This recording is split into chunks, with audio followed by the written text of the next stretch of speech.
Commissioners, ladies and gentlemen, I will call this meeting into order at 3:02 p.m. Commissioner Proctor, will you lead us with the invocation and the pledge? Yes, sir. Mr. Chairman, ladies and gentlemen of the public, it gives me great honor to present the Reverend Ernest Lane, the pastor of the Macedonia Primitive Baptist Church, citizen resident of this community all of his life. And Reverend Lane, we invite you at this time to lead us in invocation. Following which we ask that you would all stand for the Pledge of Allegiance. No, following.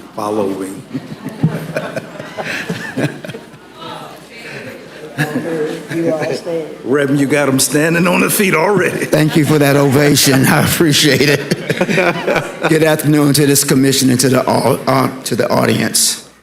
Let us humble ourselves by bowing our heads before the mighty hand of God.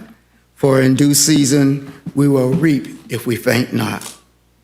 Heavenly Father, we come before you today with grateful hearts for this community and the freedoms we enjoy. Your word tells us that where there is no counsel, the people fall. But where there is a multitude of counselors, there is safety. We ask for your divine guidance over this commission. Grant these leaders a spirit of wisdom and understanding. Give them the discernment to make decisions that promote justice, the courage to act with integrity, and the compassion to remember the least among us. We pray this commission's purpose is greater than position. May their work this day bring peace and prosperity to our county. Jesus, in your name we pray. Amen. Amen. Let us recite together the Pledge of Allegiance.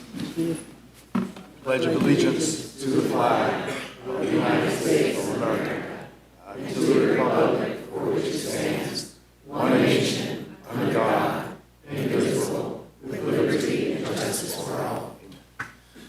Mr. Chairman, I turn this back over to you.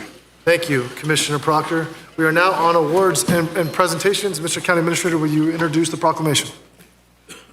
Thank you, Mr. Chairman. Your first proclamation is recognizing the Florida Tax Watch 2025-26 Principal Leadership Award. Commissioner Maddox. Commissioner Maddox, you're recognized.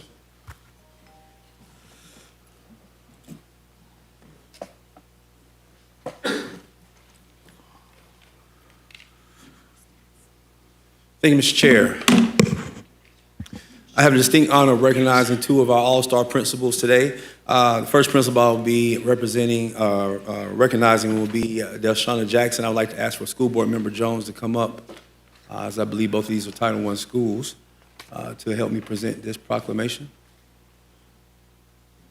As he comes up, the proclamation reads, whereas Delshana Jackson is an accomplished educator with over 25 years of experience in student success and school improvement, and whereas Delshana Jackson began her career as a reading teacher before transitioning into school administration, where she had led multiple schools to academic excellence.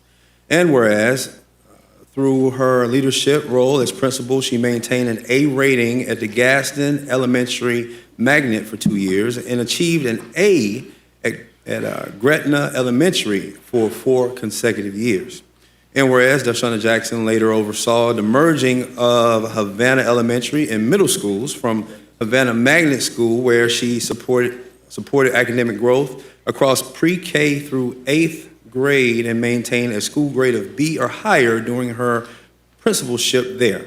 And whereas since joining Bond Elementary in 2019, Delshana Jackson transformed the school from a double D to a C, then a consistent B rating for 4 consecutive years.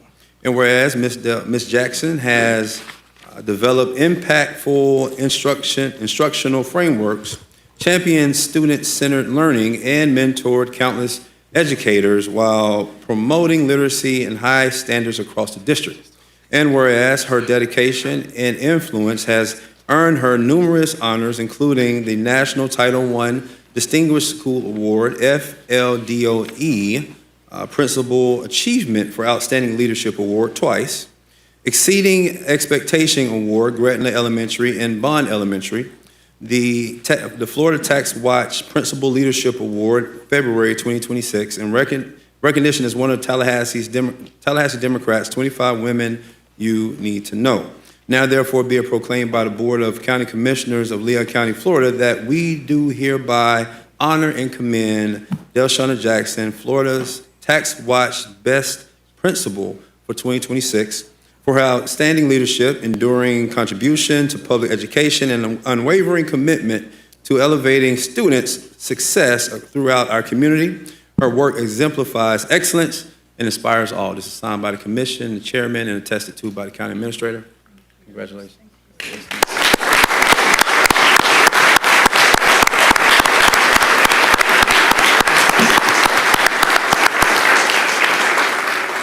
Thank you. Thank you to the Leon County Board of County Commissioners for recognizing me through this proclamation for receiving the Florida Tax Watch Principal Leadership Award. I am truly grateful for your support of public education and for valuing leadership that centers around students and community. I love my career in education because it allows me to serve children every day, helping them grow, believe in themselves, and realize what is possible. Our students are my greatest inspiration, and they are the reason this work is just not a profession, it is a calling. None of this would be possible without the incredible faculty, the staff, and students of Bond Elementary, whose dedication, resilience, curiosity, and determination inspire me every day.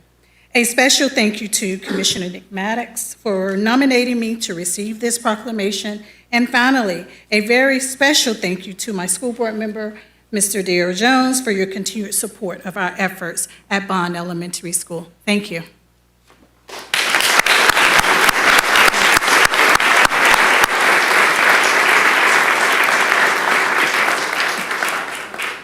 Mr. Proctor, you're recognized. Thank you, Mr. Chairman. Ladies and gentlemen, I'm very delighted to indicate that Bond Elementary is a school located inside of District 1.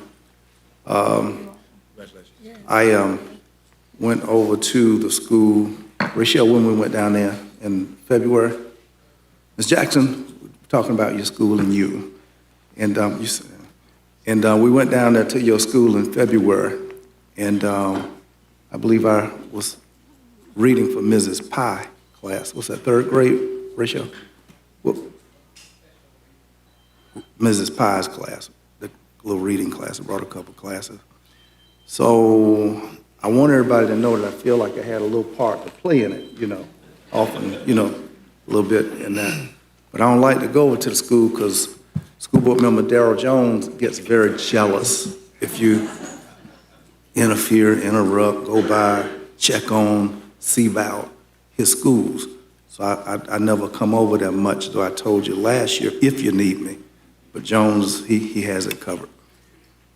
But what I did learn that day was we walked in the room and calculated the number of students. And I said, my God, Rachel went and got and over-ordered too much pizza. These little kids can't eat all these boxes of pizza. And what I found out that day, that them children, Brother Jones could eat, and we had way more pizza than I thought. But what I found out was that we didn't have any to take to the principal's office once we finished. We had a great time. We commend you. Congratulations in front of Mr. Jones. I say, if you need me, let us know. Thank you. Commissioner Maddox is still recognized. Thank you, Commissioner Proctor. Next proclamation, Mr. County Administrator. Next, I have the opportunity to present a proclamation to a mentee of a well-known person in this room, mentee of Commissioner Jimbo Jackson. So it's a special moment for me to be able to do that.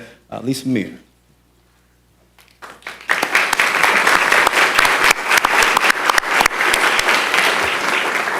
Whereas You're good. I'm going to take you to the principal's office. Whereas Dr. Lisa Meir is an accomplished educator with over 32 years of experience in student success and school improvement. And whereas Dr. Lisa Meir began her career as a math teacher before transitioning into school administration, where she has led multiple schools, including Robb Middle School and Fort Braden K-8 school to academic excellence. And whereas through her leadership roles as principal, she maintained high grade ratings at Woodville Elementary School for 8 years and at Gilcrest Elementary School since 2025. And whereas under Dr. Mears' leadership, the Woodville K-8 school launched and expanded an agricultural program that aimed to give students the opportunity to earn certifications and certificates and credits throughout their schooling. And whereas Dr. Meir has developed impactful instructional frameworks, championed student-centered learning, and mentored countless educators while promoting literacy and high standards across the district. And whereas, as an educational leader, Dr. Lisa Meir has adopted her mantra of children don't care what you know until they know that you care, which was taught to her by a former principal, her mentor, and all of our friends, the late Leon County Commissioner, Jimbo Jackson. And whereas her dedication and influence has earned her the recognition of Teacher of the Year during her time at Woodville K-8 School and Florida Tech's Watch Principal Leadership Award.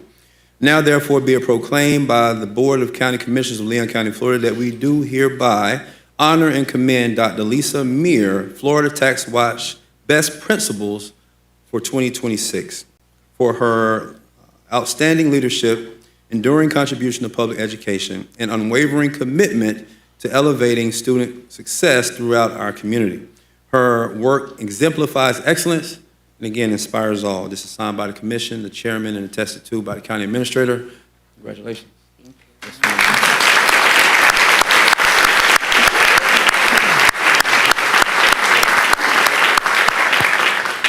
Thank you to the Board of County Commissioners for taking the time to recognize educators who do work so hard every single day to make sure they're changing and helping our students. I want to make sure I thank, of course, Commissioner Maddox for initiating this recognition alongside the one and only Leon County School Board Vice Chair Darrell Jones. I must take a minute and thank Commissioner Caban, who was very, very supportive during my time at Woodville, maybe even gave a vaccine to some goats to help us out.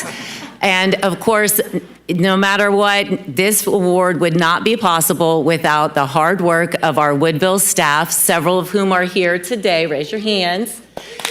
I want to sincerely thank them. You know they must love me a little bit when they came in the torrential downpour. So I want to sincerely thank them for their hard work, dedication to our students, and support of myself as well. I have to make sure I thank my husband, my rock, Mr. Chuck Meir, who also spent a lot of time at the school pressure washing, mowing the grass, or anything else his wife may or may not have asked him to do to help us out. And most of all, I just want to thank all of you and everyone that has been supportive of education. It is so important. We love our jobs, and thank you very much.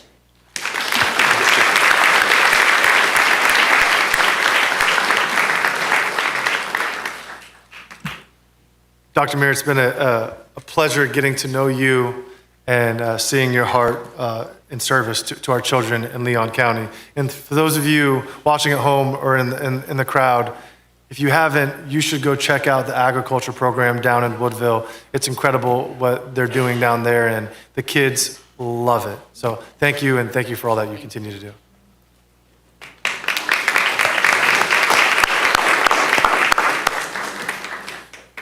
All right, I believe that concludes our proclamations. We are now on citizens to be heard on consent and non-agenda items. Mr. County Administrator. Thank you, Mr. Chairman. We have several speaker cards in under citizens to be heard on consent and non-agenda items. First is a virtual speaker, Tiffany McCaskill.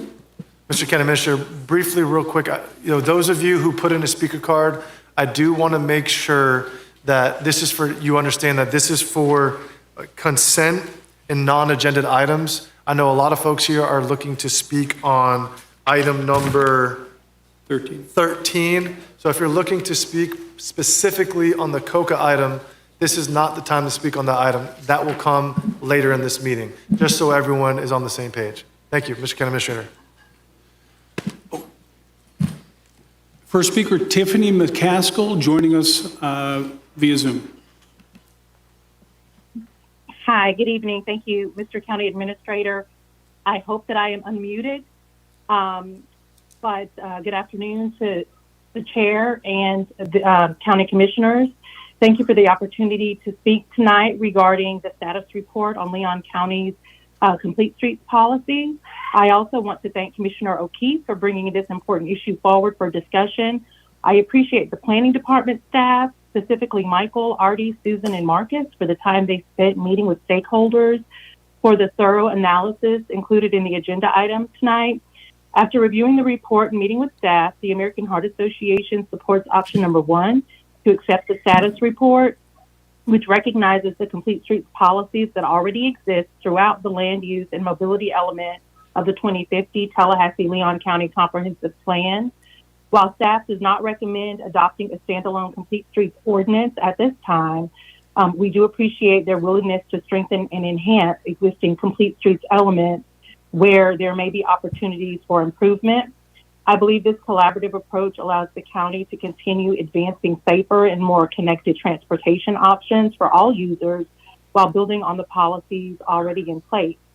As the county moves forward, I encourage the board to maintain a strong commitment to project prioritization as a guiding principle in decision-making.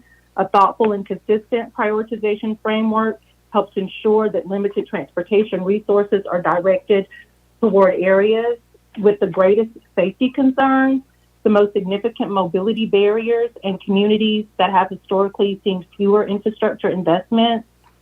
Remaining committed to these priorities over time will help promote equitable implementation and ensure improvements reach the residents who depend most on safe, accessible, and connected transportation options. By continuing to apply strong prioritization standards, the board can ensure the Complete Streets principles are reflected not only in policy, but in everyday transportation decisions that shape our community. I also want to emphasize the importance of public engagement and transparency as mobility projects move forward. Residents should have meaningful opportunities to provide input, understand proposed projects, and stay informed throughout the planning and implementation process. I am encouraged that staff has agreed to work toward improving the county's website so it can serve as a central hub for mobility planning and community engagement. And I look forward to seeing that because, as we know, Leon County is innovative in that approach. So we look forward to that. Complete Streets is about creating safer, healthier, and more accessible communities for everyone, whether people walk, bike, drive, use transit, or have mobility challenges. Thank you again for your time, leadership, and continued commitment to this important conversation. Thank you. Next speaker under non-agenda items, Erwin Jackson. Erwin Jackson. Mr. Jackson, great to see you. I know he's got some. He said it.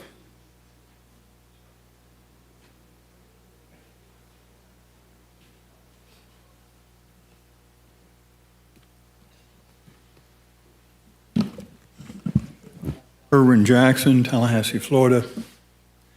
I'm a little bit confused today. I'm usually have to wait to the very end of a meeting to speak, so this is quite an honor. I'm passing out a book that I wrote. It's called Fighting the Commission of Corruption. Now, this was directed at the City Commission, not my interaction with the County Commission. For the past 14 years, between 2008 and about 2022, I went before the City Commission speaking about corruption next door. No one wanted to listen to me, so I had to be a little persistent. I spoke 160 times over that 14-year period. The end result, most of us know. I wrote the book. Oh, and one good thing I want to say is not a person up here on the dais is in my book. Congratulations. Give him another minute. Actually, somebody called me because they read the book. And they said, Nick, your name is in there. But Whose name's in there? They said my name was in there. But my name was in there because I had met with the FBI agents. Oh, okay, I'm glad. But I'm glad you pointed that out. I missed that part. But I have to also point out that there was someone that was in there, and I want to recognize, and that was our Commissioner Bill Proctor. And he was in there for a different reason. When I first went out and spoke against a biomass plant they wanted to build on the south side of town, next to my office, some of my students, some of my tenants, next to the football stadium, it was a done deal. No one cared. When you speak out against the city commission for a few years, and you're calling several of them crooks, dishonest, self-serving, not many people want to stand beside you. One person who did, right off the bat, the very first time I met, was Bill Proctor. So I want to publicly thank him for his effort in supporting me to make our community a little bit better. The purpose of the book is, a lot of people say, we don't want to remember. Well, you have to remember. We have to talk about it, because by remembering, that helps us prevent this from happening again. So we just want to take a quick minute. Thank you very much, and I hope you enjoy the book. Thank you. Thank you, Mr. Jackson. Next speaker, Lori Roberts on item number 2, to be followed by Chris Doolan on item number 3. Okay, got it. Okay, and Lori Roberts on 2, 13 as well? Got it. Jonathan Gardner on item number 6.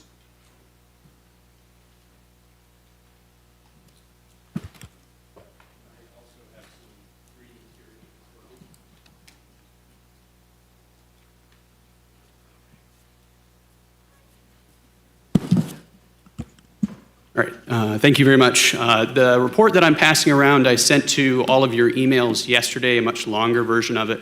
It is a preliminary report on the use of flock safety system cameras. These are license plate readers. The item number 6 is discussing public surveillance systems that are currently used in our county. And I just want to make some quick notes to kind of inspire you to look in there. If you only look at one thing, look at the cover letter, it'll give you an overview of exactly kind of what is in the report and what it means for our county.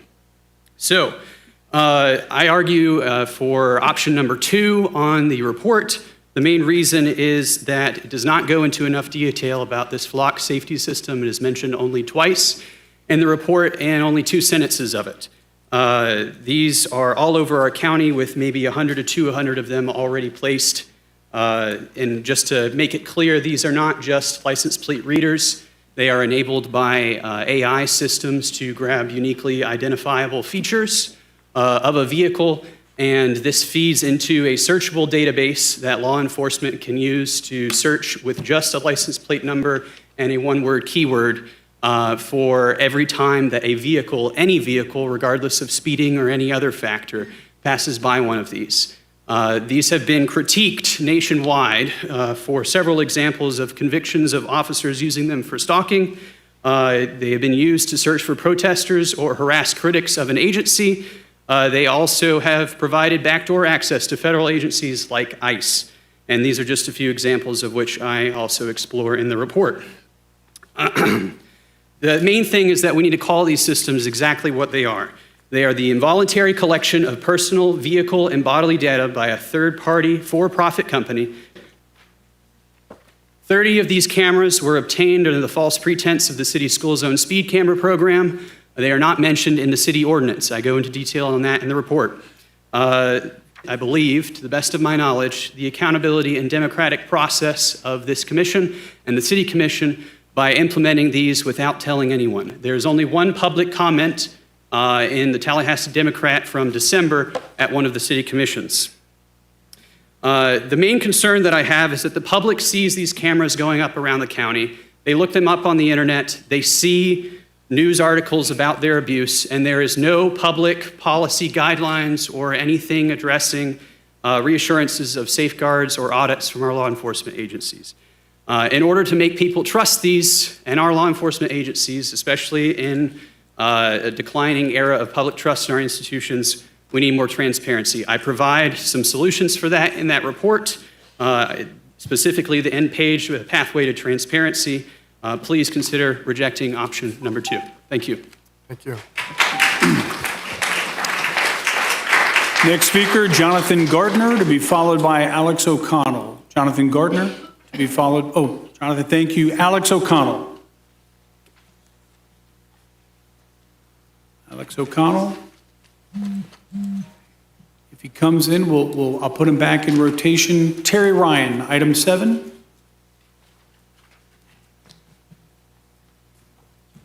Mr. Ryan, great to see you. Please take your name and address for the record. Thank you. Good afternoon, Commissioners. As many of you know from reading Terry Ryan with the Tallahassee Region Environmental Group, President.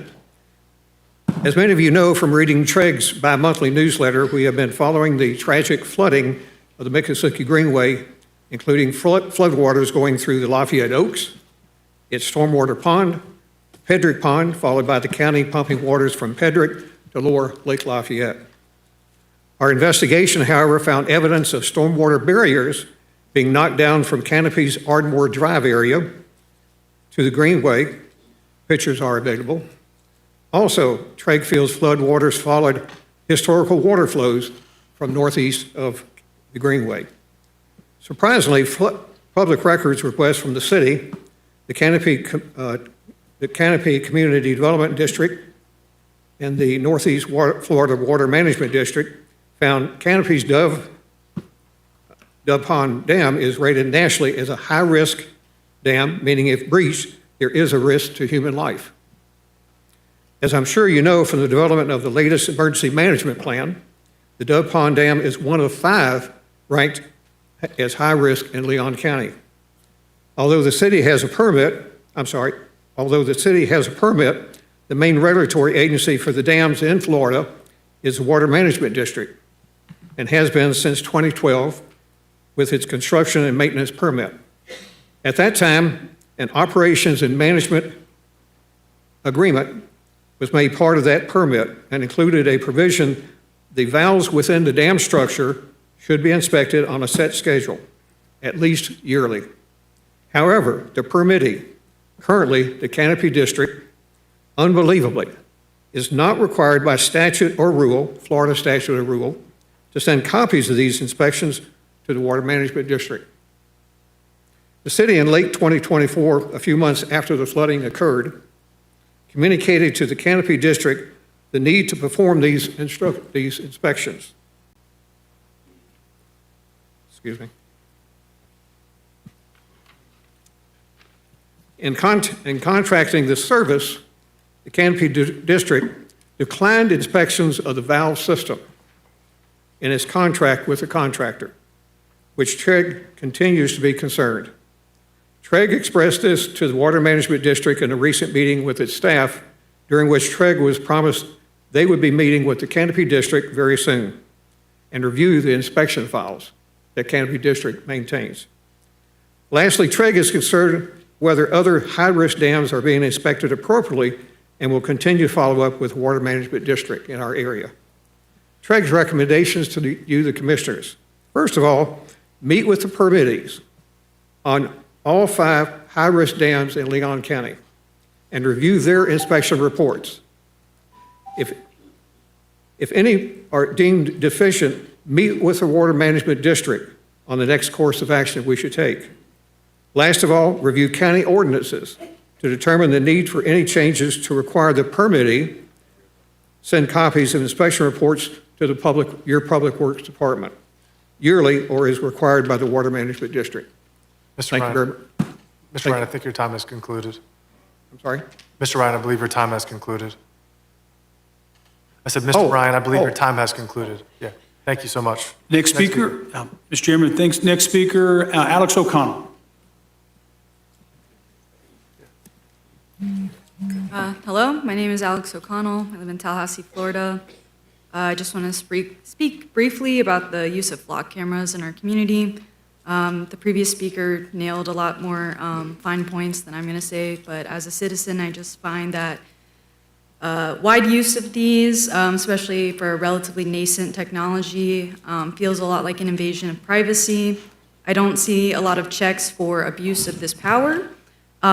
Would like a clear discussion with the community about how we make these technologies accountable and continue to do so as they change, which they seem to be doing rapidly in other communities. I'd also like the county to consider the financial requirements for keeping these safe and up to date. We face lots of cyber attacks all the time. I believe that's even happened to Tallahassee Memorial Healthcare in recent years, multiple times. These are public pieces of infrastructure that could be wielded against people and have been notably used against women. So please consider, if not from the point of privacy and community concern, the logistical hurdles of financially keeping these up to date and secure for the public. Thank you. Thank you so much. Thank you. Next speaker is Stanley Sims.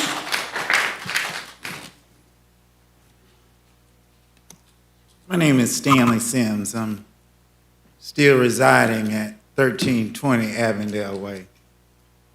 Last month, I wore white, standing in solidarity with my good friend and Commissioner Carolyn Cummings.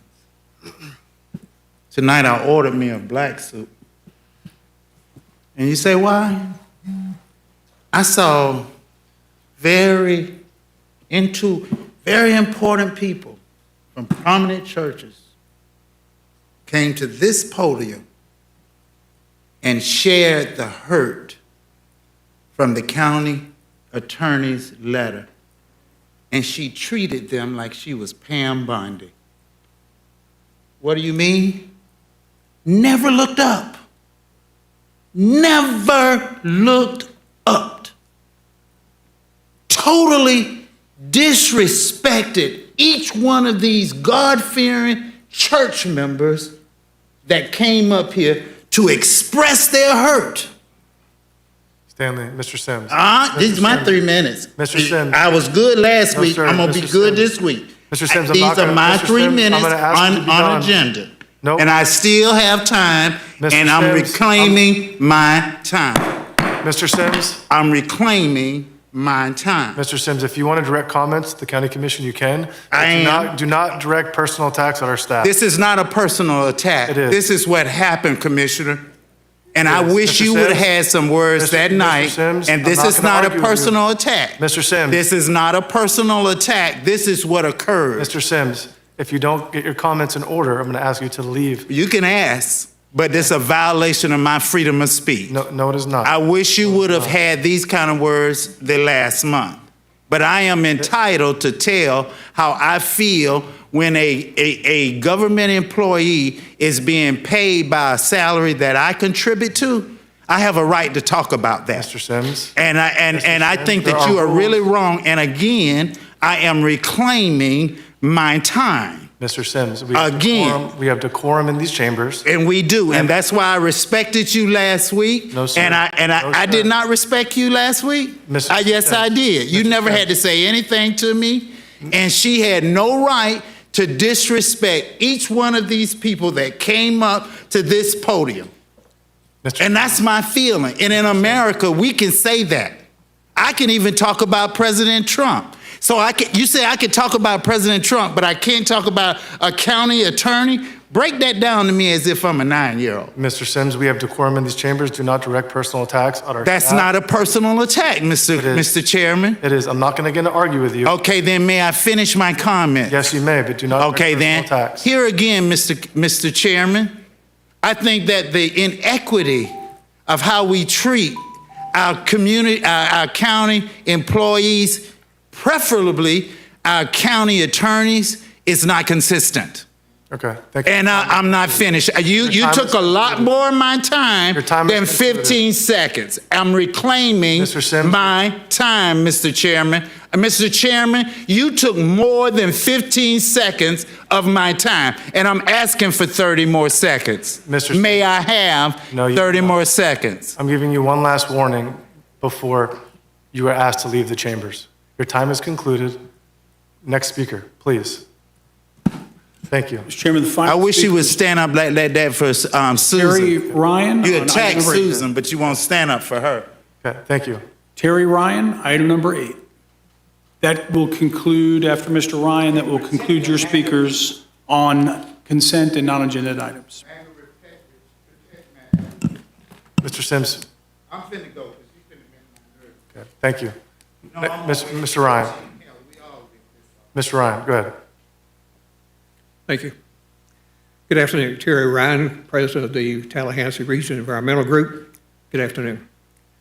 The elephant in the room today is our recent discovery of a 1992 EPA-funded Lake Munson study, not provided to Munson residents and us, TREG, in 2022.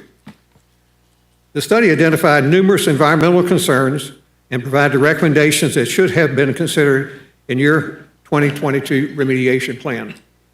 For example, the study recognized removal of phosphorus in the sediment was needed before Munson could be restored. Lake sediments contribute to harmful algal blooms and impact aquatic life. Lake sediments also contain pesticides and metal concentrations, 10 to 100 times greater than Lakes Miccosukee, Ammonia, and Jackson. Fish surveys found fish size and weight had dropped by 75% in 1992.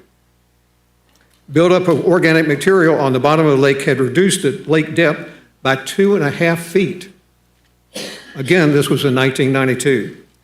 The study's recommendations were remove the bottom sediments of Lake Munson to improve the lake health. Improve the lake depth, nutrient reductions, and improve the fish health. Remove phosphorus and nitrogen to reduce algal growth and increase fish weight and size. Results predicted, if these things were done first, would be restore Lake Munson as a prime recreational area for growing the city and county population. Economic diversity would be increased in South Tallahassee. Increased property values of homes around the lake. Wildlife population would be improved, and flood and mosquito control would occur. Commissioners and staff, Saturday I took numerous pictures of the pea green look of the lake.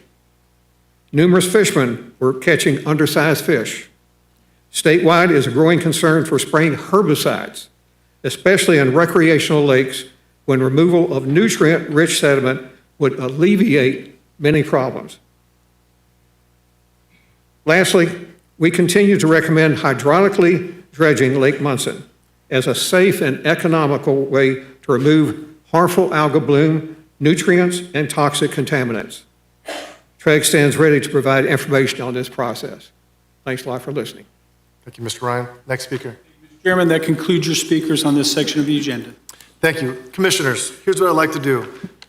We have an abundant amount of speakers, and I believe are here in one particular item. So out of respect of their time, what I would like to do is ask for a motion for an agenda modification. So that way we could push our consent items to our pulled consent items after general business. And then I would like to also move item number 13 to the first general business item. So moved, Mr. Chair. Second. Mr. Chair, can I ask for an amendment to that? Sure. Can we, Dispense with 12. yeah, dispense of 12? I'm sorry? Can we dispense of? Can we dispense of 12 and anything having to do with, I think number 4 was pulled. Can we take up 4 from that consent item agenda? And then move the rest until after? So you want to move, can you articulate how you like to? Okay, so I will make the motion that the chairman has requested to modify the agenda to push all consent items except for 4 to the after general business. The pulled consent. Yes, pull consent, except for 4 until after general business. Do we have a second? 4 and 12. Could we add 9? No, commissioners, I want to deal with I'm item sorry, number 13. Mr. Chair. Just pick one, please. I just wanted 4. 4, okay. So we have. 13 first. Yes, ma'am. Before 13. Yes, ma'am. So we have a motion by Commissioner Maddox. I'll second the motion. Any discussion? Okay. Okay, great. Awesome. Thank you. Could we add 9 to that, Mr. Chairman? Commissioner Parker, let's come back to 9. After we're going to do it with 4, then we'll go to item number 13, and then we'll just go in order. Commissioner Potter. All right, Commissioners, all those in favor of the motion signify by saying aye. Aye. Any opposed? Passes unanimously. So right now, Commissioners, we are on, looking for a motion for consent. That's not been pulled. We have a motion to move consent, moved by Commissioner Maddox, second by Commissioner Minor. All those in favor signify by saying aye. Aye. Aye. Okay, we are now on item pulled consent number 4, and then we're going to go to item number 13.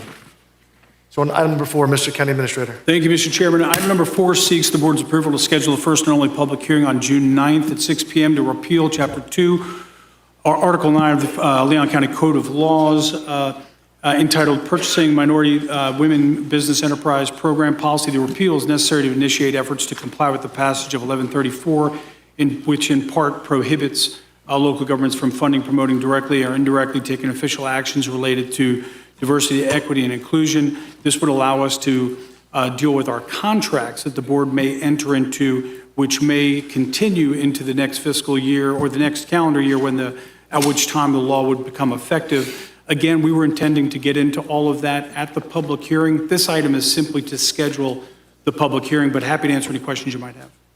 Thank you, Mr. County Administrator. Commissioners, do we have a motion? Item number 4. Move staff recommendation. We have a motion to move staff recommendation on item number 4. Is there a second? Second, Mr. Chair. Second by Commissioner Cummings. We're in discussion. Thank you, Mr. Chairman. Commissioner Proctor, you pulled the item. I pulled the item. Thank you, Mr. Chairman. Ladies and gentlemen, today is a very low moment in the history of Leon County. This Saturday, there will again mark celebrations for emancipation of Africans, which took effect legally January 1st, 1863. But for the most part, freedom came to Africans at the end of the Civil War, 1865. 163 years ago, and 2 years ago, we celebrated the 200th anniversary of Leon County. And just for the record, on this issue of the WMBE policy, I need for our scriveners to capture that Leon County has not crucified and buried the WMBE policy, but the Confederate-minded Florida legislature has voluntold us to take this step. I want to make sure you get that history records what we're doing to repeal our policy is not this commission's acts. It's the volitional steps of our legislative councils across the street that forces us to take this direction. This is a sad day. And in this county, nearly 40% of its citizens are racially diverse, non-white in this county. And yet the legislature desires that 100% of public dollars funding engagement goes to white males. Women, minorities, the rest, Asians, nothing. So we're removing a policy which years we have worked to stand up, to upstand, to at least to acknowledge on paper. I'm disappointed today, and I also want scriveners to capture that the WMBE policy was not lost on Bill Proctor's watch, and that the county commission voted Bill Proctor and WMBE down. And I want the record to show today that there has not been a commissioner in the history of this community who's taken more votes, who's taken more voice, who has advocated more strongly, solidly, continuously for WMBE than I. So I don't want history to say Proctor lost it. That's a lie. The legislature killed it and told us to kill it. That's what's occurring here. So I want my name besmirched because I fought a good fight, have kept the faith on this policy. And I'm not sure what's laid up for me, I don't know. But it bothers me that we have a legislature that would act against people who have supported America, fought in wars, worked in, I can't even tell you how painful this is, but both of my grandmothers were domestics in white people's homes. working in fields from can't see morning to can't see night, running footballs up and down the field for schools that are not HBCUs, entertaining folk that you couldn't even go to the restaurant. I can't even tell you. I can't even tell you what it is to be the onlyest and the loneliest person in a classroom at Boston University, and everybody is in that special great world. But this policy today, the effort to send and to resend my grandchildren back into dark yesteryears pisses me off. And I want everybody to know it pisses me off. And this is a sorry, low moment in the history of this county that is hard as colored folk, black folk, Negroes, African Americans, Afro Americans, niggers, and everything else that refers to black folk. What we have given, it don't deserve to come to this kind of end. And I want this commission to know that while I recognize it's very easy to just flow on and to go on, but there's not been a more painful moment that goes all the way down to my grandmothers, my grandfathers, and you're saying no to everything that they've stood for, and all that black folk have ever given to America are yeses. Yes, we support the war. Yes, we'll die for the war. Yes, we'll work like hell. Yes, yes, yes. But in this era of anti-DEI, we're getting slapped in the face, kicked in the butt, and a big fat no. Sad day. I'm voting against this. Thank you. Thank you, Commissioner Proctor. We have the Vice Chairman.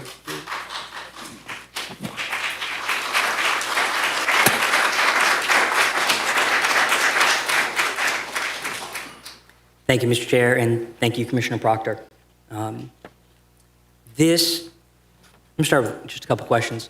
The law is not effective until January 1st, so can we get an explanation of why we need to schedule a hearing so early this year when we have 6 months?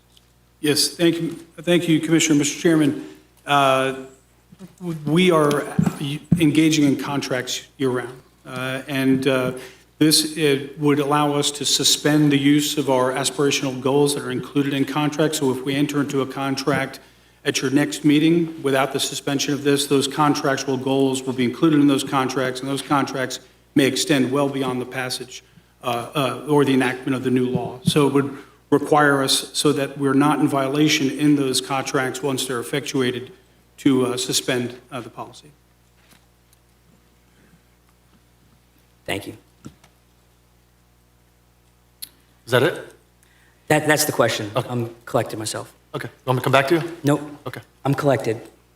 I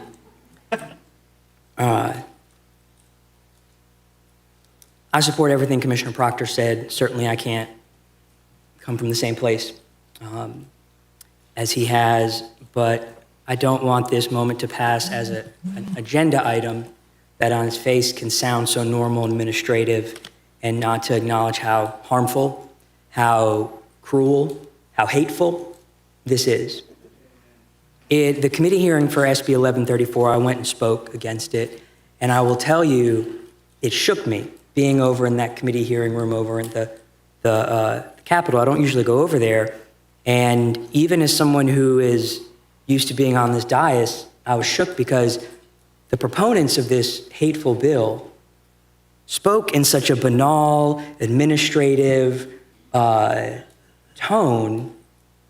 and it was almost extra cruel that they're able to just act like this is moving a couple of pages of notes forward or back, and not a real hateful attack on women, on minorities, and outside of this particular item, on really everyone in our community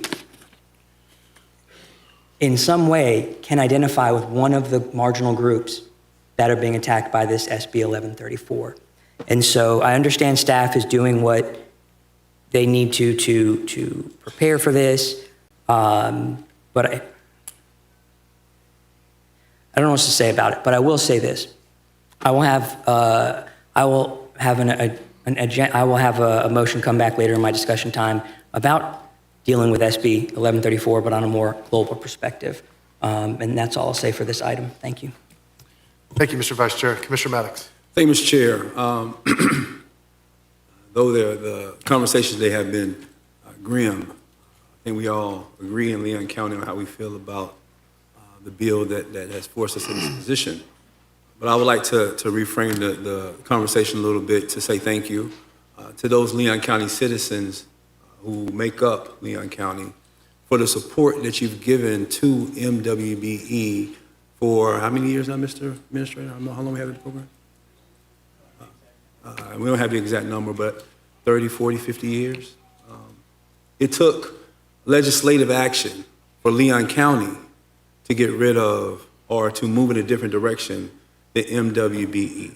I think that needs to be said. And I think you all need to be amended, that you are open-minded enough to think of it as being fair that we have a MWBE program. So, though we talk a lot about how much we protest and we don't like what happened across the street, and we got to take a moment to recognize who we are as a community and what we've done right in the past 50, 60, 100 years that we've been a community. And so I wanted to take a moment to articulate that.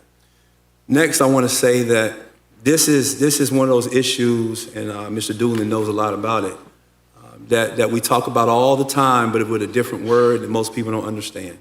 Home rule. Home rule. You all should be able to tell us what you would like for to happen in Leon County, and we have a different and more solidified opportunity to give you those things so that Leon County doesn't look like Miami-Dade or Orange County or even Escambia County, because we are unique in being Leon County. And when bills like this come down the line, what it does is that it takes that ability away. I would venture to say that the majority of Leon County citizens don't mind us having the MWBE program and probably support it. But because the state has told us that we can't, and probably trending down from the federal government, we're in a position now where your words, your thoughts don't matter, because the state has said that Leon County cannot have a MWBE program. And so I ask that we look a little bit broader at the big issue that's on the table, not just us having to get rid of an MWBE program, but the fact of our home rule rights being violated by the state to tell us that we cannot have a MWBE program. And I would venture to say, I would ask that in the future, if you didn't go over this time, that when these types of things come up at state legislature, that you go over and you fight for your homeroom ability to govern how you want Leon County to look. Else, years from now, we will look like Miami-Dade. We will look like Orlando. We will look like something else that we don't even recognize as Leon County, because our home rule is being chipped at over and over and over and over to where we are cookie cut to look like everybody else. So in your mind, say it with me, home rule. Home rule. That's what we want. We want home rule. We want it to be respected. We want it to be thought of. And we want our opportunity to govern the way we need to govern here in Leon County. Last but not least, I want to thank staff for the hard work that they put into this. Every MWBE is an SBE. And so those small businesses that are MWBEs, they will still have an opportunity to participate in our SBE program, and they will still have an opportunity to prosper in Leon County. And so I know staff will build something that's going to be great. We were at this point years ago when we were trying to decide between the MWBE and the SBE program, and I fought hard for us to have an MWBE program. But now that we don't have the ability to have it anymore, I know staff will do everything in their power to make sure that our SBE program is just as good as our SBE program has been. Final, as Commissioner Proctor said when he preaches, there will be other things and other programs and other granted programs that Leon County has that will be affected by what has happened across the street with this legislation. And I would ask that those folks who receive money from us understand that we are just doing the job that we have to do in order for us to keep the funding in place that we've gotten for so long. And we're asking you to work with us. I want to thank staff again for extending themselves to reach out to organizations that may have to make adjustments because of what has happened at the state. We look forward to continuing to work with our partners in any way we see, in any way we can, to make sure that everybody, every single citizen of Leon County is served. Thank you, Mr. Chair. Thank you. Mr. Cummings. Thank you, Mr. Chair. On this particular agenda item, Commissioner Proctor, I want to, first of all, thank Office of OV, Keith Bowers and Darrell Jones, over the years, and County Administrator as well, for all of their hard work in making sure that the county purchasing policy was inclusive. They established aspirational goals, of course, and not quotas, but aspirational goals to support women-owned businesses and to support minority-owned businesses. And they've done a stellar job. But at the same time, Mr. Chair, staff has done a stellar job on this particular agenda item as well, because what we have done and accomplished over the years has been nullified with the stroke of a pen and with the vote of the legislators. And it sort of flies in the face of what I felt a couple of months ago when I congratulated the county administrator and just overall county staff for just having a concept of respecting everybody, respecting humanity. And I think we as a board have agreed to put it on the ballot that we would amend the preamble for Leon County, saying that we continue to uphold and respect the humanity of every person. And this particular legislation that is telling us we have to nullify all of our policies and ordinances and procedures that try to give some special attention to those groups or individuals that have been historically ignored. It does hurt, Commissioner Proctor. It is a sad day, in my opinion, Commissioner Proctor. However, staff has done what they've had to do from a legal standpoint, and they have done it. They have done it very well. But I would hope, and even and of course, I'll vote for the recommended option.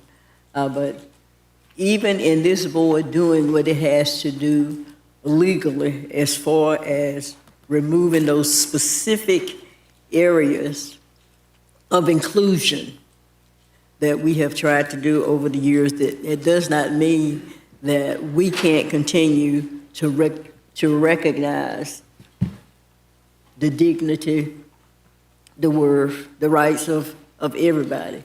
And while it might not be on paper in this particular ordinance, I think that we should have a sense of what's right, a sense of what's equitable, a sense of, again, respecting all humanity. And I think if we do that, whether we have this on the books or not, Leon County will continue to be the face of inclusiveness.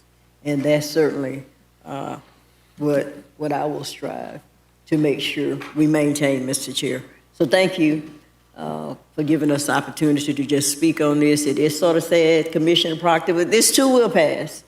We will succeed, we will overcome. Thank you. Thank you, Commissioner Cummings. Commissioner Minor, then Commissioner Proctor. Thank you, Mr. Chairman. I want to thank my colleagues for this discussion and the comments. I can't say it any better than you all have. One thing I wanted to point out, which I don't think it's repeated often enough, is that our Tallahassee MSA is ranked 14th in the nation in terms of the percentage of Black-owned businesses. 14th in the nation, in the entire country. That doesn't happen by accident. As Commissioner Cummings said, really want to thank the Office of Economic Vitality, Darrell Jones and the rest of the team, the chambers that work so hard to make that happen, and of course, the business owners, there are 7,282 Black-owned businesses in Leon County. 7,282. And as Commissioner Maddox said, those businesses that are certified as minority-owned are automatically, under the evolution of the program, already considered small businesses. So my colleagues were very eloquent in describing the situation that we're in. There is a transition that will accommodate these businesses under this program, and we're going to do everything we can to help these businesses continue to thrive. Just wanted to point that out.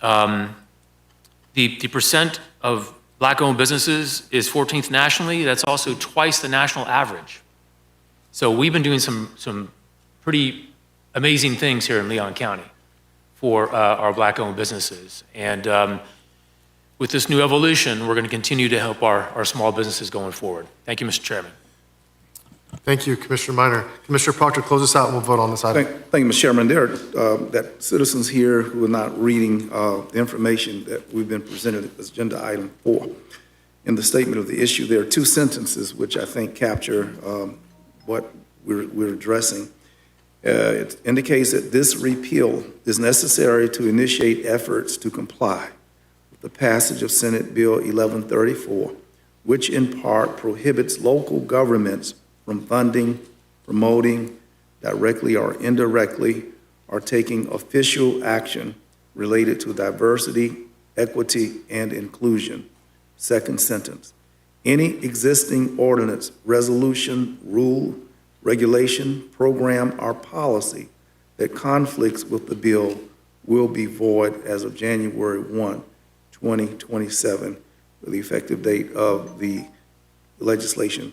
And what is not indicated here, ladies and gentlemen, are the prohibitive measures of any elected official from trying to lift, promote, promulgate DEI, diversity, equity, inclusion. And to do so, our council will tell you that we sit here under threat of being removed from office by the governor of our state. Very few things that we can do. I think if we touch shooting a gun across the road into a park or something, we can't touch guns and stuff. And this becomes the second idea to me for which is a removable offense to pass policies to try and include and make our government spending reflect the diversity of our community. This is a dangerous time. We saw last week here in our city another travesty where without a U.S. Census being taken, which Constitution requires for the redistricting or the reapportionment of a population. Reapportionment occurs by a decennial of every 10 years. A count is taken, an accounting is taken. Initially, when this count was taken, Native Americans did not count. And initially, Africans in America counted as 3/5. For every 100 black men, 60 of them were to be counted for the purposes of drawing congressional lines. Last week, no count has been taken. We're in 2026, and 4 seats were flipped to majority Republican registered districts. And we saw not the equalization, but we saw a party that holds less than 50% of the registered voters in our state. Republicans hold 5.5 million registered voters. Democrats are 4 million, and no party affiliates are 3.3 million. And less than 50% of the voters of the registered voters party holding down 80-some% of congressional seats. I think you call that gerrymandering. Ladies and gentlemen, we're in a volatile time.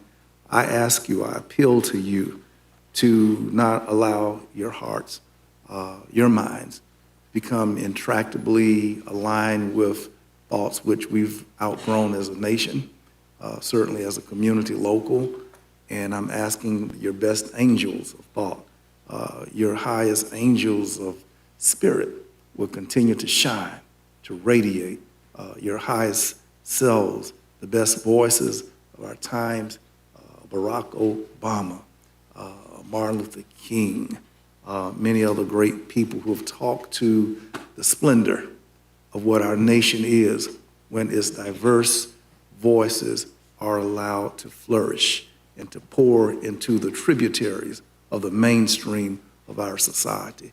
To stagnate and to stop the flow of the tributaries of voices like mine, Carolyn Nix, is to not allow for perhaps the highest and the best ideals of America. And so we want to continue for you to put your shine on the line, that our community will be the highest and best place that we can be. I thank you too for the love, for the growth, for the maturity, and the evolution of where our county has come from, Mr. Chairman, and to where we are today. And I hope that we will not be turned around by people who think less nobly than we do about the Christian idea of brotherhood, about the Constitution's idea of equality, and about our own home training and values about the horizontal placement of mankind as equal. Thank you, Mr. Chairman. Thank you, Commissioner Proctor. Commissioners, we have a motion moved by Commissioner Maddox. Who seconded the motion? Was it Commissioner. Commissioner O'Keefe? No. Commissioner Cummings. Okay. Motion moved by Commissioner Maddox, seconded by Commissioner Cummings. All those in favor of the motion on the floor signify by saying aye. Aye. All those opposed? Nay. Passes 5-2 with Commissioner Maddox and the Vice Chairman in dissent. We are now, Commissioner Proctor and the Vice Chairman in dissent. My apologies. We are now on item number 13. Mr. County Administrator. Thank you, Mr. Chairman. Commissioners, item number 13 seeks your direction on how county TDT, Tourism Development Taxes, funds dedicated to arts and culture are administered. I'll keep my introduction high level. Matt Cavell and Carrie Post will follow with a short presentation. To start, though, Commissioners, I'll note the timely nature of the item before you. It comes to you as scheduled prior to your budget deliberations of this year and per your direction of September 2025. At that time, you may recall, Commissioners, the board extended the COCA's contract for 1 year. That 1 year extension expires September 30th. This review timing also aligns with the upcoming update of the county's strategic plan, as well as Division of Tourism strategic plan. I should note that the board has periodically reviewed this structure of cultural grant funding since 2012, with prior considerations in 2014, 18, and 20.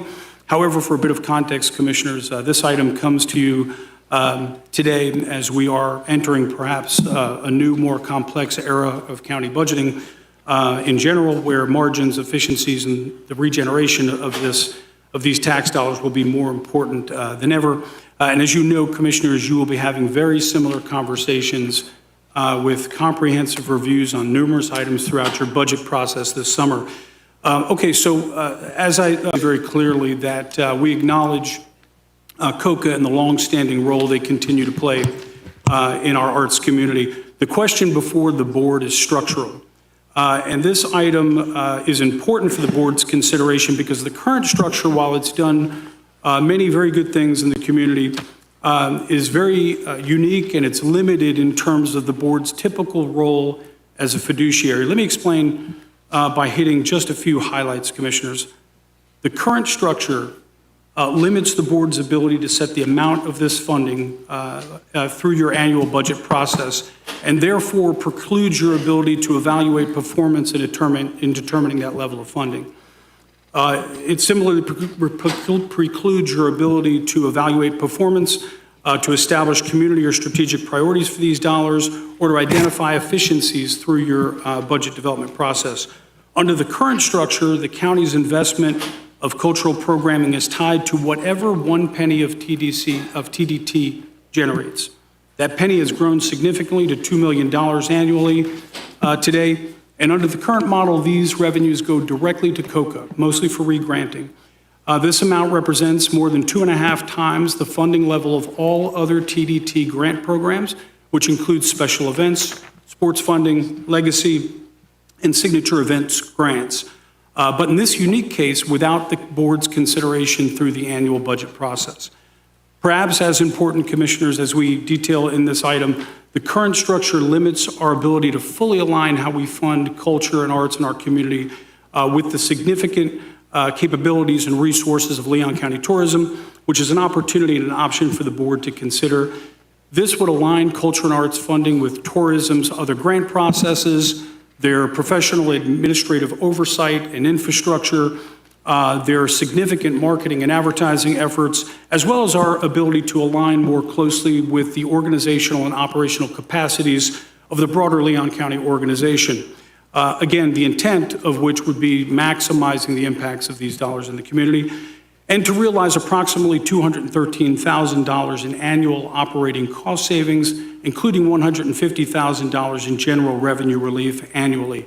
Commissioners, we saw recently with the World Cross Country Championships and with the county bicentennial events, what's possible when we leverage the strength of our county tourism with all of the resources of the county organization, and this can't be overstated.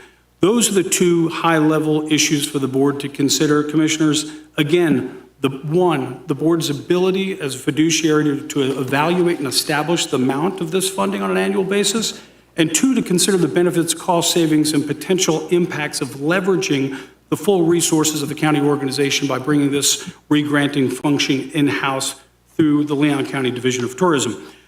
Commissioner, let me just say quickly, yes, we made observations in our analysis about COCA's reserves. Let me hit that very quickly.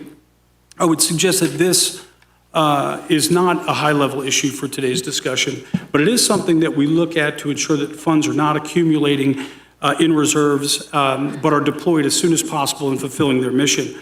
Those observations led to an amendment of our COCA contract in 2026 that you remember and produced significant cost savings this year. I do want to acknowledge that COCA has done a much better job in drawing down these reserves recently.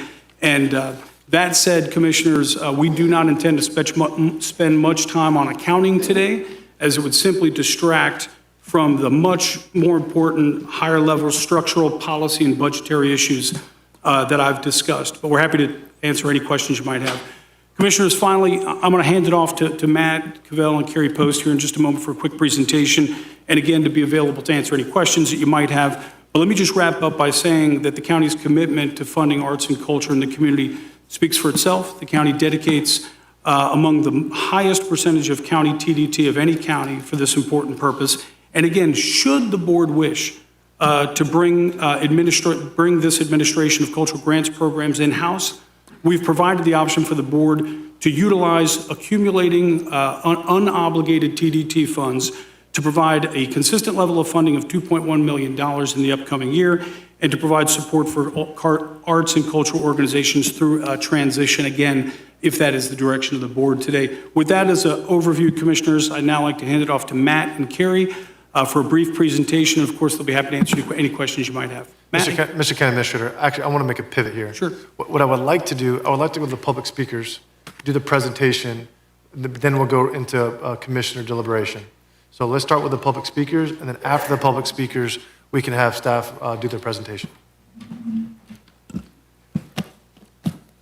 How many speakers total? Over 50. Okay. All right, ladies and gentlemen, we have over 50 speakers. Here's what I would like. One, I want to make sure during public speakers, I want to maintain a level of decorum that we have in these chambers. Two, I see some folks have some signs. At the county, we don't mind your signs. You're welcome to have them. Just please be respectful while people are speaking. With 50 speakers, with 3 minutes a speaker, that puts us over 2 hours in public speaking comments. We have a handful of other very important and equally as important agenda items, such as this one. So I ask if any speaker would like to waive in support or waive in dissent, please do so that way we can have adequate time to debate this item, as I fully expect this to be a very robust conversation. Most importantly, I want to make sure everyone's heard and has the opportunity to speak. And so if you can keep your comments brief to allow more time for more speakers, we would greatly appreciate that. With that being said, Mr. County Administrator, first speaker. Thank you, Mr. Chairman. The first speaker, Kathleen Spehar, to be followed by Dan Taylor.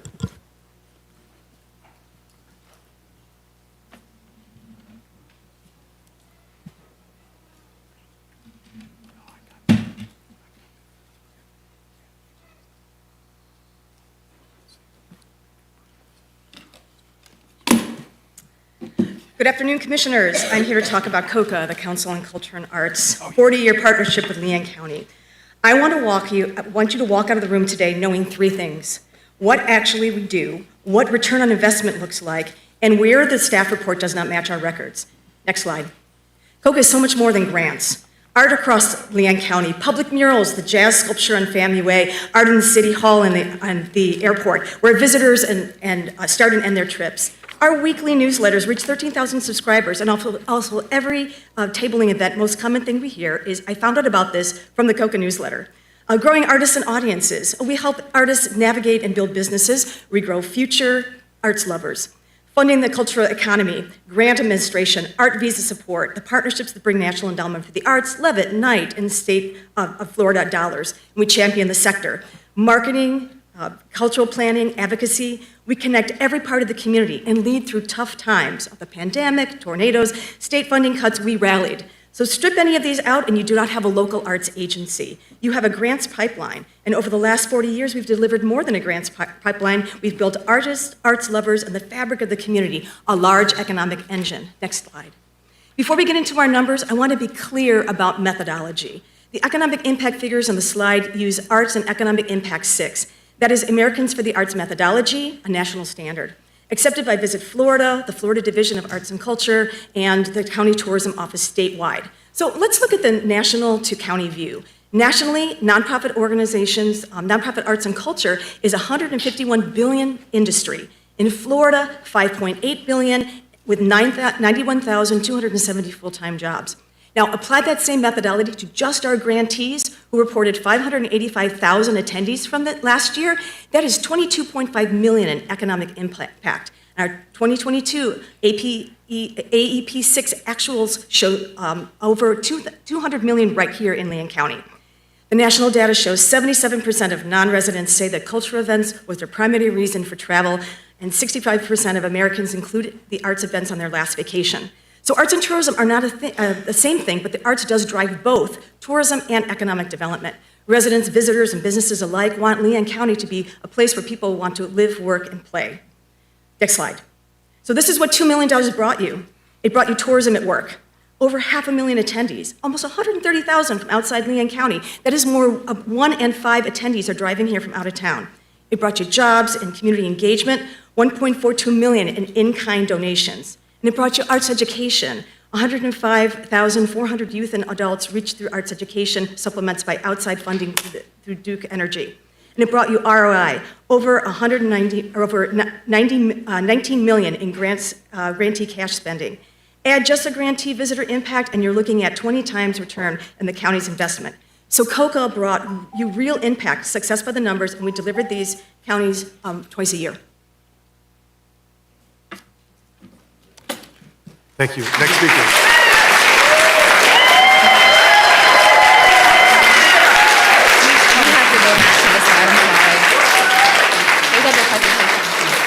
speaker. The next speaker is Dan Taylor, to be followed by Rochelle McClure. Mr. Chairman, is any of that data captured on paper?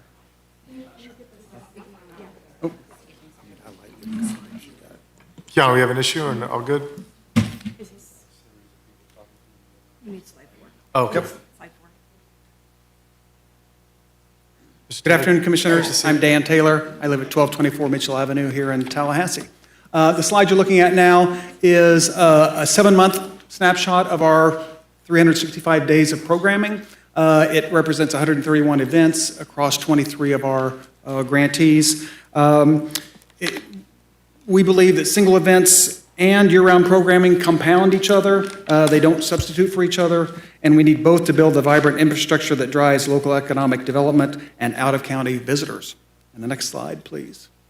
And that trajectory is up for out-of-county visitors. As you can see, over the last 5 years, it's increased 47%. COCA, of course, can't take credit for all of that, but our grantees are driving a meaningful share of that growth. $19.7 million in local grantee spending on just $2 million in grants out to them. And that's representing, results in $22.5 million in our grantees reported arts-related economic impact. This is a program that is working. It's not about it, it's about investing and not restructuring. And the next slide COCA is leveraging your dollars to bring in ever more funding sources for our arts community. For every dollar that the county puts into our contract, we bring back $1.73 in outside funding or more.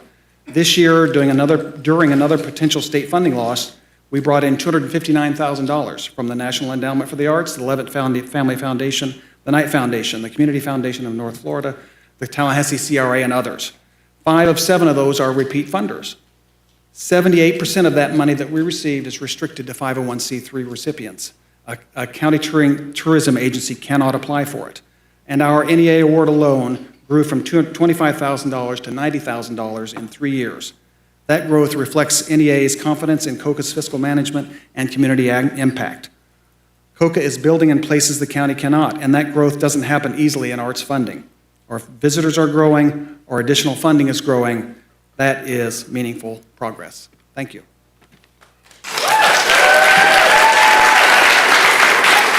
Next speaker.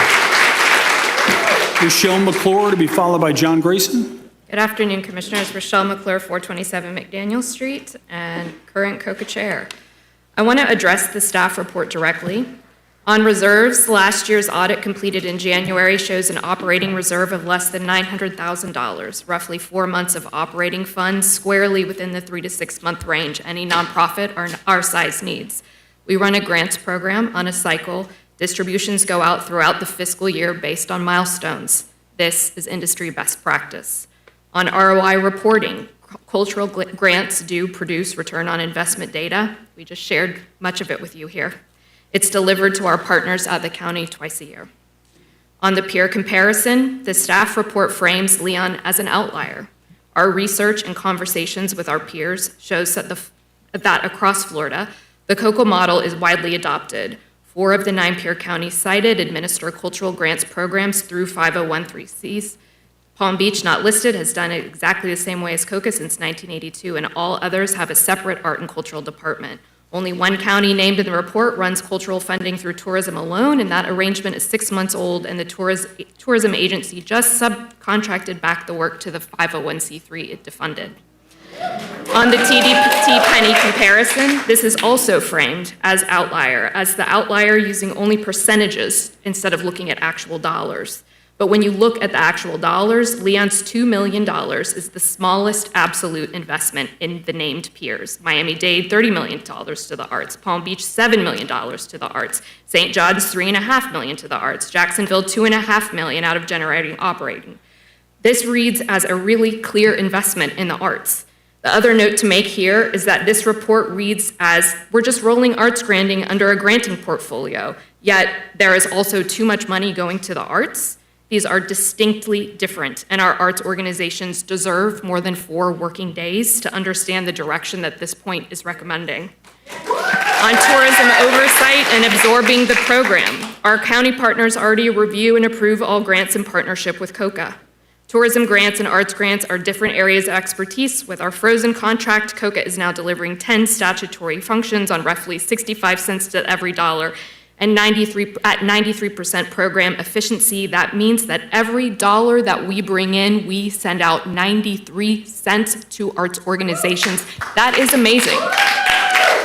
3 independent firms have audited COCA over the past 10 years, every forensic audit unmodified, which is the highest level you can achieve. The concerns in the staff report are just not supported by the audited record. COCA is asking the board to vote for option 2. Thank you so much. Next speaker. John Grayson to be followed by Giovanna Williams. Good afternoon, Mr. Chairman, Commissioners. My name is John Grayson, 1741 Old St. Augustine Road. I'm the owner of Grayson Accounting and Consulting. I've performed a financial statement audit for COCA for the last 3 years. I rise before you today to talk about the operational effectiveness, efficiency, financial management. They have a great administrative expense ratio. Won't take up too much time, but internal controls are good. Have a high-level functioning board of directors, and I ask you to go with option 2 on this. Thank you. Giovanna Williams to be followed by Holly McPhail. Good evening. I'm Joanna Williams, business owner here in Tallahassee, and I also live in Leon County. I am speaking tonight just as a board member of COCA, but as someone who deeply believes in what COCA does. As a business owner whose main service is providing creative, and also someone who has brought artists like Project Pat, famous rapper Twista, country artists like Wade Jennings, and many more to Tallahassee, the arts have not only provided me a pathway to my career, but it's a large part of who I am. I'm a creative, and I am for cultural experiences. I know you guys have gotten a lot of data crunching, so I'm speaking more from the heart today. For 40 years, COCA has quietly done the work of building culture, opportunity, education, and connection across Leon County. And while budgets and contracts can sometimes reduce organizations to numbers on a page, I want to remind us tonight that COCA's impact is ultimately about the people in our community. It's about the child who discovers confidence through an arts program. It's about a local nonprofit that finally gets the support needed to bring an idea to life. It's about the small theaters, the galleries, musicians, dancers, and educators who help make Tallahassee feel vibrant, welcoming, and alive. Arts and cultures are not just extras. And by putting numbers on them, I feel like that's how we're treating it. They are part of the identity and heartbeat of our thriving community. What concerns me most about this proposed cut is not simply the dollars involved, it's the message it sends. A message that after decades of partnership, proven stewardship, and a measurable impact, the value of this work is suddenly in question. COCA has operated responsibly. Independent audits support that. The organization has stretched resources, adapted through changing times, and continued to deliver results for this county year after year. And you just saw some of those numbers. But beyond reports and statistics, there is also trust, relationships, and institutional knowledge that cannot easily be replaced once it's lost. And I think that matters. I also believe we should be careful not to make short-term decisions that create long-term damage to our cultural ecosystem. Once programs disappear, once organizations lose support, once momentum is broken, rebuilding is a lot harder than preserving it. This community deserves thoughtful collaboration, not rushed dismantling. So tonight, I simply ask that you consider the human impact behind this decision, consider the generations of artists, educators, nonprofits, families, and community members who have benefited from COCA's work, often without ever realizing the infrastructure behind it. Lastly, I will state, I've been told by a few of you that the goal is to maximize the ROI of the bed tax. Well, I'm not also involved in the arts here. I've also been involved in the tourism part as well.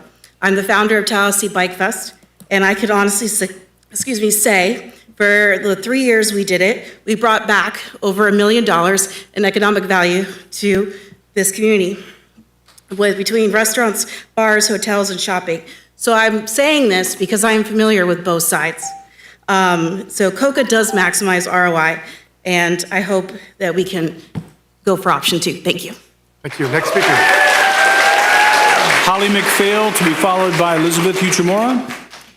Hi, good evening, commissioners. Thank you so much for bringing this agenda up, this item up on the agenda. Before I dive into item 13, I just want to commend the commission for their deliberate discussion on agenda item number 4, specifically the conversation about home rule. It is very, very clear to me as a resident of this great community that you take your jobs seriously, and that when you are confronted with an issue, you are deliberate about that discussion. And I also recall last September when the city was very, very rushed to remove public artwork on our crosswalks, that instead of jumping onto that bandwagon, this commission met residents at those crosswalks and had deep discussion and meaningful debate about why it's important for the public to engage. So as your delegate to the COCA board, I've been there for almost 2 years, and I have observed an organization that is financially sound, it's efficient, the governance is on par, and most importantly, the team that is delivering these services has the community's trust.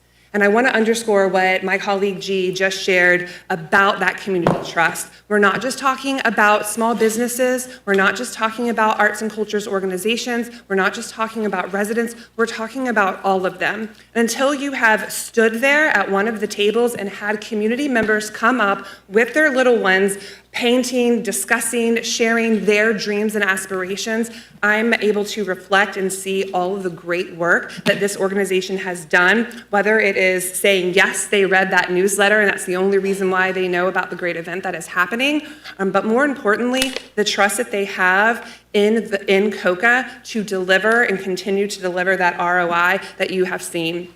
You are going to hear countless numbers and people speaking about the impact of this organization, and what the message truly is that for a 40-year relationship, does it not deserve more than a week of preparation? Does it not also deserve the time and deliberation of a public hearing that you are going to be giving to agenda item number 4? Does it not also deserve that debate amongst you more than just a week's notice? So I implore this commission to please continue to lead and represent this community, holding those tenets of home rule close to your chest, but respect the relationship that you've built with COCA over the last 40 years and choose option 2. Thank you.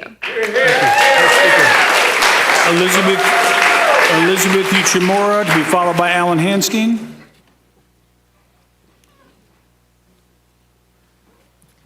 Hello, Commissioners. I'm Elizabeth Uchimura. I'm a Tallahassee resident, and I'm speaking for option 2. I serve on the COCA Executive Board in the city seat. I am also the project lead and co-founder of the Tallahassee Regional Music Collection, which preserves, documents, and promotes local and regional music in this area. As someone who regularly engages with local artists, I can attest to the consistent impact that COCA has in our county and city, not only through financial metrics, but also through the meaningful, productive relationships they create with community members and partners. Not only are the COCA staff and executive board passionate about the arts, we are active participants and leaders in the local arts communities which drive the cultural makeup of our area. There is no substitute for strong relationships built on a foundation of subject expertise and demonstrated commitment to arts in this community. County Tourism has outlined their accomplishments in this report as a reason to revoke funding from COCA. In reality, this is a reason that County Tourism should continue its current operations at such a high level and allow COCA to continue to do the same. There is a clear lack of research presented in this report. No definition of what peer counties are, no complete list of which counties were researched and why, incorrect assertions about COCA's finances, and absolutely no allocation comparisons on sports and special events in other counties.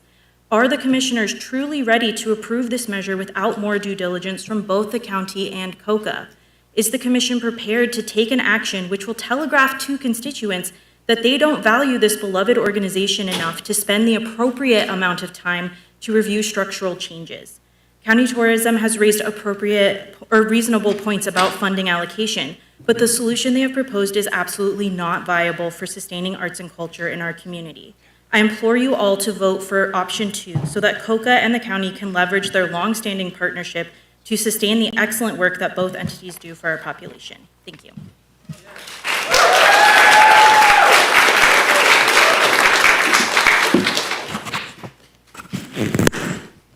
Next. Thank you. Alan Hanstein, 323 48th Avenue. Thank you and good afternoon, Mr. Chair, acting chairs, and commissioners, thank you, and Administrator Long is out there. As a beneficiary of the cultural and marketing grants administered by COCA, I've seen firsthand the incredible breadth of programs that these grants support.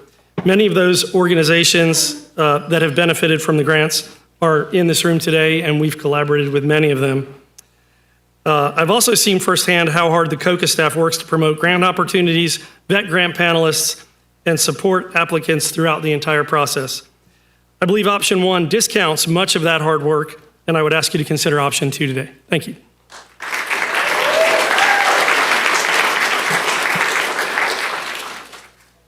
Next speaker, Ms. Aurora Hanson.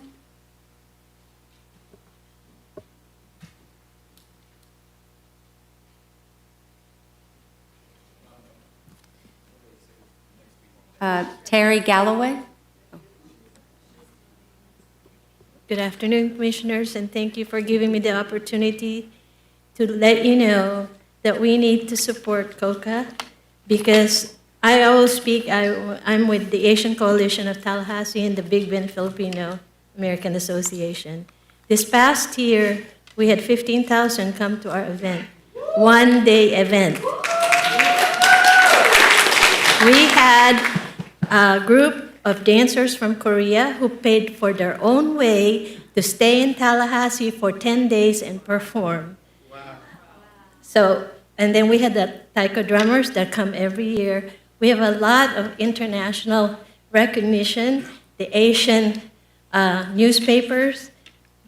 Some of the activities that we did were live streamed to the Philippines, where I'm from. And my sister said, "You did a good job." So anyway, please support option 2. Thank you. Next speaker is Terry Galloway, to be followed by Summer Callahan.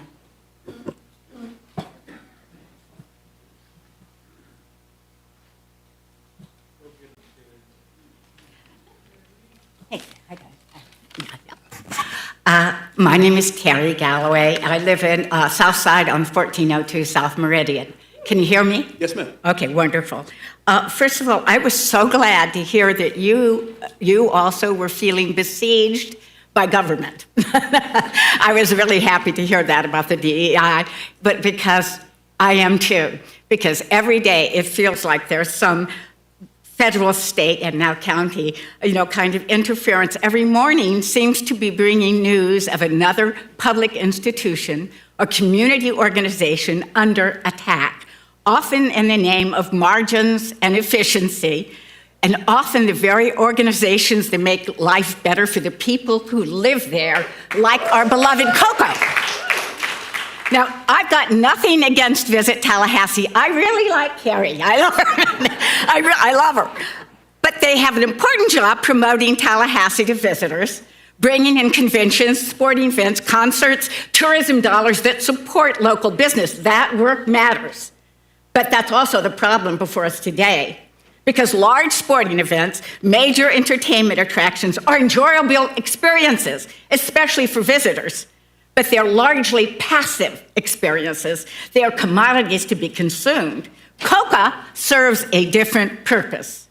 COCA encourages the people who actually live in this county, not simply to observe culture, but to create it. Yes. Visit Tallahassee is primarily dedicated to creating spectators. COCA is primarily dedicated to creating community. And that community is built not only through the large, visible art institutions, but through the smaller organizations that often work quiet. Smaller groups don't fill stadiums or convention centers, but they are where many citizens first discover their voice, their creativity, their connection to one another. They nurture local artists and young people, seniors, disabled communities, countless others who might otherwise feel invisible, and for decades.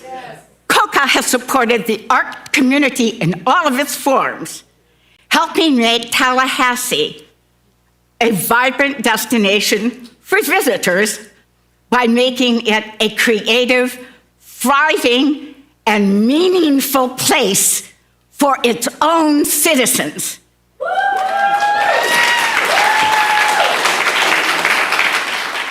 Some of the people have left the room that I really wish could have heard it, but I'm asking you all to please vote option 2 on item 13. Please vote to continue support for the vibrant community of this pretty little city we all love. Thank you, Terry. Thank you, Terry. Next speaker. Next speaker is Summer Callahan, to be followed by Robbie Brunger. Hello, my name is Summer Callahan. I'm at 6846 Donerail Trail.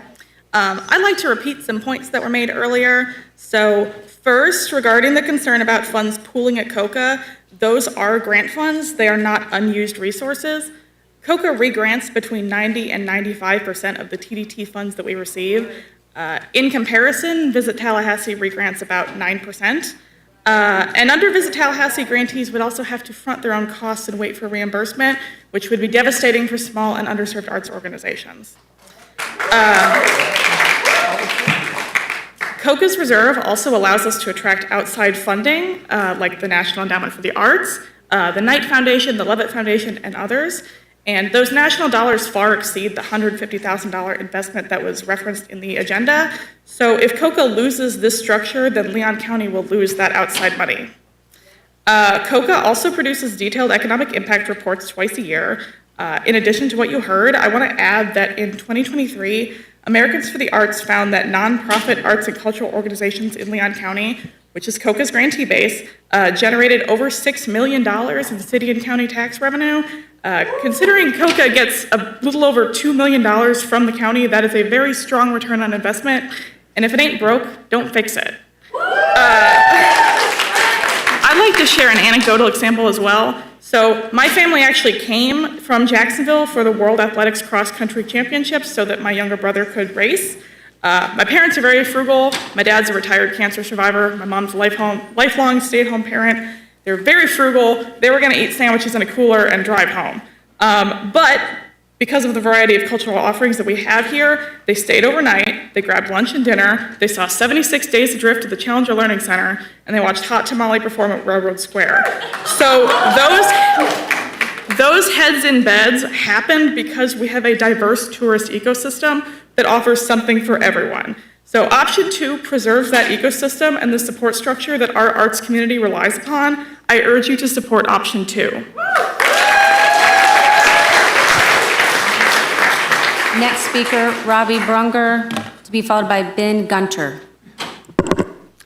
Good afternoon. I'm Robbie Brunger. I'm representing the Capital Chordsmen of Tallahassee. We are a barbershop harmony chorus celebrating our 60th year in Tallahassee this year, and we recently opened our ranks to women. So if you want to talk about those things with me later, please do. But what I want to say today, right now, is this. COCA staff is all in a stew. Commissioners are unsure what to do. But we, for our part, represent local art. We recommend vote option 2.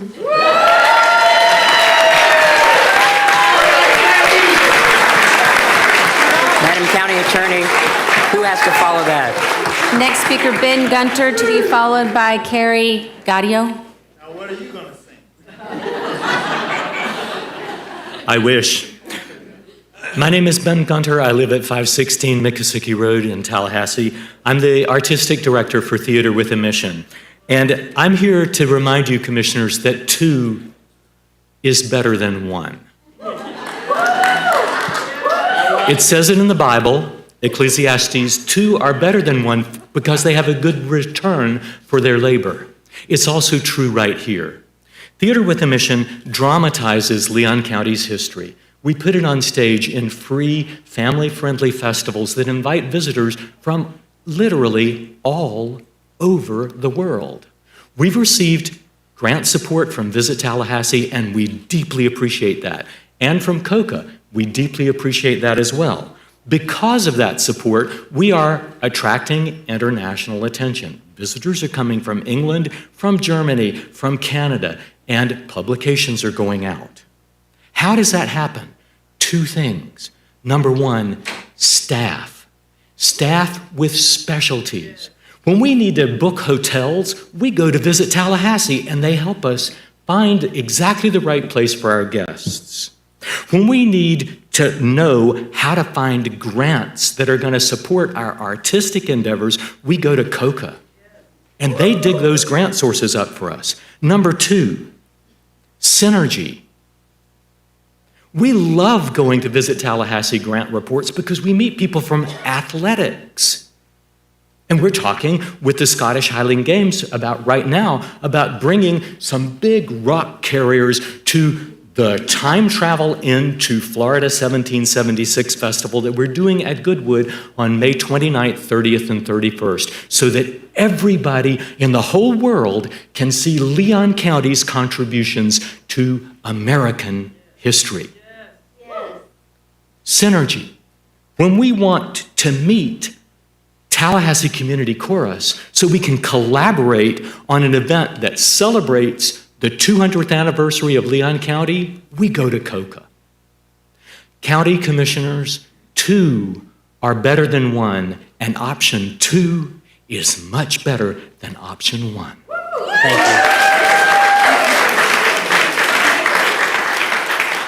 you. Next speaker, Carrie Gaudio, to be followed by Carrie Danielson, and I'm sorry if I'm mispronouncing your names. Sorry. You did fine. Commissioners, thank you for the opportunity to speak. As a lifelong participant and patron of the arts in Tallahassee and lifelong Leon County resident, I've been privileged to serve the last couple of years as administrator at Lemoyne Arts. I'm here in strong support of option 2, maintaining the current agreement structure and keeping the cultural grant process administered independently through the COCA program. You know, this conversation has been framed as an administrative restructuring, but for the arts community, this is really a question of trust, expertise, and whether arts funding remains community-driven or becomes consolidated under a tourism department whose primary mission, while important, is not arts and culture. COCA was created specifically to serve this role. It is not simply a pass-through agency. It is a cultural infrastructure organization built through decades of expertise, relationships, artist engagement, peer review processes, and public accountability. Independent grant review matters because artists and cultural organizations deserve to be evaluated by people who understand the work and the community and long-term community impact. We know that the Commission is committed to measurable return on investment, and the arts most assuredly provide communities with strong and tangible ROI, as you have seen. But arts value cannot be reduced only to hotel stays and tourism metrics. The arts build workforce retention, youth opportunity, downtown vitality, neighborhood retention, civic pride, identity.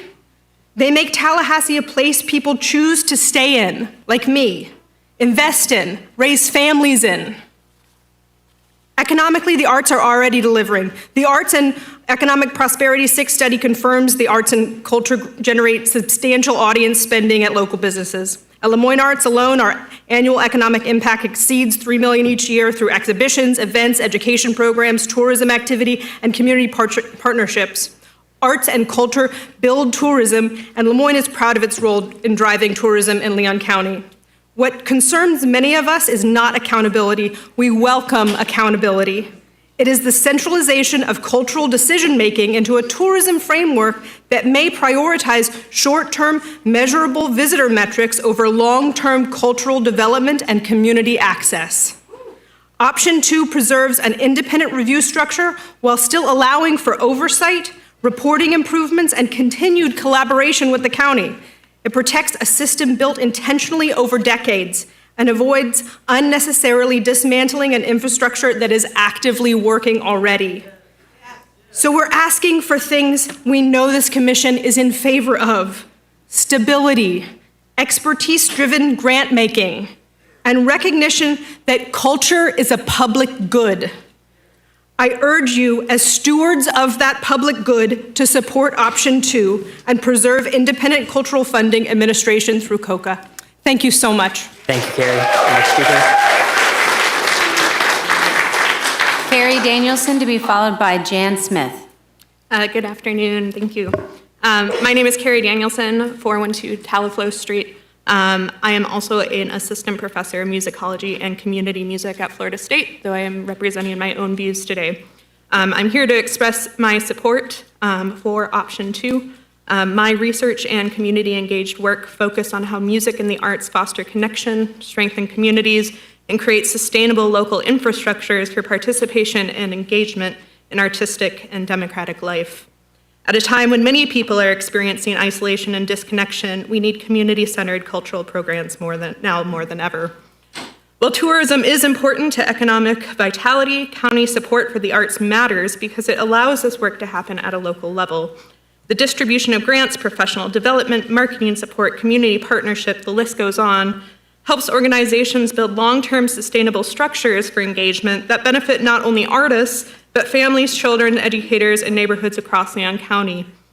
Many of us in this room believe that everyone should have opportunities not only to experience the arts, but to participate in them and create culture within their own communities. That kind of access and participation does not happen automatically. It requires thoughtful investment, infrastructure, and leadership. COCA is uniquely qualified to do this work. They understand the needs of our local arts organizations and communities, and they have demonstrated an ability to support programs thoughtfully and effectively. What they do exceptionally well, and I regularly point students towards COCA's work in my own teaching as a model for community-centered arts engagement. I will also note I've been watching these boards throughout this meeting, and while the Adderley Amphitheater things are amazing and supported, that doesn't happen without local investment in our nonprofits and our smaller organizations that allow those things to happen in the future. I urge you to support option 2 and to give COCA the time needed to work together with the county toward a thoughtful, long-term plan for sustaining arts in our community. They are, after all, our experts. Thank you. Thank you. Mr. County Administrator, real quick, I'd be remiss if I didn't stop to recognize the Honorable former County Commissioner Marjorie Turnbull.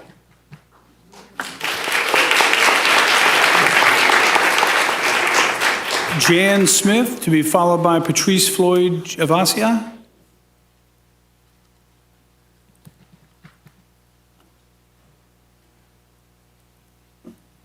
Good afternoon. I'm Jan Smith. I'm the president of the Tallahassee Community Chorus, which is a chorus made up of more than 200 members of this community and communities outside this community who travel here to participate every Monday night in chorus rehearsal.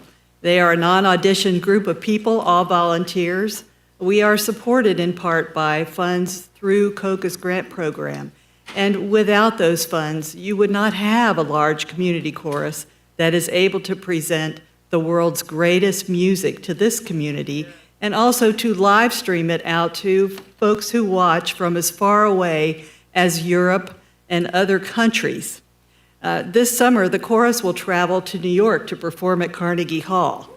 When people talk about bringing in tourism, there's also an effect that happens when an arts organization from this community travels out at its own expense and the expense of its individual singers to bring Tallahassee to the rest of the country. And we have done that over our almost 40 years. Almost every other year, the chorus sings in a choral festival in another country or in another state. And when we do that, people are always asking about Tallahassee and what it's like to live here. So we are all ambassadors for Tallahassee in our way. When I look at this proposal, the proposal that the commission is looking at, and I look at the information provided by COCA, I think the thing that stands out to me the most is that there seems to be a lack of understanding, perhaps, of the function of what COCA was meant to do when it was established by the state legislature and how it does what it does. And it seems like if there can't be an understanding of that in a week's time, that I think sitting down, which is really what's being asked, is that COCA be given the opportunity to explain what they're doing and educate the commission a little better as to how those things work and how nonprofits work and how the funding does help to improve our community, not just for the people who visit us, but for the people who live here. That I think if that could happen, and that is why we would support option 2, there needs to be some conversation and some better understanding of how things are done in the arts community and in the arts business. And I would urge all of you to please support option 2. Thank you. Patrice Floyd Javasia, to be followed by Nicole Sosa. Good afternoon, Floyd. I'm related to Rick Kidding, founder of Javasia Arts Conservatory. I've spent nearly 50 years building young people and families through arts education here in Tallahassee. I usually don't come out to speak because I'm too busy. I'm deeply concerned about the proposal to abolish Council on Culture at the Council of Culture and Arts. One of the great tragedies in America is cultural ignorance. Not ignorance in intelligence, but being culturally unaware of the richness of humanity, history, and creativity that God placed throughout this world. Great cities do not become great by accident.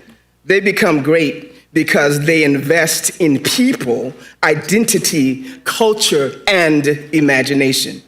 Council on Culture and Arts and Visit Tallahassee are not competing organizations. That's the mix-up today. They serve two different purposes. COCA helps build culture. Let's say that out loud. COCA helps build culture. Visit Tallahassee helps market culture. One builds the culture, the other shares it with the world. You cannot successfully market what you refuse to invest in. Through our conservatory and orchestra programs here in Tallahassee, we have helped develop professors at Florida State, Florida A&M, doctors, Grammy-winning artists, educators, and young leaders whose lives were changed because somebody invested in them through the arts. And let me say this clearly. The arts they're not a luxury.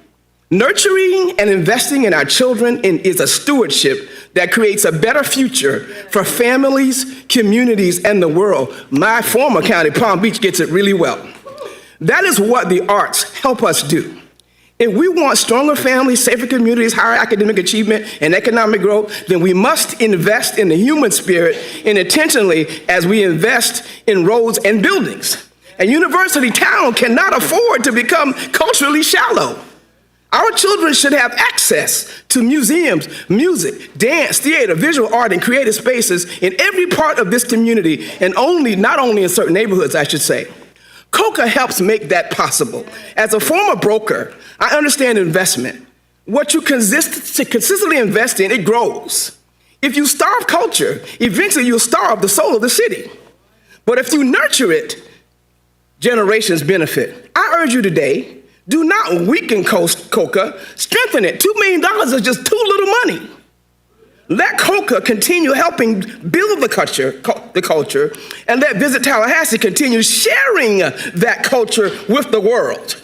Tallahassee can become one of the most vibrant artistic communities in America, but only if we have the wisdom, the good sense, as my mama would say, to invest in what truly makes great sense. Thank you, Dr. Ford. Nicole Sosa, to be followed by Juliet Yanquez.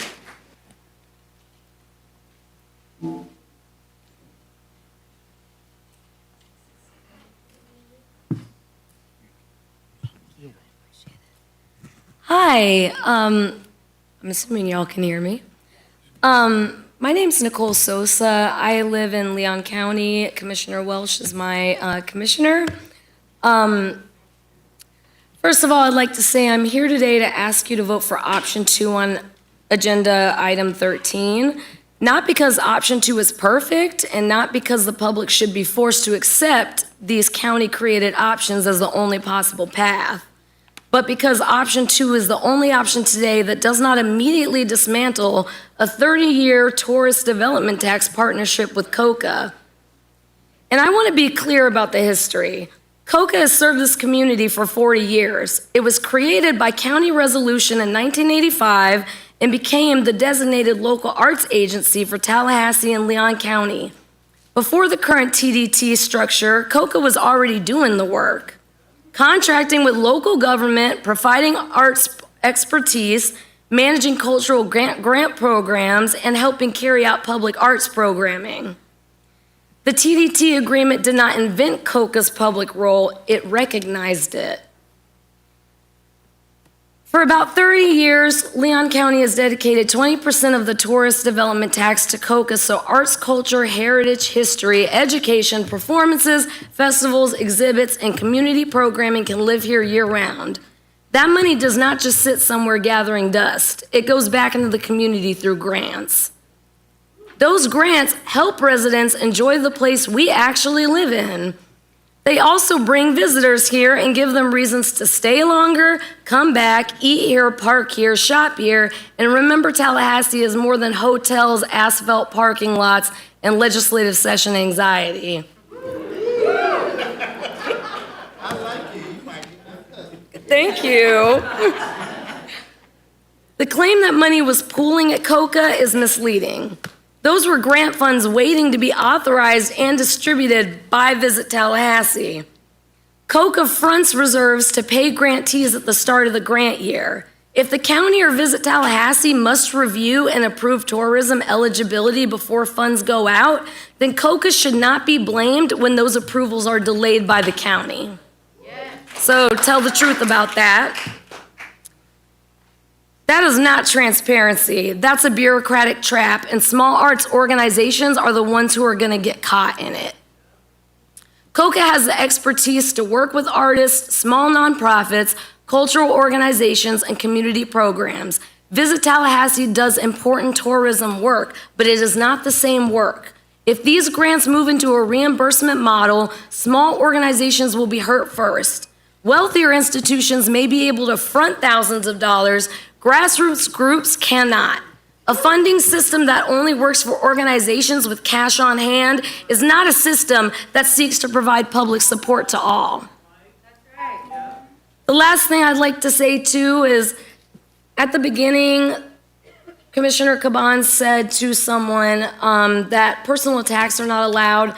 I'd like to make sure that that's clear to all of the commissioners, that that goes both ways. I heard Commissioner Bill Proctor tell a concerned constituent because, you know, as I also observed, many commissioners have not been listening. They've been going places. I understand y'all got jobs, but 50 people came out here to talk to y'all. You need to listen just like we get to listen to you, okay? And you do not get to talk to people however you want.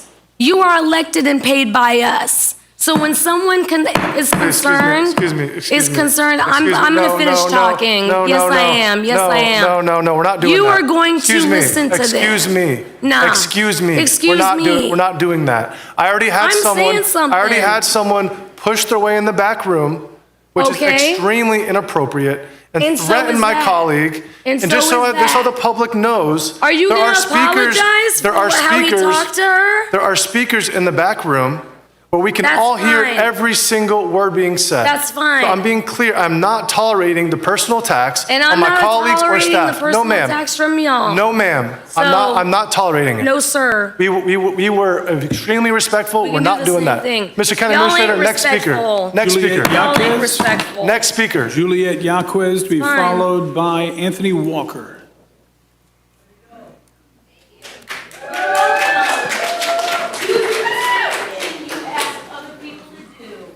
Thank you. Name and address for the record. Juliet Yaquez, 1807 Woodgate Way. Good afternoon. I am the Executive Director of Making Light Productions, a performing arts school in Tallahassee for students of all abilities. And this is my daughter Katie over here, the reason I co-founded MLP, and we are one of the COCA grantees. I understand that these are TDT funds, and I understand why tourism impact matters, but I hope that the commissioners also realize that arts organizations create value in ways that cannot be measured through visitor counts. At MLP, we serve children, teens, and adults with disabilities and families year-round. We provide arts education, performances, community connection, and inclusive opportunities for people who often struggle to find places where they truly belong. Through the arts, shy children find confidence, teens find friendship and belonging, adults find community, purpose, and acceptance. The arts help make Tallahassee a place where people don't just visit, they stay. They raise families here, they build community here, and they invest their lives here, and that's what this is about, an investment that is multiplied many times over through arts organizations like us. The timing of this proposal is also especially difficult because many arts organizations are already facing major uncertainties surrounding arts funding. Many organizations are preparing for the possibility of little or no support that they are accustomed to receiving will be available. I believe the prudent choice is option 2, taking 1 additional year to allow for collaboration, public input, careful planning, and thoughtful discussion about what the long-term arts future looks like here in Leon County. I simply hope that we do not lose sight of the real people behind these programs and the role that the arts play in making Leon County a stronger, more connected community, and the role that COCA plays in making that possible. Thank you for your time. Thank you. Next speaker. Anthony Walker, to be followed by Tian Sanchez Bellato. Good evening, Commissioners. My name is Anthony Walker, but please call me Tony. I'm new around here. I'm from Baltimore. Please accept my apologies. I have a very bad dialect because I'm from a very funny part of the world. But in Baltimore, I'm a known artist. I'm a celebrated artist there. And a year ago, I had a chance to buy a property, South Gadsden Street. Y'all know where that is. It's a mile from here. I hope I didn't make a mistake. I could have moved to Asheville, North Carolina. But I believe in COCA. You know, that's the reason I moved here. I'm a retired nurse and an artist. And I brought my art and my love of art and stone here to this town. And I want to share my love of art with this town. And I believe COCA is going to help me. And I'll tell you this, tourism did not bring me here. Oh, I've been here to Word of South years ago. And I found out this is a very interesting town. It's full of bright, intelligent, artistic, creative people. And the community has a lot to offer. I'm glad I'm here. But I hope that COCA doesn't fail me. I hope they can help me. I feel like I'm a ship at sea, just by myself. My name's Tony. I hope to meet you all. But I need support. I need an arts organization. I need other contacts. And if this organization goes away, I'm just, you know, you might not see my art, or I might not be able to share it with you. Please support too. Thank you very much. Thank you. Next speaker. Tian Sanchez Bellato, to be followed by Sarah Roy.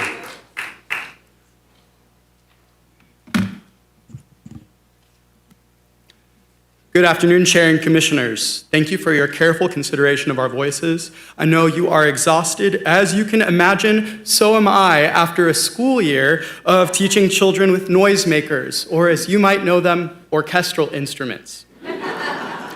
My name is Dr. Tian Sanchez Bellato. I live at 3013 Godfrey Place in Northeast Tallahassee. I'm here in my official capacity as the music director of the Tallahassee Youth Orchestras on behalf of the young musicians of Leon County and the Big Bend region and the countless dedicated educators who teach them. The Tallahassee Youth Orchestras serve students across multiple ensembles every week. They come from the public, private, and home schools across this region and the Big Bend. Some have played for years. Some just picked up an instrument weeks before getting plopped into my group. Some don't even have feet that reach the floor from their chairs. TYO is a COCA grantee, and in practice, COCA funding helps us put coaches in front of students, secure rehearsal space, and keep our program accessible to the families regardless of their ability to pay. Without that infrastructure, the students who need us most, which we are acutely proud of, as mentioned in earlier discussions on inclusivity, are the first ones we lose. As a first-generation Cuban American, I am keenly aware of the singular role the arts played in my life and my education at large. Without Florida public schools, community organizations like COCA, and advocates for the arts, a collegiate education would have been impossible for me. Scholarships paid my way through every step of my education, supported by organizations such as COCA. I want to be direct about what this proposal will do. I understand the value of tourism, and I want to be clear that I'm not here to argue against it. I, too, love Visit Tallahassee. The work and funds brought in through events such as the World Athletics Championships are a real win, which is exactly the kind of win the tourism division is built to deliver. Visit Tallahassee does crucial, needed work. However, the work COCA does is a different kind of work.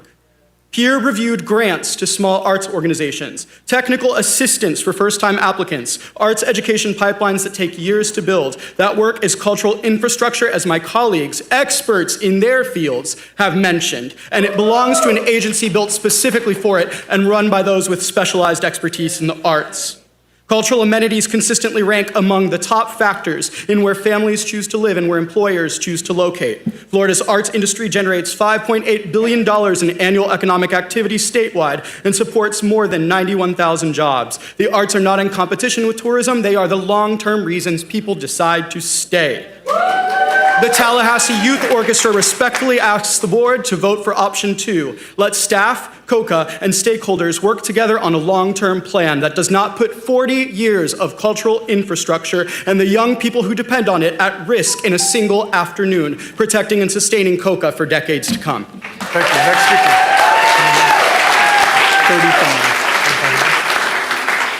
35. Sarah Roy, to be followed by Pam Dofek. Good afternoon, Commissioners. My name is Sarah Roy, and I live at 635 Chancey Lane. And I am the CEO of Young Actors Theater, a longtime grantee of both COCA and Leon County tourism supported initiatives. I am here today to respectfully ask you to support option 2 on agenda item 13, extending the current contract for 1 year and allowing an additional time for COCA and the county to work collaboratively on a long-term engagement. Organizations like ours rely on stable and predictable funding systems to plan programming, staffing, and educational outreach. Through the support of both COCA and tourism funding, Young Actors Theater serves thousands of students and countless families annually through performances, camps, and year-round educational programming. These investments are not just about performances. They help develop talent, communication skills, leadership, collaboration, and confidence in young people across our community. In the past year, our students have performed on Broadway and at Disney World, representing Tallahassee. We have hosted 4 Broadway and West End artists as directors working with our children for 1 month each here in Tallahassee. We currently have 2 current Tony Award nominees, Casey Levy and Shoshana Bean, serving as executive producers of a project of ours. They've both traveled here to Tallahassee to provide concerts for our community. We deeply value Leon County's longstanding investment in community programming and appreciate the county's support of initiatives that contribute to both the quality of life and our local economy. We simply believe that a significant change to a long-standing funding structure deserves additional time for analysis, stakeholder engagement, and thoughtful discussion. Thank you for your time, your leadership, and your continued support of organizations serving the families of Leon County. Thank you. Next speaker. Pam Dofek, to be followed by Samantha Jocelyn Muller.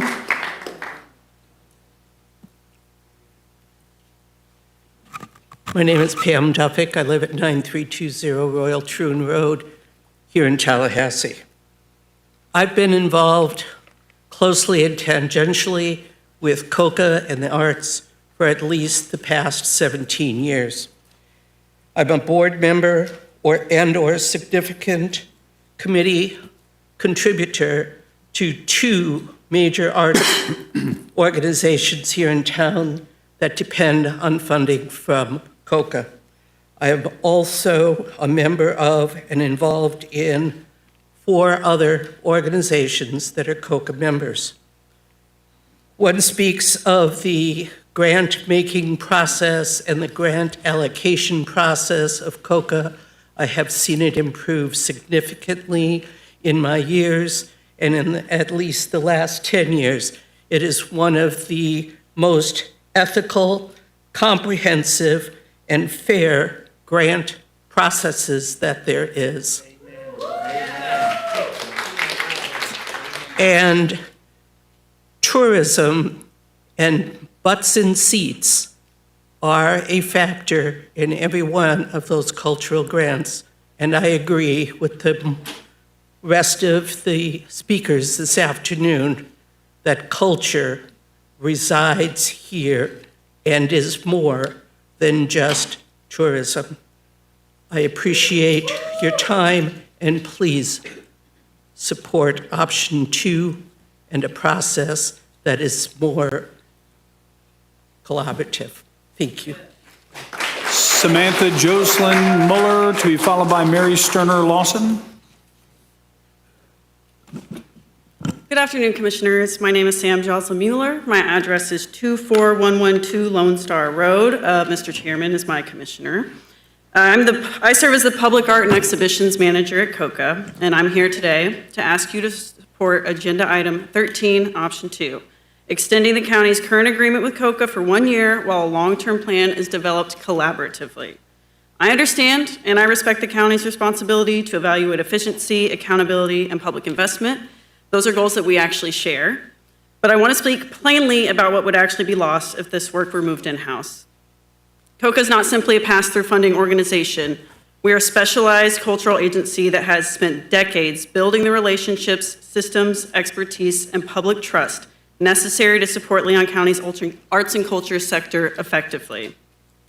Every day, our staff works directly with artists, with nonprofits, with educators, tourism partners, municipal assistants, grants administration, marketing support, exhibitions, public art coordination, professional development, and capacity building services that many organizations could not otherwise access.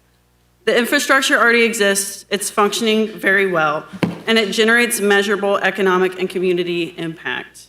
Arts and culture contribute more than $204 million annually to Leon County's economy and generate over $85 million in tourism and event-related impact. Those outcomes do not happen accidentally. They are supported through sustained coordination, expertise, and community partnerships. I also want to emphasize that this conversation is also just not about economics, as you guys have heard here today. It's about access and identity and quality of life in Leon County. Cultural programs reach students, families, seniors, rural communities, veterans, and residents who may not otherwise have opportunities to engage in the arts as well. As someone who works directly in this field every day, I can say confidently that rebuilding this capacity internally would not be simple, inexpensive, or immediate. The institutional knowledge, community trust, and sector expertise cannot be replicated easily. I believe there is absolutely room for continued evaluation, accountability, and stronger collaboration between the county and COCA, and I respectfully urge the board to not dismantle an effective partnership before fully understanding the long-term costs and consequences of doing so. Commissioner Cobain, I've told you several times that I appreciate the way you serve our district, so I'm asking you to continue to do so and to think about the community and the county as a whole in this vote. Thank you. Yes, ma'am. Thank you for the comment. Mary Sterner Lawson, to be followed by Moe Hewitt.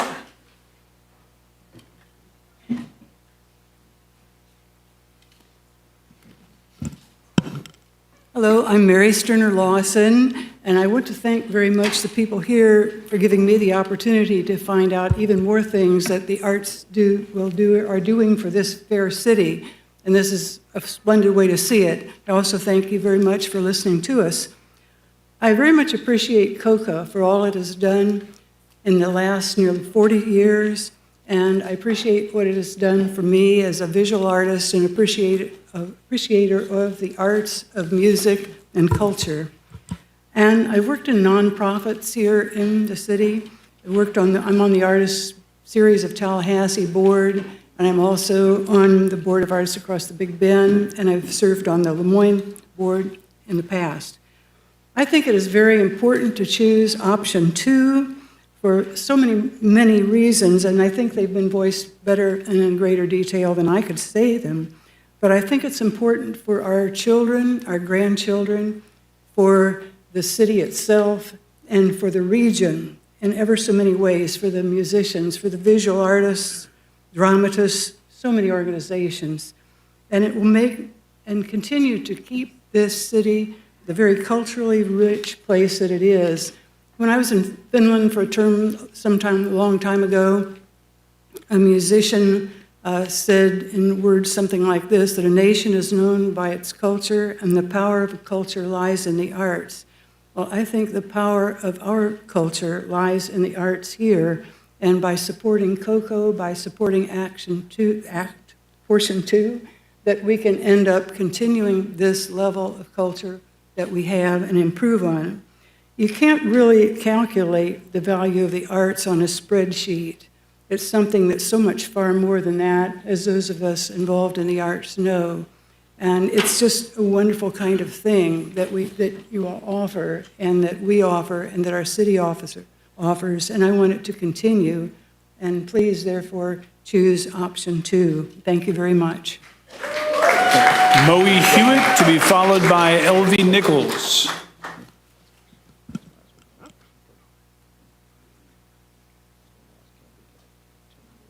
Hello, thank you for your time today. My name is Moe Hewitt, and I'm here today in 2 capacities. One as a previous art educator, and then 2 as a current working artist. I served as an elementary school art teacher in the South Side, which is where I live. And my classroom didn't have access to things that art students need, like paint and paper and basic necessities. I believe all students should have access to these things for a rigorous art education. COCA gave that to us. Thank you. With COCA's help, we were able to have paint and paper and drawing boards. My students were able to experience painting outside and learning about different art movements that a lot of students don't get to learn about. And so I want to urge you to please choose option 2.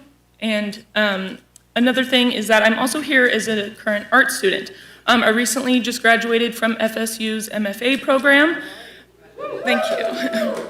And when I was speaking with my cohort, everyone is moving away from Tallahassee. And I think that's something that's really important to look at, because the reason why everybody is moving away is because they want to have opportunities and a future in the art field. But I'm here today because I think that it's important to create what you want to see in the world. And I want to see Tallahassee have a robust art community. And I think that COCA is something that really supports that. I know when I was making my decision to stay here in Tallahassee, that's what I was looking at. So I, again, urge you to vote for option 2. Thank you.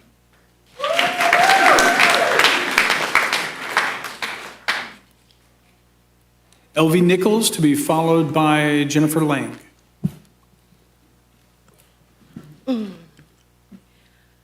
Good afternoon, Commissioners. My name is Elvie Nichols, 3263 North Shannon Lakes Drive, and I am a local artist here in Tallahassee. I began pursuing art seriously in my 60s, and as a Hispanic artist with English as my second language, stepping into the arts community could have felt intimidating. But COCA welcomed and supported me from the very beginning.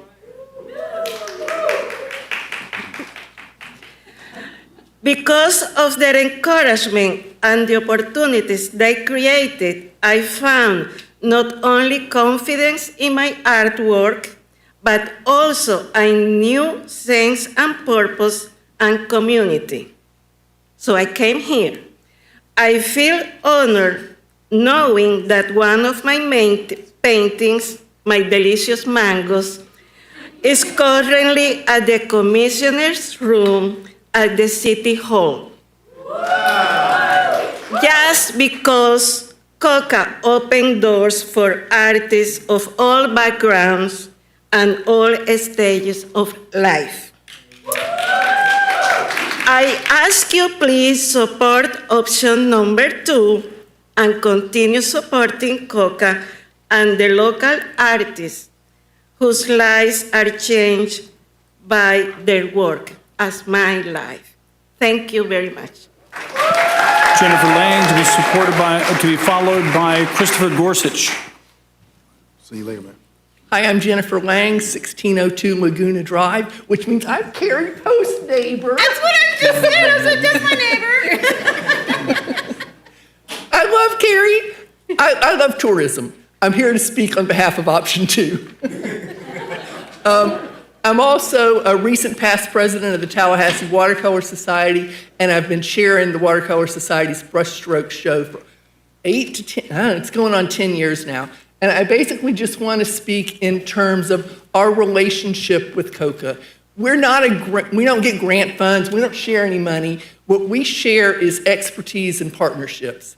And if we didn't have Coca and Sam and her crew, we would have a real hard time doing not only our brushstroke show, but our big tri-state show every year, and just a lot of the activities we put out there for people who want to work with watercolors.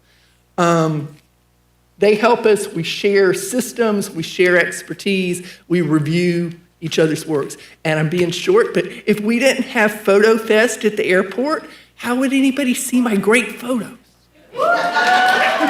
Christopher Gorsuch, to be followed by Echo Gates.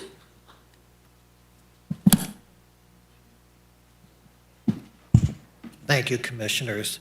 I reside at 963 Victory Garden Drive in the Near East Side. I represent myself and as a board member of the Tallahassee Civic Corral, and I am here today to discuss the points raised by Visit Tallahassee. Regarding the reserves, these reserves are essentially a working capital and serves as front money to grantees such as ourselves who have already dispersed their own funds in being able to afford their programs for that year. This money is released to grantees only when a mid-year and final reports have been submitted to COCA, including information on return on investment, detailing visitor count, expenditure logs, counts of adults and youth on education programs, and the numbers of full-time positions. The ability to attract and retain NEA awards, especially recently, is a key to maintaining COCA's successful track record of fiscal management and results. It would be nearly impossible for any other agency to continue the current amount of $150,000 staff funding, which, by the way, has remained the same amount for nearly 20 years. This would have to be rebuilt from scratch, including the established record that an independent COCA has maintained for 40 years. Finally, I would like to thank COCA for its support throughout the years. The Corral this year was able to celebrate its 40th anniversary of presenting 3 concerts and serving the public through its 6 sing-outs to people who are unable to or unable to afford or attend our regular concerts. Other performing arts groups could relate similar accounts of serving citizens who were once tourists and helped make Leon County a great place to live. A 40-year-old partnership merits the time to integrate the audited data, the program impact metrics, and stakeholder input into any structural decision. I respectively ask the board to vote for option 2. Thank you. Echo Gates, to be followed by Melinda Cohen.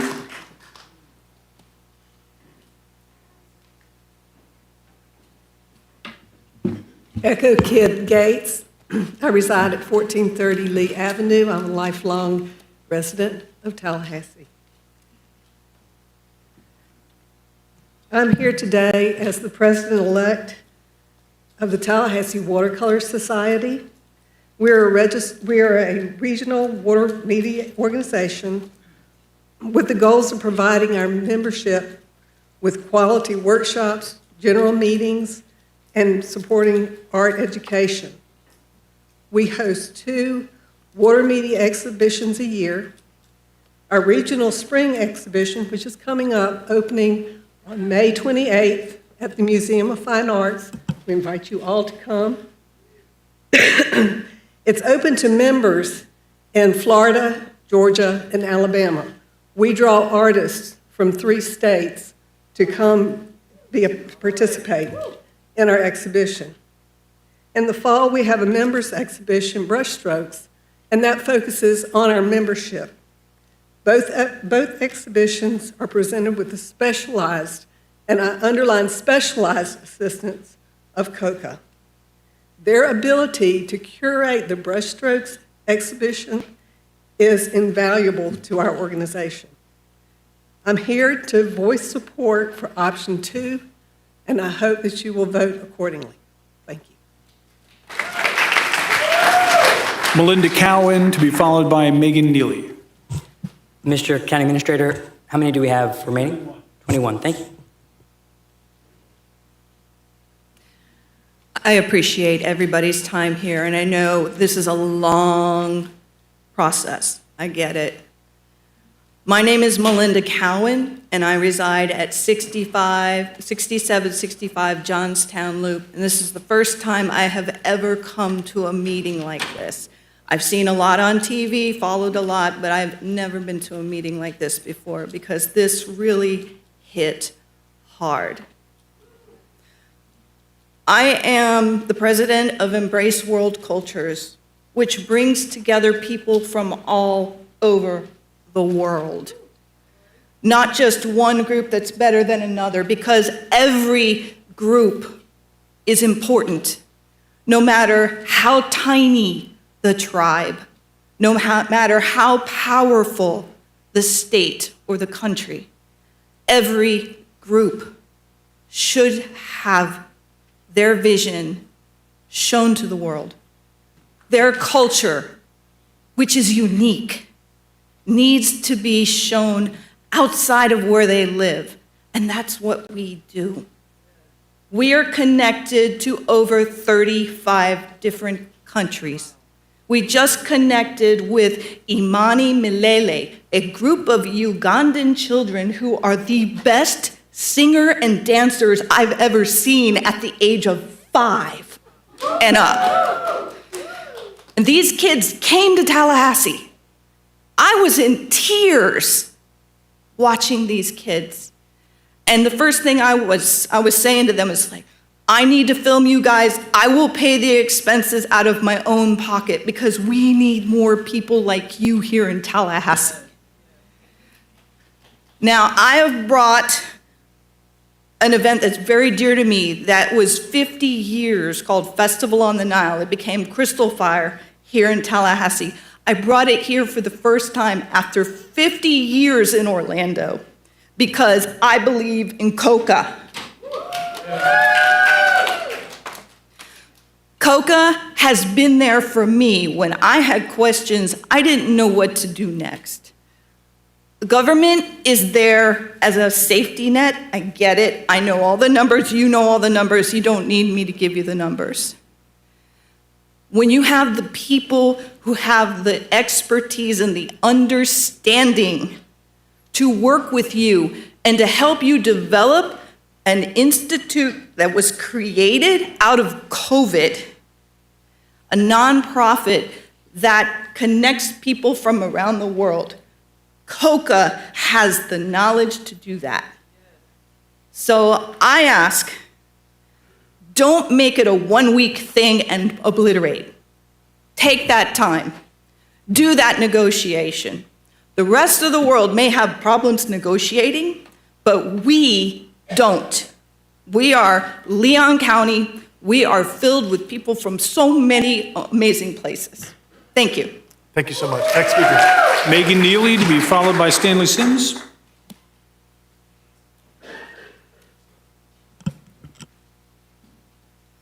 Hi, my name is Megan Neely. I'm at 411 Chapel Drive. I'm a graduate student at Florida State University studying art history. 2 years ago, I moved to Tallahassee for school. 1,000 miles away from family, I was often homesick. But in my second year here, I met a friend who happened to work for COCA.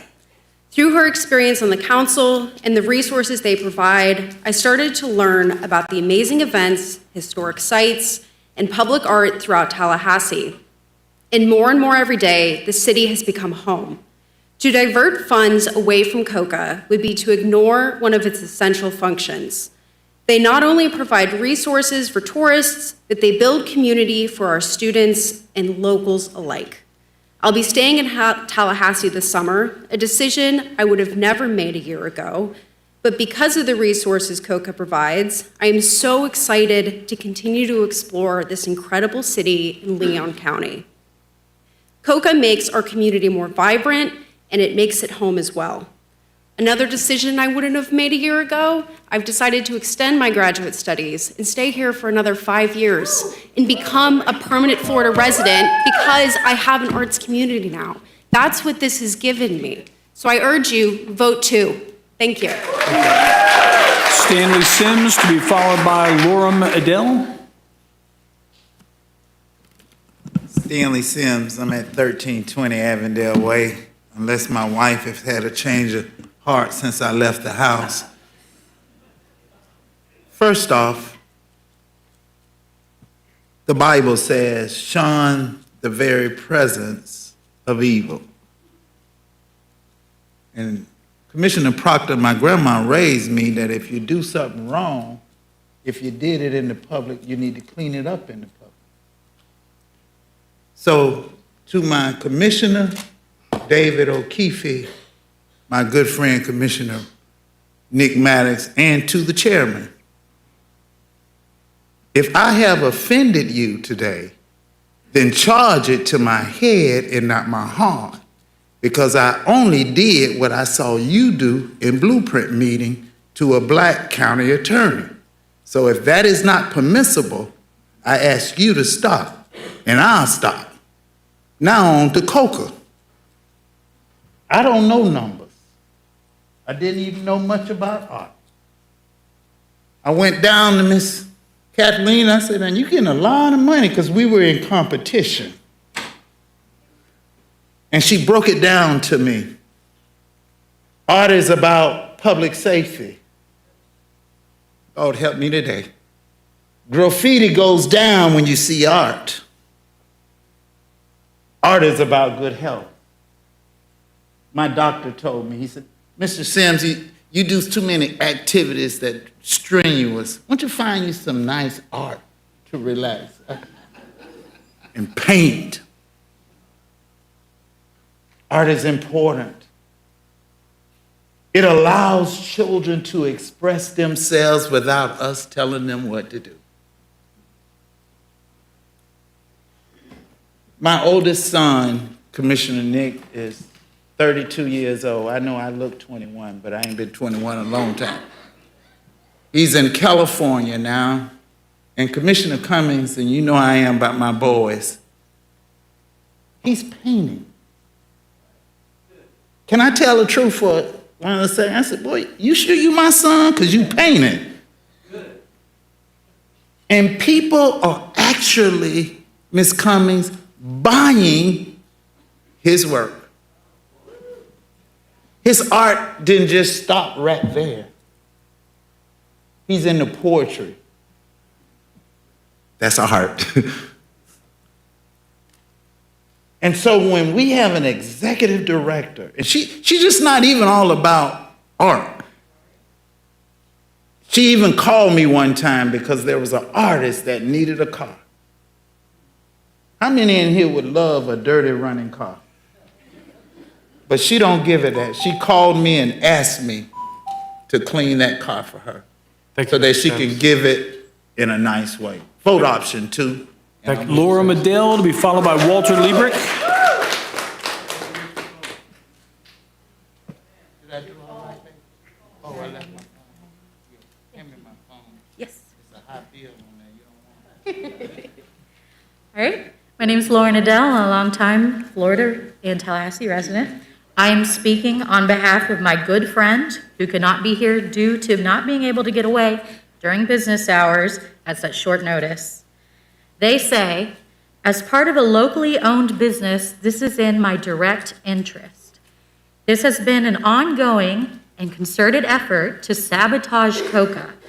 Funds that remain in their account are there because Visit Tallahassee has not released them. Removing COCA experts in favor of county employees will not save money nor make good financial sense. Please remove the need for Visit Tallahassee to overview funding to resolve the issue instead. In my own words, Florida State Capitol deserves art and culture that does not need to be paid up front for. 40 years of COCA, hopefully many more. Thank you. All right, ladies and gentlemen, we are going to go on a 15-minute recess, and we will pick back up at 6 p.m. Thank you. I beat the bathroom. I beat the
are going to pick up where we left off.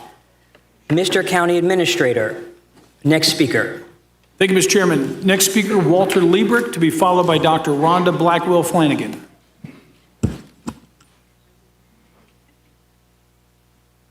Hi, good afternoon, Commission. Thank you for allowing me to speak today. My name is Wally G., and I've been a Tallahassee resident for 25 years. And unlike many of the other speakers here today, I am not a board member of COCA. I am not paid by COCA, and I don't take any grant money from COCA. But what I'm here to do today is to deliver a message that art heals our community. And through COCA, COCA provides the platform for healing. We heard today about agenda item number 4, and it breaks my heart to hear that we're turning back the clocks on racial advancements in our country. But art heals. Another thing that the Florida legislature has imposed upon our local governments is House Bill 1217 that makes our clean energy plan in the face of climate change illegal. That breaks my heart. But art heals, and COCA is that messenger. So my message here today is very simple. Please, please do not follow in the legislature's footsteps and create an authoritarian, top-down approach to this and vote for option number 2. Thank you. Dr. Rhonda Blackwell Flanagan, to be followed by I.D. Codington. Good evening, Commissioners. My name is Dr. Rhonda Blackwell Flanagan, and I am here this evening to speak in opposition to transferring COCA's funding to Visit Tallahassee, supporting option 2.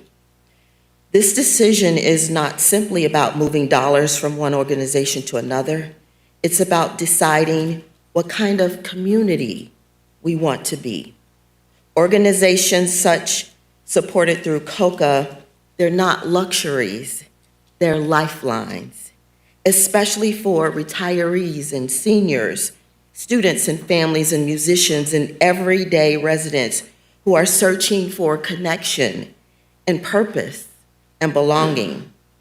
As a member of the Tallahassee Community Chorus and the theater community in Tallahassee, I have seen firsthand what participation in the arts does for people.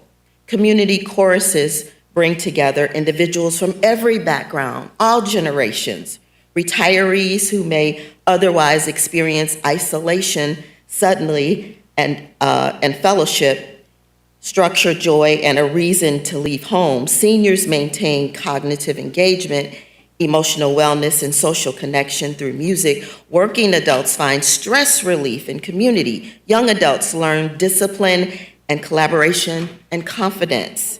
And audiences benefit too.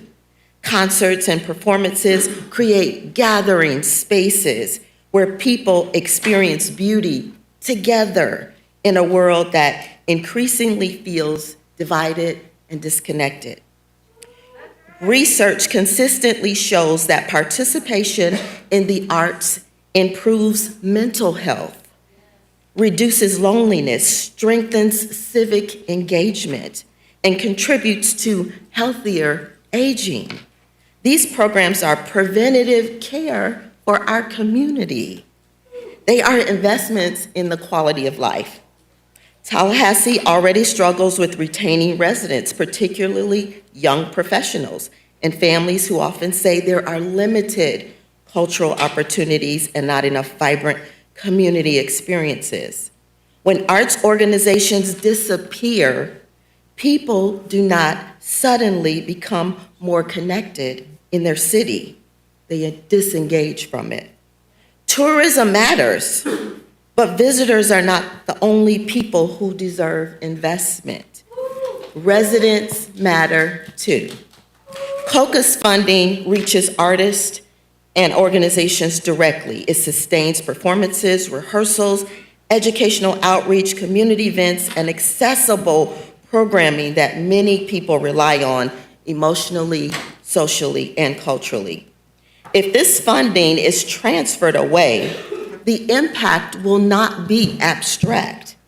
Fewer concerts, fewer programs, fewer opportunities for residents to gather, create, perform, heal, and belong. A city without arts investments becomes quieter, less connected, and less alive. I urge you to not just think about what matters, but what matters most, and protect COCA's funding. Thank you. Heidi Codington, to be followed by Deborah Desilets.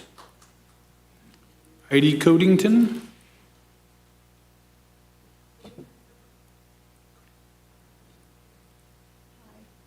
See you again. I'm Deborah Desilets. I'm a native of Tallahassee, born and raised here. I want to be direct. I've worked with COCA for 15 years, off and on, as I've been coming in and out of Miami, managing the Morris Lapidus legacy, which makes me responsible for exporting Miami Beach's architecture all over the world. So I understand branding, and I understand what branding does and what it is and how powerful it is. It's a different side of a coin than what art is, and I want to speak to art. I grew up in Tallahassee. I'm a child of Lemoyne. I'm a child of Trinity Catholic Blessed Sacrament School, where the nuns taught me how to, draw with China ink. I'm indebted to everything in Tallahassee for the artist I became and for the person I am and for the ability to even sell art to the world through Mr. Lapidus's legacy. It's different. Branding is different than art. And I think this idea of restructuring that you're doing, I just wanted to say that we have to see through it as like a sanitized look at restructuring. We're trying to gain control over how you fund arts is completely unfair to the art product itself. Government shouldn't have any control in how art gets curated. That is just something that's simple. Artists should be curating art. And to move money while we do harm to freedom of speech is an out-and-out wrong. We're supposed to do no harm as architects to anybody so that our buildings are safe. You as the commissioners have to do no harm to our arts so that our culture and our community is safe.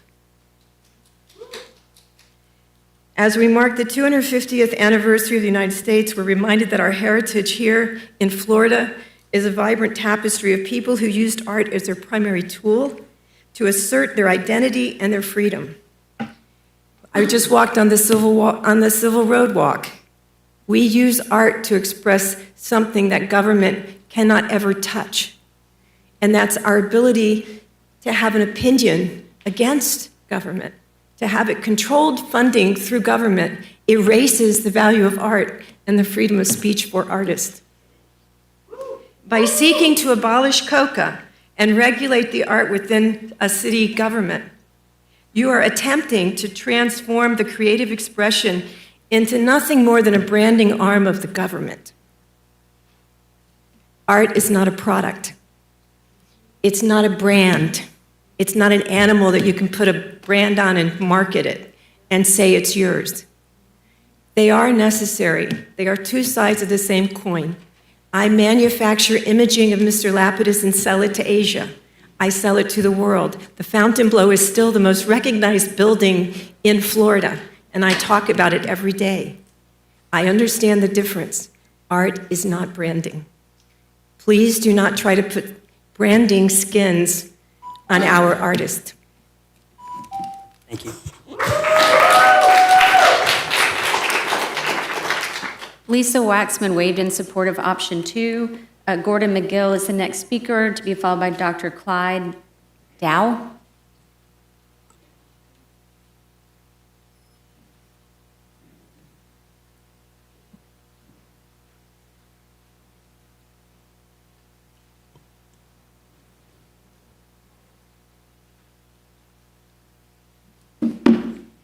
Good evening. I'm Clyde Dio. I'm the founder of the Asian Coalition of Tallahassee, which basically sponsors and organizes one of the largest cultural events in this town. It's Experience Asia. When we started, the community was very, very small, and I think I remember the time when I came here, there were only like 3 Asian restaurants. And I said, oh, we're very, very small. We're the minority of all the minorities. Then the population grew over time. And so we decided, let's get together and make sure that we're actually well represented in the community. So we formed the Asian Coalition of Tallahassee, which is the organization or the umbrella of all the Asian communities and organizations in Tallahassee. And over the years, we started like, okay, how do we actually, promote our culture? Because Asia, if you look at, is actually a bunch of countries. I mean, there's a lot of cultures there. So we said, okay, why don't we organize Experience Asia? And maybe people will in fact like know us better and understand who we are because, we're here to stay. So I said, okay, let's do that.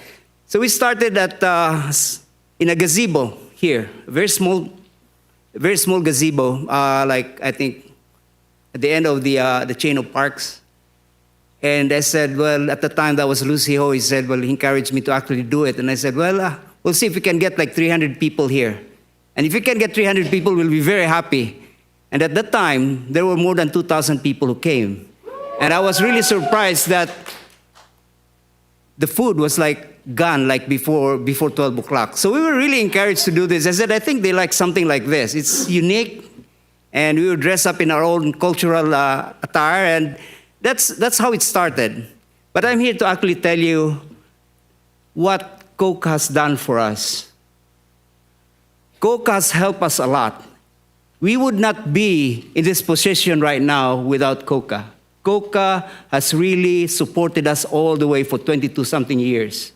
And I'm really very thankful to COCA, to the Leon County as well as the city of Tallahassee, because when we started this, what I did was to actually approach former Mayor Marks. I said, Mayor, can we do something like this? And he said, yeah, do it. If you can do it, I'll be there to support you. And we did. And now the cultural event, which is Experience Asia, which is probably like one of the largest cultural events in town right now, it's still there. And it's going and thriving, and it's thriving very, very well. And we must have drawn more than, hundreds of thousands of people over the span of 20-something years.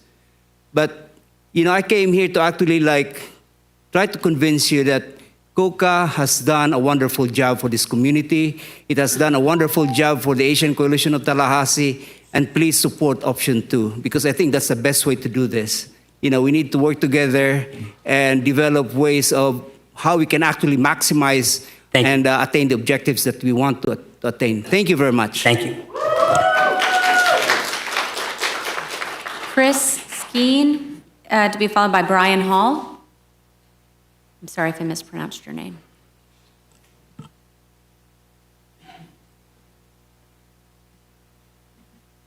Good afternoon. My name is Chris Skeen, and my address is 3311 Remington Run.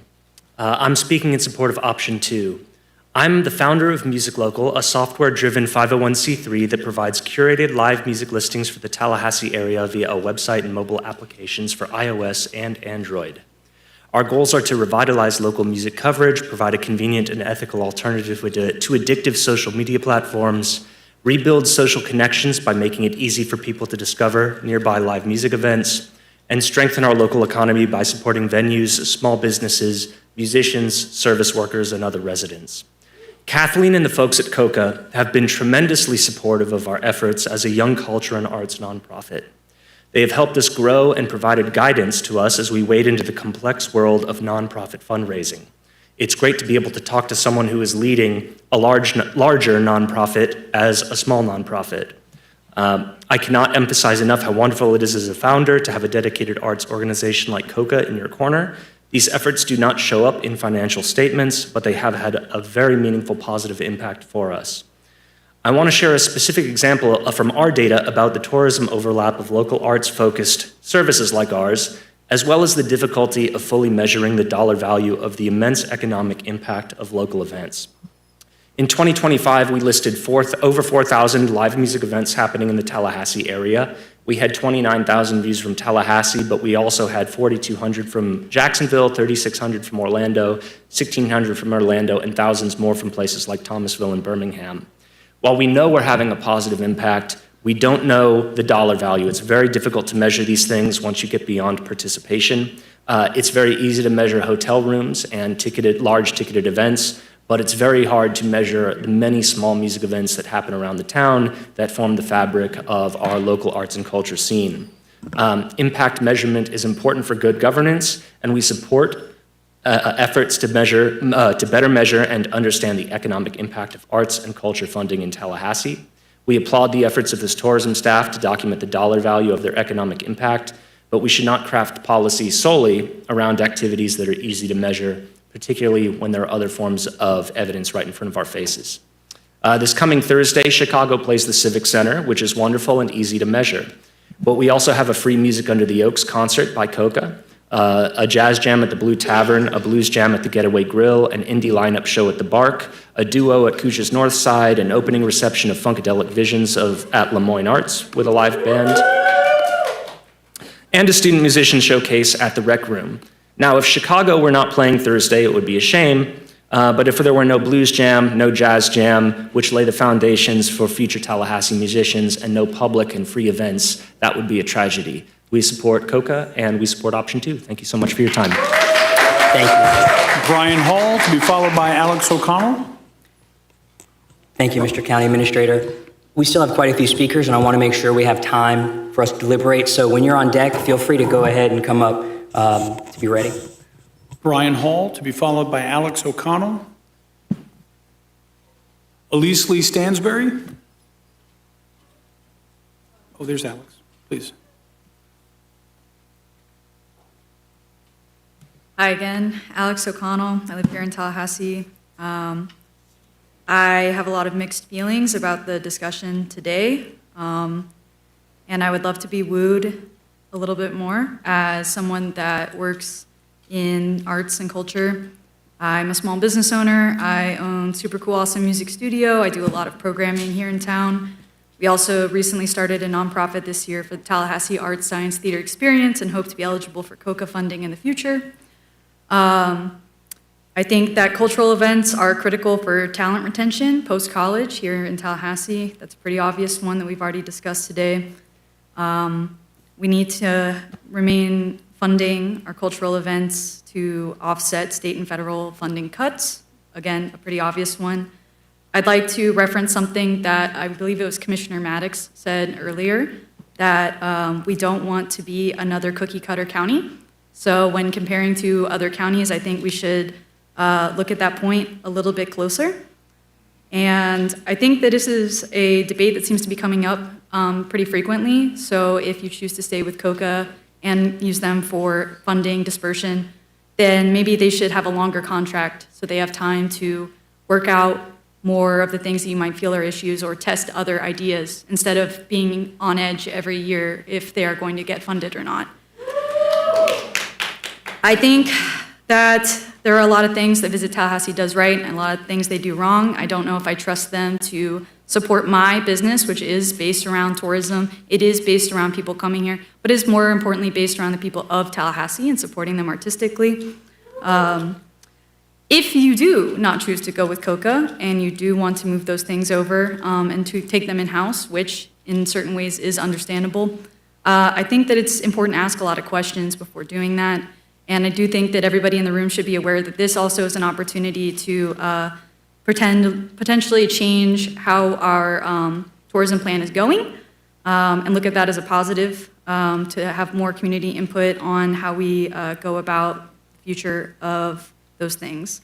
So a couple questions I had were, how would we ensure that funds are diversified in their use if they do move in-house? Not just for sports funding, but and which one of these options puts more money directly into programs and programmers' hands?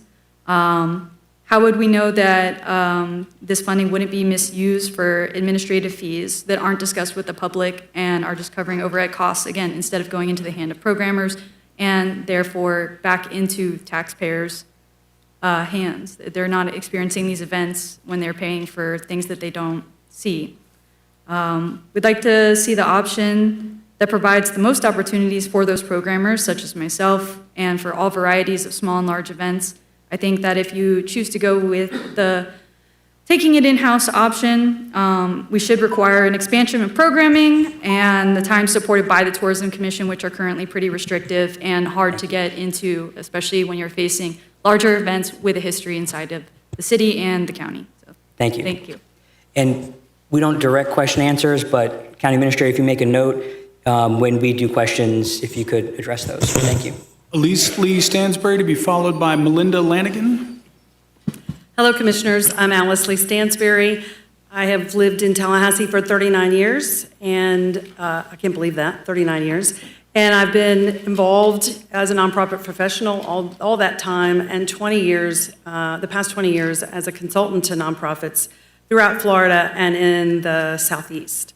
So there were 3 points that I wanted to make today, 2 of which I think have been well made. One, you and COCA and the TDC and all the stakeholders need more time to really make the best decision.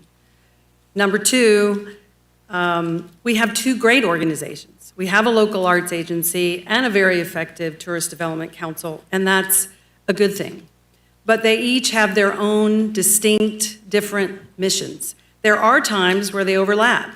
The capacity building support that an organization like COCA funds to an organization like Lemoyne, for example, builds that organization up, and now, all these years later, the TDC is investing its resources into the Chain of Parks Festival that's grown into something that's bringing tourists and visitors from outside of our community. I myself had my mother and my family from North Carolina here for the Chain of Parks this year.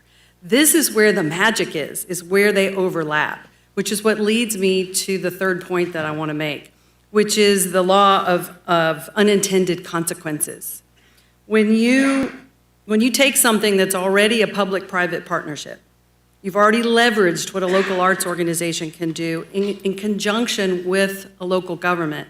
That brings to the table all the partners, Florida State, Florida A&M, Tallahassee State College, all of the community subject matter experts and artists who serve on those panels. That's where the magic is. That's an asset for our community and an asset to this process. It's also the asset that external funders are going to look for when they make a decision about whether or not they want to invest in Tallahassee.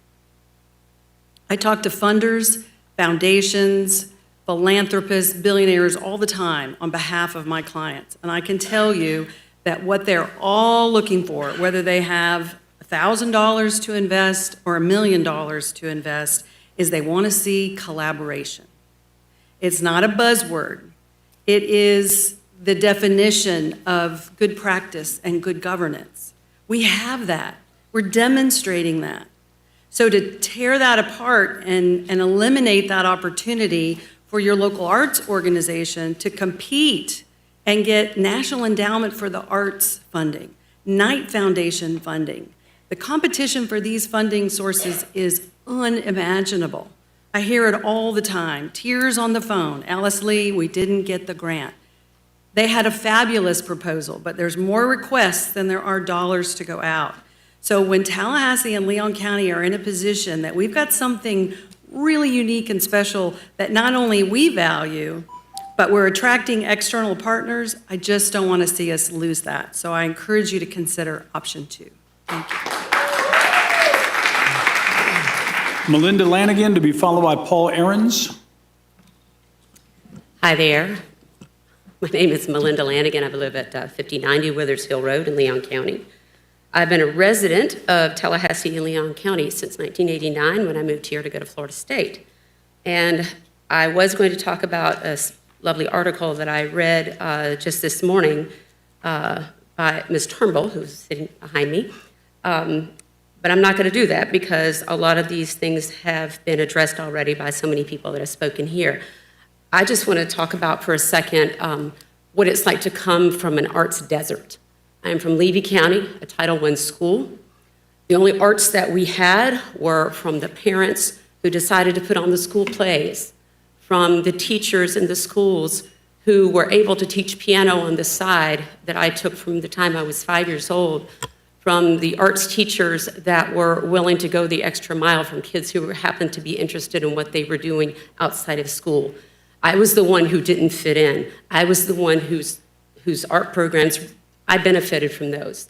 When I moved up here at 17 years old to go to Florida State, This whole area, Leon County, Tallahassee, I was a really small fish in this gigantic ocean. Williston had 2,000 people. I think today it has 2,200. Hadn't grown a whole lot. And the art's there. It's still a desert. And it makes a difference for kids like me to come to some place that has so much more available. I've been a musician here for 34 years. I'm in a cover band. We play originals sometimes too. It's a lot of fun. And we do attract some people to come here from out of the Tallahassee area. But I try to enrich this area with what I do. My husband and I have a band, and we just want to contribute to the arts. I feel like COCA does that. And hopefully working in conjunction with Visit Tallahassee, this partnership can remain. I strongly encourage you all to really give this some more thought. It affects people not just on a tourism level, not just on a county level, it affects us all on a personal level. What are we without our art? What are we? And I also want you all to consider, how does SB 1134, how is it going to affect this partnership? Will we be able to have programs for the LGBTQ plus community? Can we have Pride Fest? Will we have the Asian festivals? Can we have things that celebrate emancipation? Can we have those things? That law is just a stepping stone, I believe, to other oppression that will come forth. Our arts is how we deal with this. So please, I urge you to select option 2. It's so important for our community. And thank you all so much for your time. Paul Ahrens, to be followed by Ramona Abernathy Payne.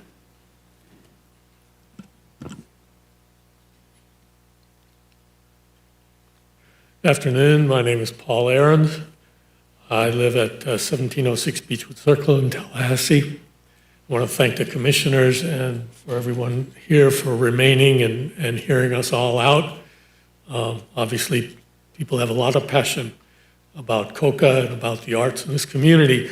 I think Tallahassee actually has culture and arts more than proportionate to the size of the community. We have universities, museums. This is the state capital. I've lived here since 1989, and I really feel that I've been the beneficiary of the environment that's been created by organizations like COCA. I'm also appalled at the people at the state and federal level that want to tell us all how to think or what to think and restrict what we can say. I think that hopefully things are going to change, at least at the state level in November here. There might be a totally less retributive, less vindictive atmosphere. In the interim, I think you have the option to continue the contract with COCA for another year, let the political dust settle and see what comes next. I certainly would be supportive of all of you to take that courageous action. I think it will insulate, potentially, it'll insulate the arts and community. It'll insulate you to continue that contract. You know, the old saying is, if it ain't broke, don't fix it. This is a situation where COCA's not only not broke, I mean, it's functioning wonderfully well. I don't think we should try to fix it. So I'd urge you to support option 2. Thank you. Thank you. Next speaker. Ramona Abernathy Payne, to be followed by Matt Burke.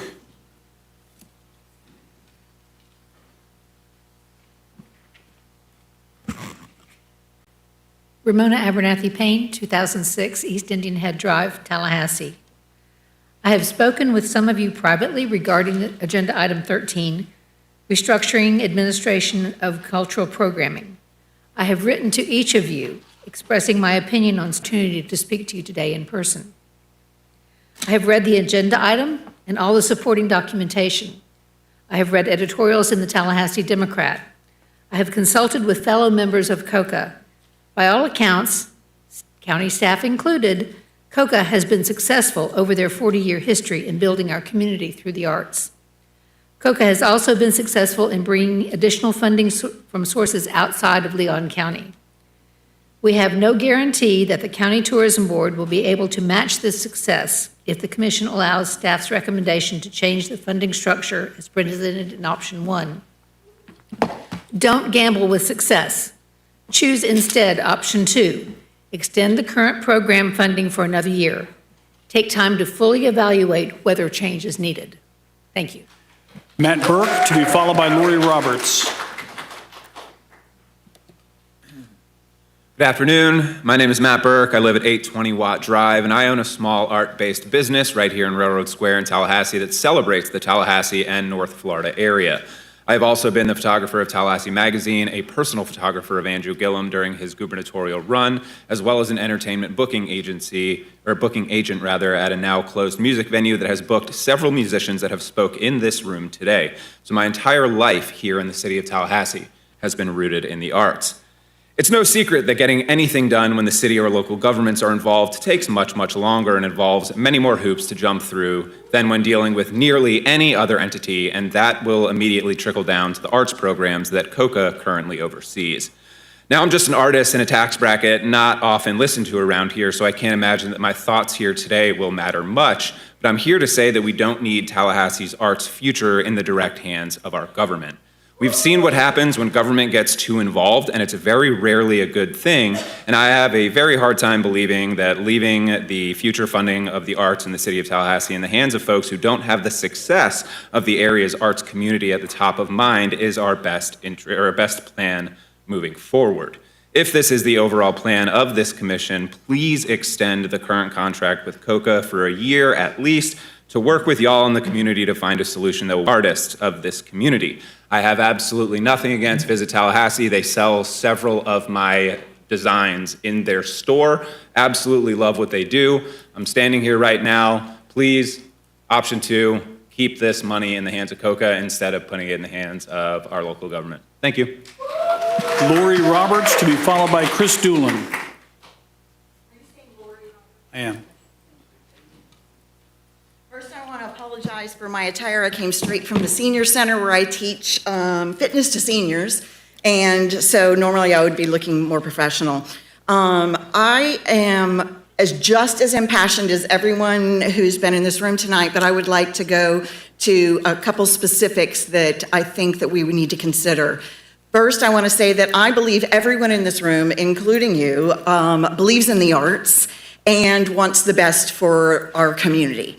And I believe that probably this is coming from a place of the tourism has done an outstanding job. Lately, I was at the luncheon a week ago. They're doing a wonderful job, and that may be very well why they've brought this up. In my opinion, there's a huge distinction between tourism and running an organization. In Tallahassee right now, we are getting our funding from the city and the county through COCA to be able to fund general revenue, to be able to create programs that are of quality that will bring people to Tallahassee. That does not mean that we are in a position to bring oodles of people to Tallahassee like Chicago can. But we are in a position to create such professional programming that we get a reputation all over for being an arts community and having really professional arts programs.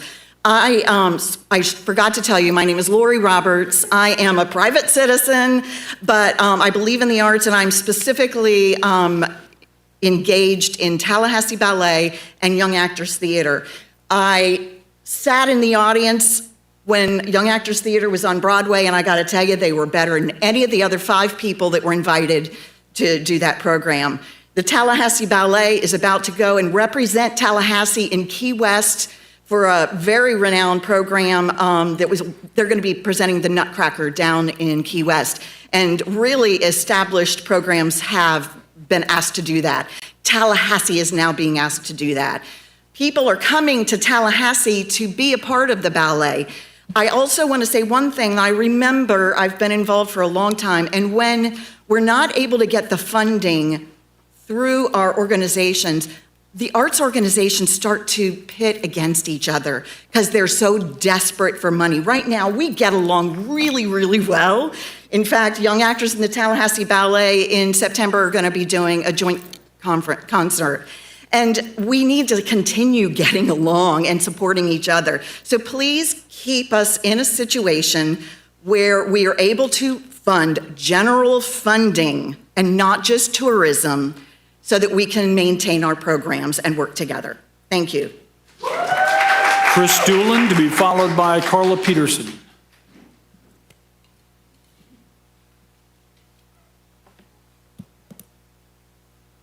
Thank you, Vince. And Mr. Chairman, I want to compliment you on how you run this meeting. Thank you so much.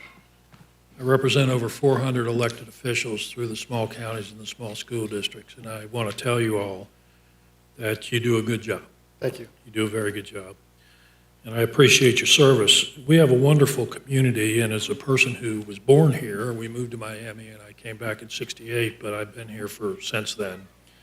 And you are doing a good job, and I appreciate what the county and city have to offer.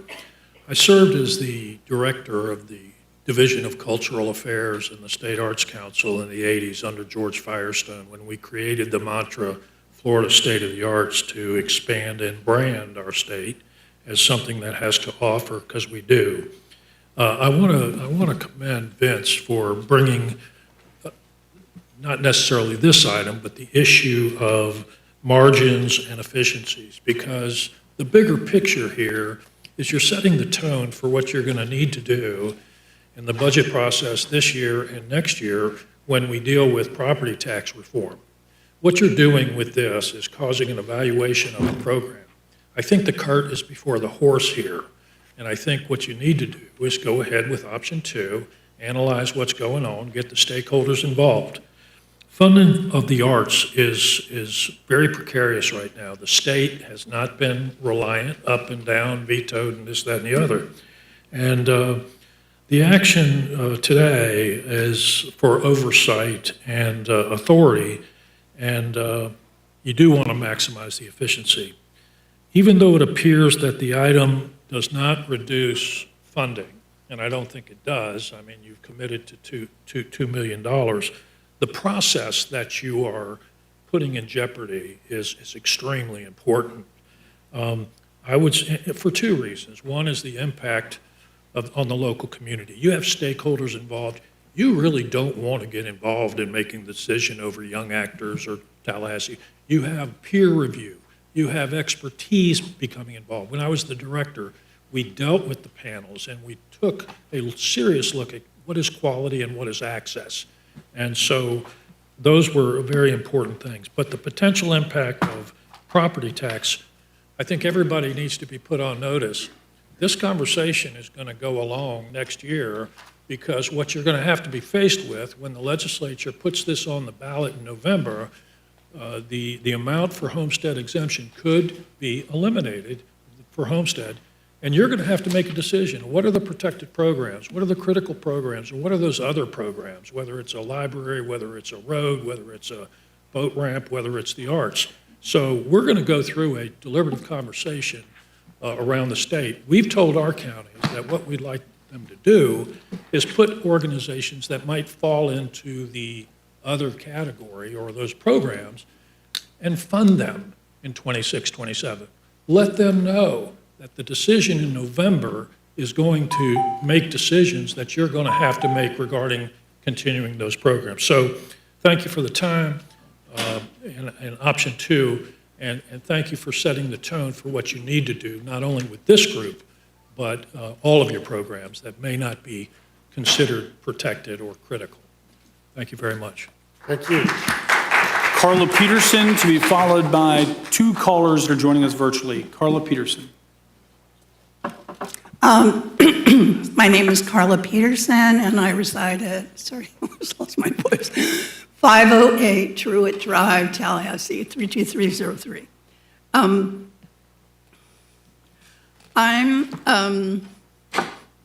thank you commissioners, for allowing all of us this opportunity to talk. It's been a long day, but a really important one around this issue. First of all, I just want to say I've been so proud over the last, 4 hours, being in this room with all of these articulate, knowledgeable, even joyful and diverse COCA supporters. I would just respectfully ask you all to join us in understanding COCA's really essential value here in our city. I hope you've paid attention, close attention, to the mega love and trust that's been in this room for COCA and from so many of the speakers and their important points. I just want to say I've been behind almost every single thing that people have said here today, including at the start COCA's director and COCA's board members and their irrefutable data-driven evidence on why you should not pass this. I'm a writer, so I wrote the word damnable and then I edited it out. But proposal for option 1. As one board member said, it's about investing, continuing to invest, and not restructuring. And this is me, the next point. It's already working, for Pete's sake. Don't fix, somebody else said this too, don't fix what's not broken. My background's 45 years in the field of the arts, 25 in New York City running arts organizations and raising public and private funds. My last 10 here in Tallahassee as director of an art center called Mancy at FSU. I'm now retired 1 year, but I'm not unengaged. I care about the arts tremendously. And I'm learning more and more now about local politics and how it's working here and perhaps maybe how it's not sometimes. My question, why, big in caps, why even think of pulling funding from a county entity, COCA, that has over the many years, and particularly under its current top-notch leadership, exhibited so much expertise and institutional knowledge and has earned critical trust with and from and across our community members, which you've seen here today, in forwarding an essential arts and culture agenda that benefits and enriches this county in so many ways. Tourism departments anywhere, including ours, are driven by very different missions, important in their own rights, but different in priorities. Importantly, tourism is not driven by the arts first.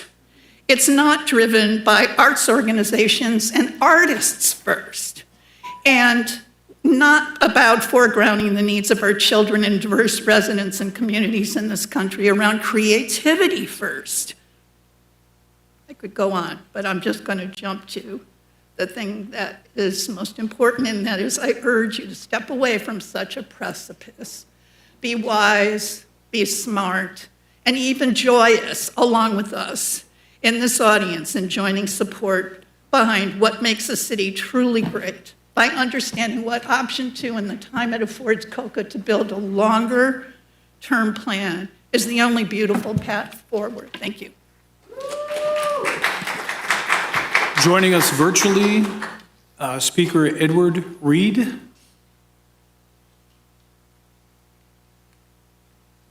Mr. Reed, are you with us? Can you hear me? Yes, we can. My name is Edward Reed. I live at 2014 West Indian Head Drive. I speak only for myself. I have lived in or near Leon County since 1972. I came for education. I stayed for the quality of life, including community, beauty, and the arts. I did not stay for return on investment. That's not a measure of quality of life. Tourism absolutely has a place in our economy, but I'm frightened sick by the idea of entrusting our residents' quality of life to a tourism marketing plan. To pivot a bit, as a retired systems analyst, I'm professionally appalled by the imbalances in the analysis presented. I see a lot about what the Division of Tourism proposes, but almost nothing about COCA's 40-year record of success and efficiency. That's not balanced. Growing the tourism economy is heavily prioritized over quality of life for our residents. That's not balanced.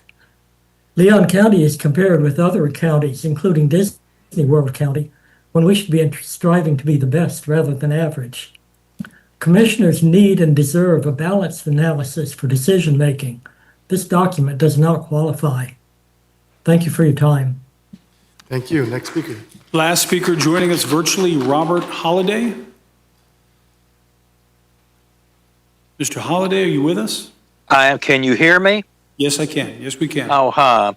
I'm Bob Holliday, president of the Tallahassee Historical Society. I just want to take a second to state how important to our mission of educating the public about the history of this area both Visit Tallahassee and COCA have been.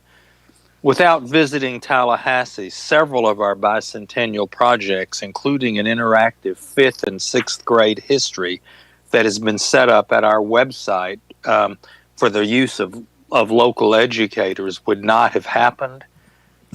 COCA is just as important, if not more so, because it supplies operating expenses for administration, for publicity, for our special events. Thanks to COCA, for example, we were able to start our Red Hills History Hour podcasts. Ours is an organization which until very recent years had never considered asking for grants because we kept a very low profile. COCA, on a continuing basis, has allowed us to raise our visibility, and the result is that our membership is up, as is, I hope anyway, our influence. I think it would be a mistake to fold COCA into Visit Tallahassee. They are both very important organizations for this community, and they are both needed. So thank you all very much. That concludes our speakers, Mr. Chairman. Thank you, Mr. County Administrator. Can you get to the staff presentation now? Matt Cavill.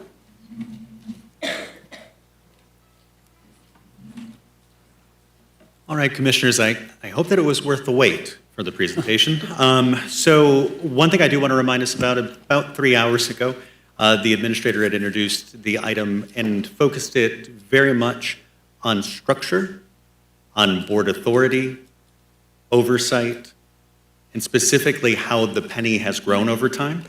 I'm going to now walk you through a few of those things you're about to see in this portion of the presentation, which is very specifically, we're going to look at the penny's growth.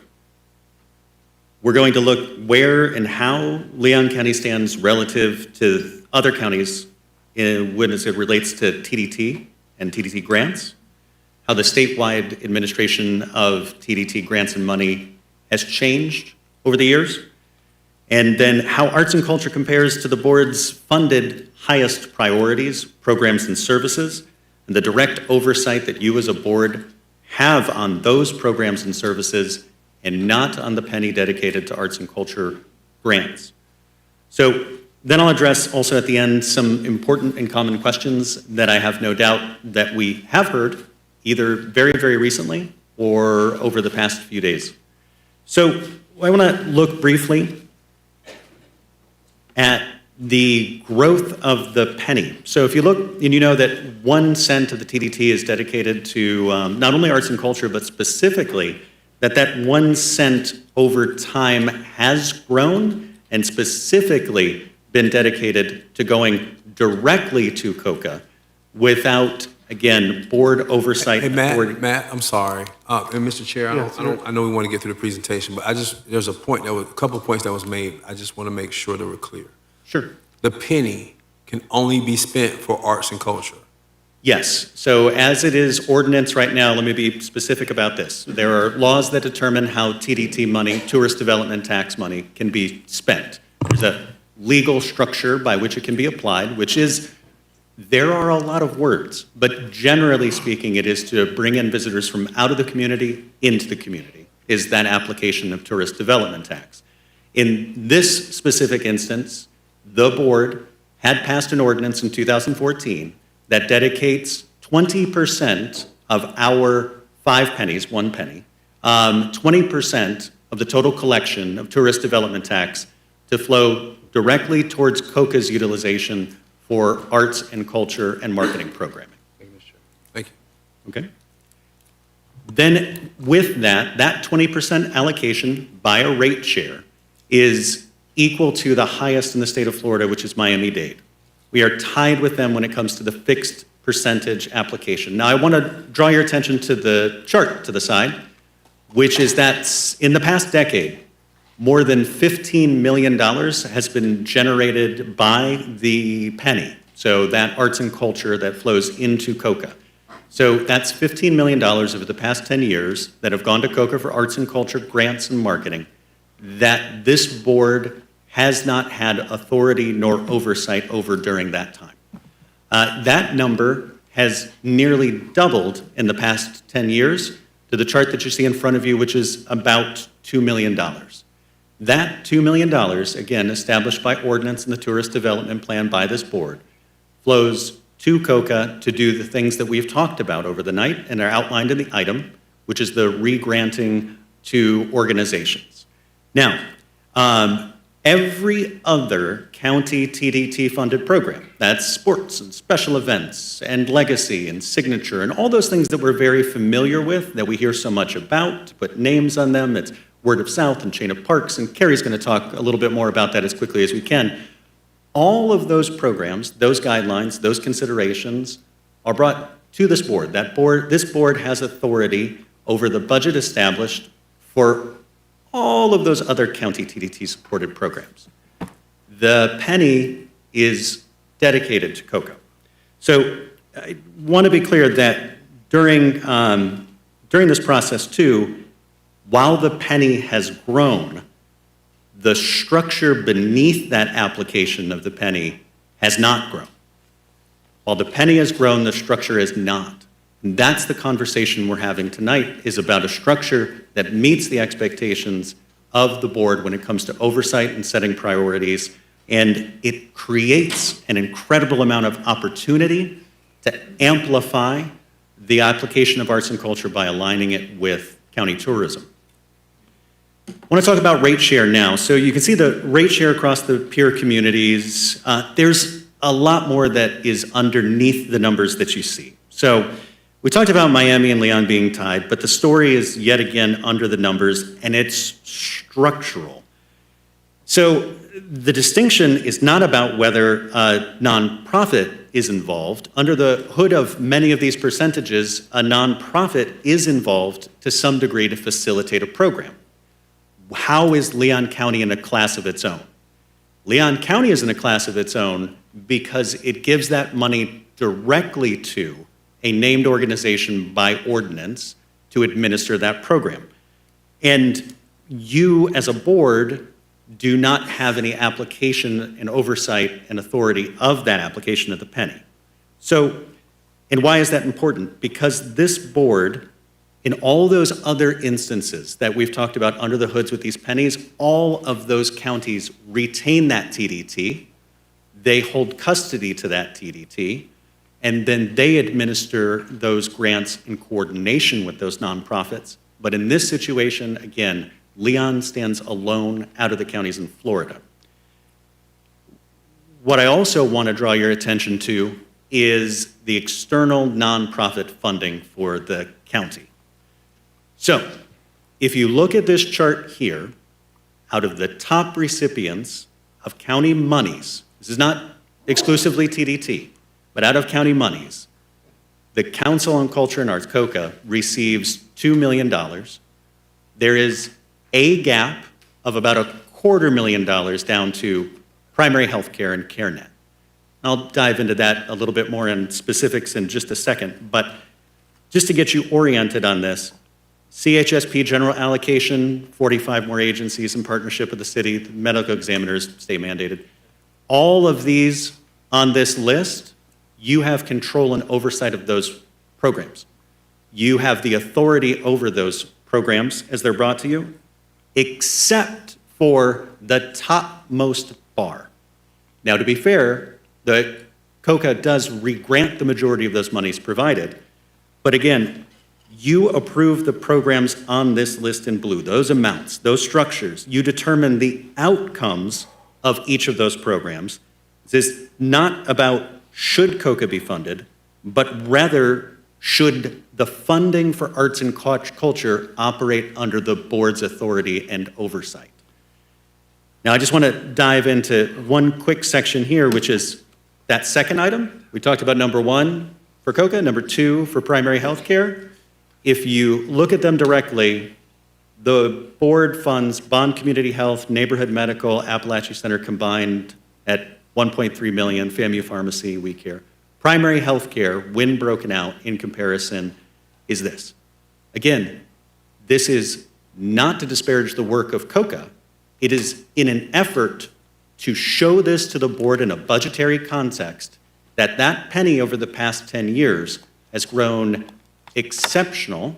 And again, the structure has not grown with it. And then I do want to move into and address some of those questions that I said that I would do at the beginning.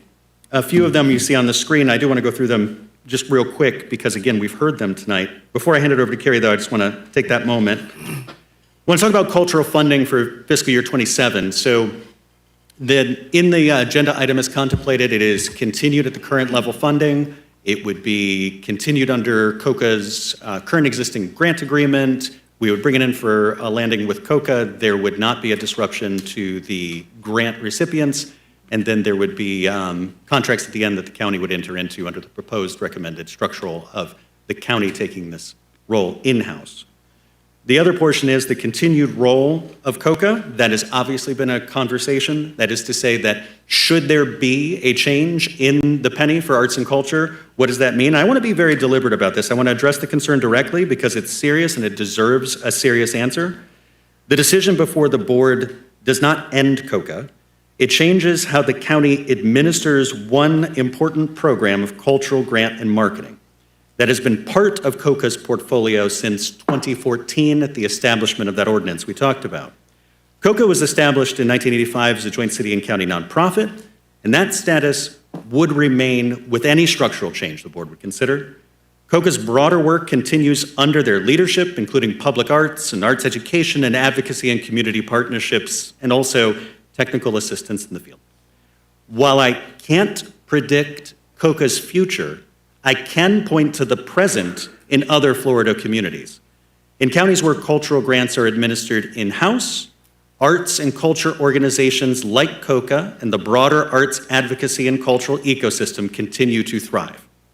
Independent arts nonprofits, statewide organizations, and community institutions all continue to operate alongside and separate from a county's grant administration, separate from. The TDT regranting function is one role an Arts Council can hold, not its defining identity. As said, the county's commitment to cultural funding stays at 2.1 for the fiscal year 2027 under the option that's staff recommended, and that money continues to flow to local cultural and arts organizations, all of the folks that you'd heard tonight. Whether and how COCA evolves going forward is the decision for COCA, its board, and its members.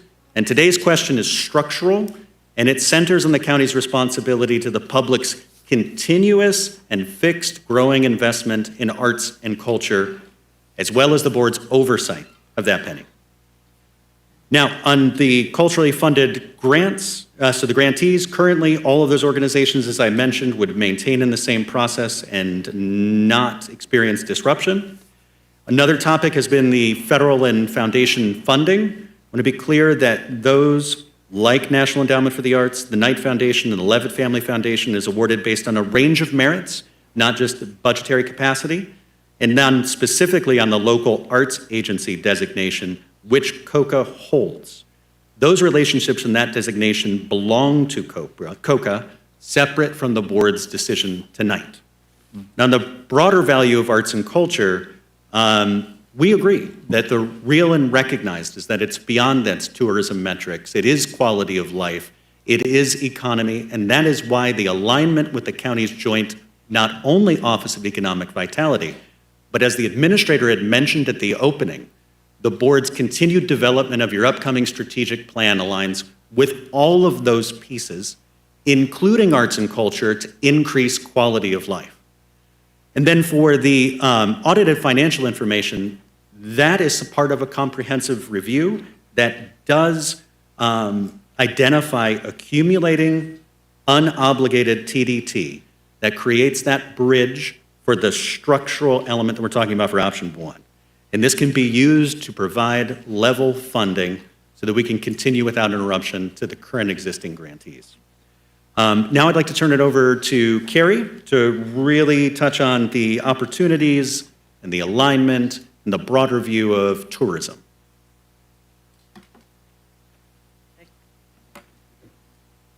Good evening. Thank you, Matt. Oops, wait a minute. Let me go back one. Oops, here we go. I can't disagree with anything that I've heard here today because arts and culture truly is important to our community. What we are talking about today, as the County Administrator Matt talked about, is structure, the funding source, and board oversight. I would like to take a moment, too, to recognize Michelle Personette. She is the Leon County Tourist Development Council Chairman, so I did want to recognize her for being here with us today. I think what's also important in this discussion is that tourist development tax funding, by statute, Florida Statute 125-0104, is designed specifically to increase tourism. That is, and of the 5 pennies, we talked about the 1 penny that goes to arts and culture, all of the expenditures of that TDT must comply with Florida Statute 125-0104 to promote tourism to Tallahassee. So again, it is designed to specifically to bring in visitors so they bring in new money into the community. TDT is utilized to attract visitors and the spending, so again, to infuse more dollars into our communities. Local attendees are not visitors. Economic activity of residents and grantees, local spending is totally different than visitor spending. Again, tourism is all about bringing new dollars into the community and bringing visitors to our community, and that is what is statutorily required for the use of TDT dollars. But I'm really very excited for the opportunity that y'all are considering today to more closely align and integrate arts and culture into tourism. Because right now there are bifurcated efforts. Because as Matt said, yes, there's granting, but there's also arts and cultural tourism marketing. That again, culture is doing, that we're also doing as well. So the chance to really integrate and to align would just increase the visibility of arts and cultural organizations in our community and increase visitation a lot to the organizations as well. So I really, like I said, wanted to make that point again about the tourist development tax, the allowable uses in alignment with statute. And this gives you, I'm not going to belabor this here, but because, again, it is, hopefully y'all can see it up here. The county contracts with COCA to administer the cultural grant program on the county's behalf. As you know, we said the board had requested this analysis, and as Matt had touched on, that with 20% of the TDT be of the full 100% being allocated to COCA, that is the most significant absolute percentage allocation in Florida. And both tourism grants and cultural grants are both funded with the TDT. And again, you can see the tourism in blue on the right and then the cultural in gold. And so tourism event grants, we offer 4 different tourism grant programs. And that is sports events, special events, signature events, and legacy events. Those are our really big events. We have an annual allocation of $800,000 per year, and we grant an average of, or let me say, the combined average of the $800,000 total allocation across the 4 grant programs. Our average grant award is $9,000. $9,000 to generate tourism. Again, we fund 80 organizations out of $800,000. The cultural grants has $2 million in annual allocation. The funding goes to 35 organizations, and the combined awards over their 4 categories of applicants generates about an average of a $55,000 grant award every year. Again, big difference between the cultural grants and the tourism grants. And again, the tourism grants, again, they're event grants, and they have required performance measures of projected number of room nights and out-of-area marketing. And COCA grants do not include any types of performance measures other than participation tracking. It is important to note that we have a research firm of record that we do economic impact studies on our larger events. And of the $800,000 in grant allocations of just even looking at our economic impact studies of our larger events, generated an economic impact of the $800,000 of $16 million, which is a 20-to-1 direct ROI. I also want to share that we do have a lot of already activity in the arts and cultural space, particularly with our grants. Again, what we have here is again, you can see like Springtime and the chain of parks we were just talking about, Word of South. Again, all very, very important events, but we do large events, but tourism grants also fund smaller events as well. Like we have Shakespeare in the Park, again, the Florida Emancipation and History, the statewide conference. They bring in attendees from around the state, the FAMU Harambe Festival. So you're going to hear, or you already heard, I guess, that, if COCA's $2 million in grants that they allocated in FY25, it brought in 129,000 out-of-county visitors. So for the $2 million in grants, it brought in 129,000 out-of-county visitors. But in FY25, or last year, tourism brought in 2.6 million visitors. So again, a big difference in the impacts of the grant programs. Also wanted to share, again, we already are very much in the arts and culture space with our concerts. Again, we implement the county's concert series at the Adderley Amphitheater. Many of y'all have been there, and it's a terrific venue to see concerts. And many of these events that we do are in partnership with local arts and cultural organizations. So again, the concerts bring very much increased visibility, visitation, and quality of life for our residents.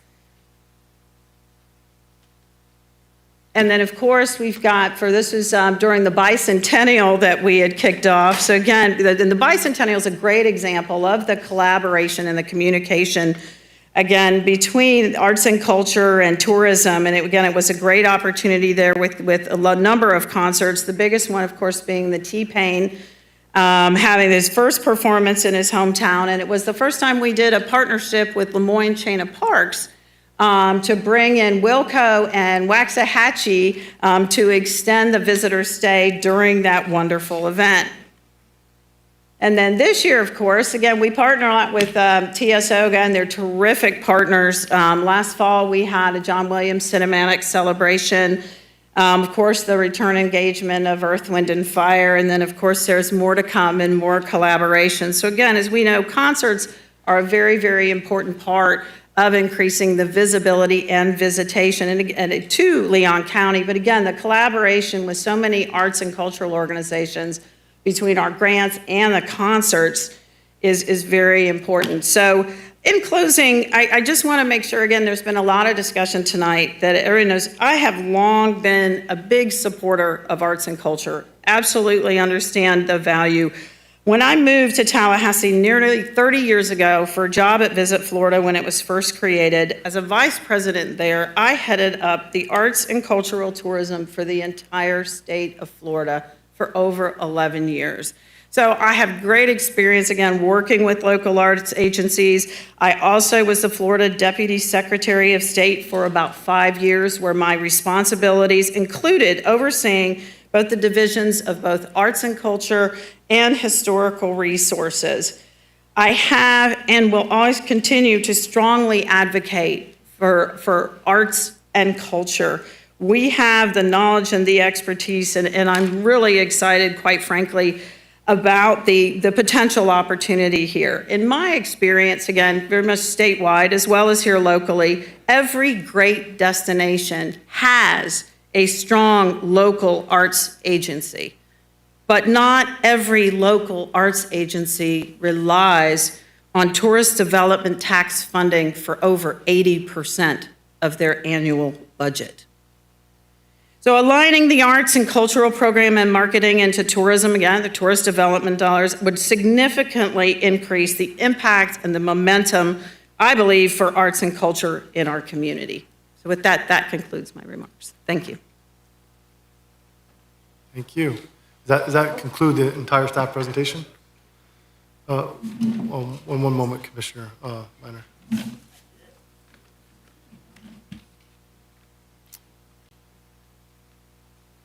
All right, Commissioners, before we get in discussion, I want to tell you my thoughts briefly, and then I'm going to go to look for a motion. It's my opinion that I think we need a workshop this entire item. I spent the last, those of you who saw me come and going from the dais, Kathleen and I were having a few robust conversations in the back. I believe that this is first, let me be in proper posture. I will ask if someone will make a motion for this to come back into one of our June workshops to have a more deliberate discussion. Yes, ma'am. Okay, thank you. So a motion for a workshop moved by Commissioner Cummings, second by Commissioner Proctor. Thank you, I appreciate that. This is such an important conversation. It's clear that this is a very important topic to dozens of organizations, large handful of individuals. And let me say thank you to all the speakers who spoke today.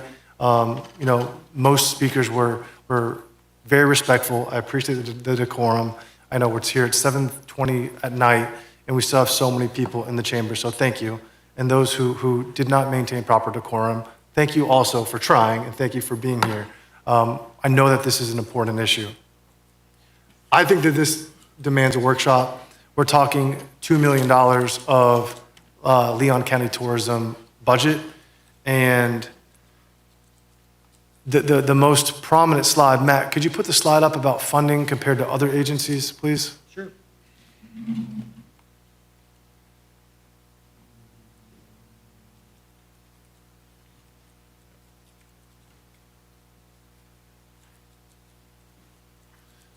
This slide right here was very eye-opening to me. When we talk about issues in each of our community, in each of our districts, it's eye-opening to see that we have $2 million that we're just going to vote in an agenda item with a huge structural change, and seeing when we look at what we fund CHSP, which includes pretty much all our nonprofits, it's eye-opening. And so with that being said, I don't want to hog the commission time, so I want to hear what other commissioners have to say, but I do believe that this warrants a workshop for us to continue this conversation further, because right now, I don't know that I could support option 1 or 2 if there was a motion on the floor for that without having more information. So, Mr. Chair, just for clarification, okay, there's a motion to workshop it, so are we going to discuss it? Yes, ma'am. Or what's the status? Yes, ma'am. So what I would like for this to come to our June workshop to have more. Okay, so we're asking staff to schedule a June workshop on this then? Yes, ma'am. Right. Or just include it in one of our already scheduled workshops for us to have more information. Mr. Chairman, we would, on June 16th, we would add this as a budget discussion item, and we would have ample time. We start at 9 a.m. and we have all day. So The we have ample workshop, time to okay. discuss. So if we're doing that, we don't need to do all the discussion tonight, right? I have a couple commissioners in queue who I'd want to hear what they have to say, but yes, ma'am, that is what I would like to see. Yes, ma'am. Commissioner Minor. Thank you, Mr. Chairman. I appreciate it.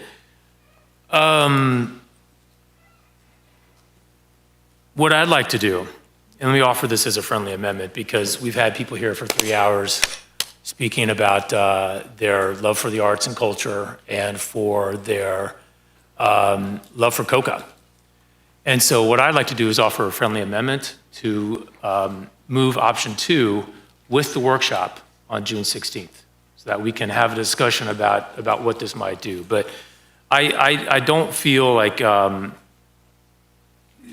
COCA and the artists and the patrons of the arts here got 1 week's notice on deciding effectively what is the future of a 40-year-old organization that has done a lot to foster the arts and culture in this community. So I would offer that as a friendly amendment. Would you accept that amendment? Sorry, ma'am. Yes, I would. Okay. Mr. Chairman, I second the motion and I decline the amendment, so if someone else needs a second. I'll second.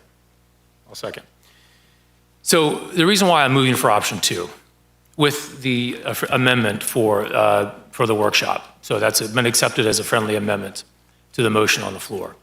The reason why I'm doing this is because, as Marjorie Turnbull mentioned in her excellent op-ed, COCA has served this community for 40 years, and we should take the time to partner with COCA membership, its staff, the board, artists, and patrons of the arts to plan for how it can continue its good work. Arts and culture enrich our lives by helping us understand one another, inspiring creativity and new ideas, and helping us to see ourselves and our communities in new and meaningful ways. Now, I can't support option 1, and this is for the following reasons. And this is a key point. This first point is key. Option 1, as Mr. Cavell said, wouldn't dissolve COCA, but it would probably lead to the demise of COCA. This may sound like hyperbole, but it's not. The TDT funds currently make up about 85% of COCA's budget. Withdrawing the TDT funds and the $150,000 in operational support from COCA's budget would likely result in the elimination of 2 or 3 COCA staffers and severely reduced capacity. As such, COCA would probably shut down within a year or 2. My second point, option 1 would likely impact our ability to apply for other non-TDT grants. Should option 1 be adopted, COCA's reduced capacity might make our community ineligible for non-TDT arts grants, such as those from the National Endowment for the Arts and the Leavitt Family Foundation. You must be a 501c3 to apply for those types of grants and have a certain amount of capacity in these cases. Last year, these grants brought in $259,000 for non-tourism related events and cultural programming. My third point, arts and cultural programming shouldn't be a subsidiary of our Division of Tourism. Tourism ROI is very important, and Leon County's Division of Tourism generated a record $1.4 billion in economic impact last year. And that's worthy of some applause. Carrie's done a great job, and her team. And though TDT-funded events are required by law to focus on tourism, we all know that plenty of Leon County residents enjoy them too. All that being said, attracting tourists shouldn't be the driving factor in every decision about our arts and cultural programming.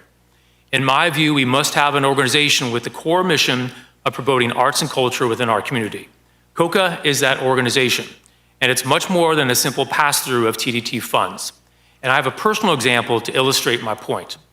I was president of Tallahassee Music Week from 2015 to 2017. It was a KCCI project. And Tallahassee Music Week was a week-long celebration that we had for 3 years straight that celebrated local musicians. Each year, we featured more than 100 performances at more than 50 locations around town.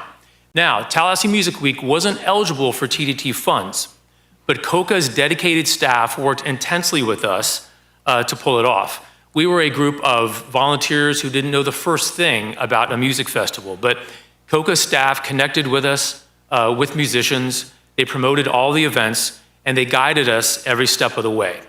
I'll never forget the expressions on Leon County residents' faces as they walked into a grocery store and saw a string quartet playing near the cash registers.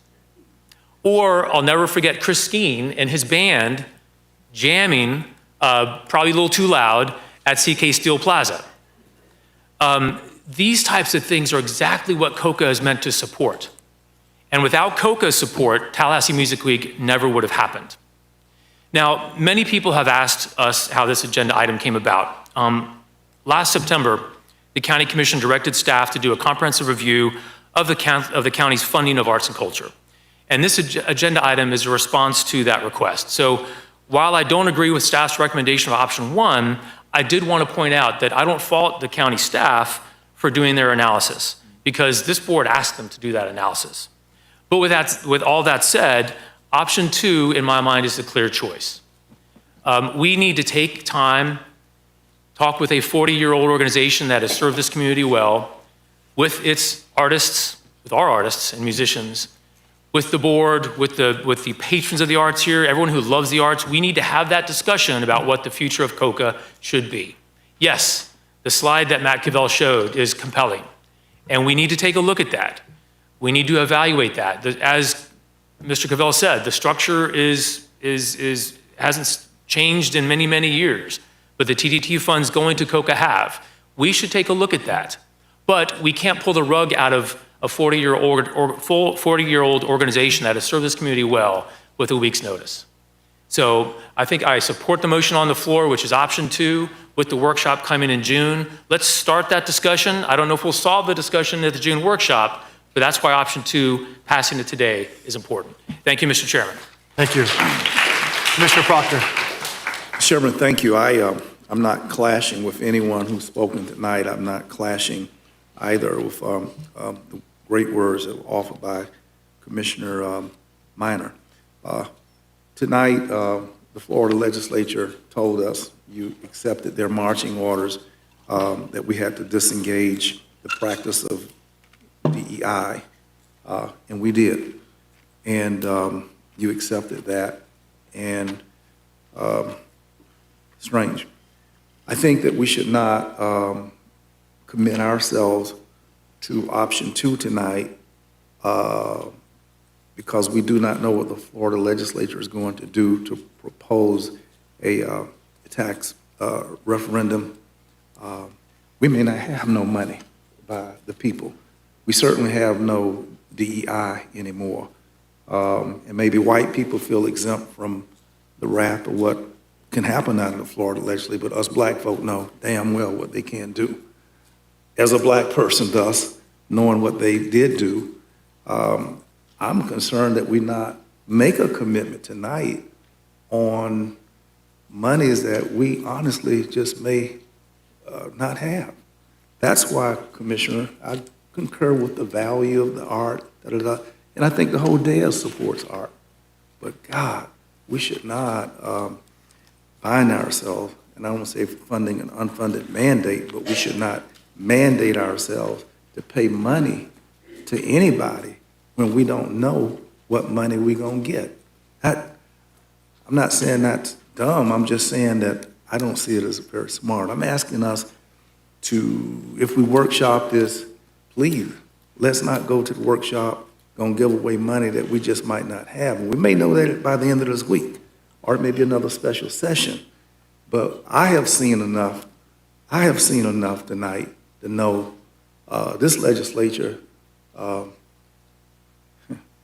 let's not do that. That's all I'm saying, Commissioner Minor. The rest of it, I feel you out, but I think not that we're not committed to art, but our first responsibility is a fiduciary one to the balanced budget, the capacity to pay for this, that, provide for health, safety, welfare, and the art of the community.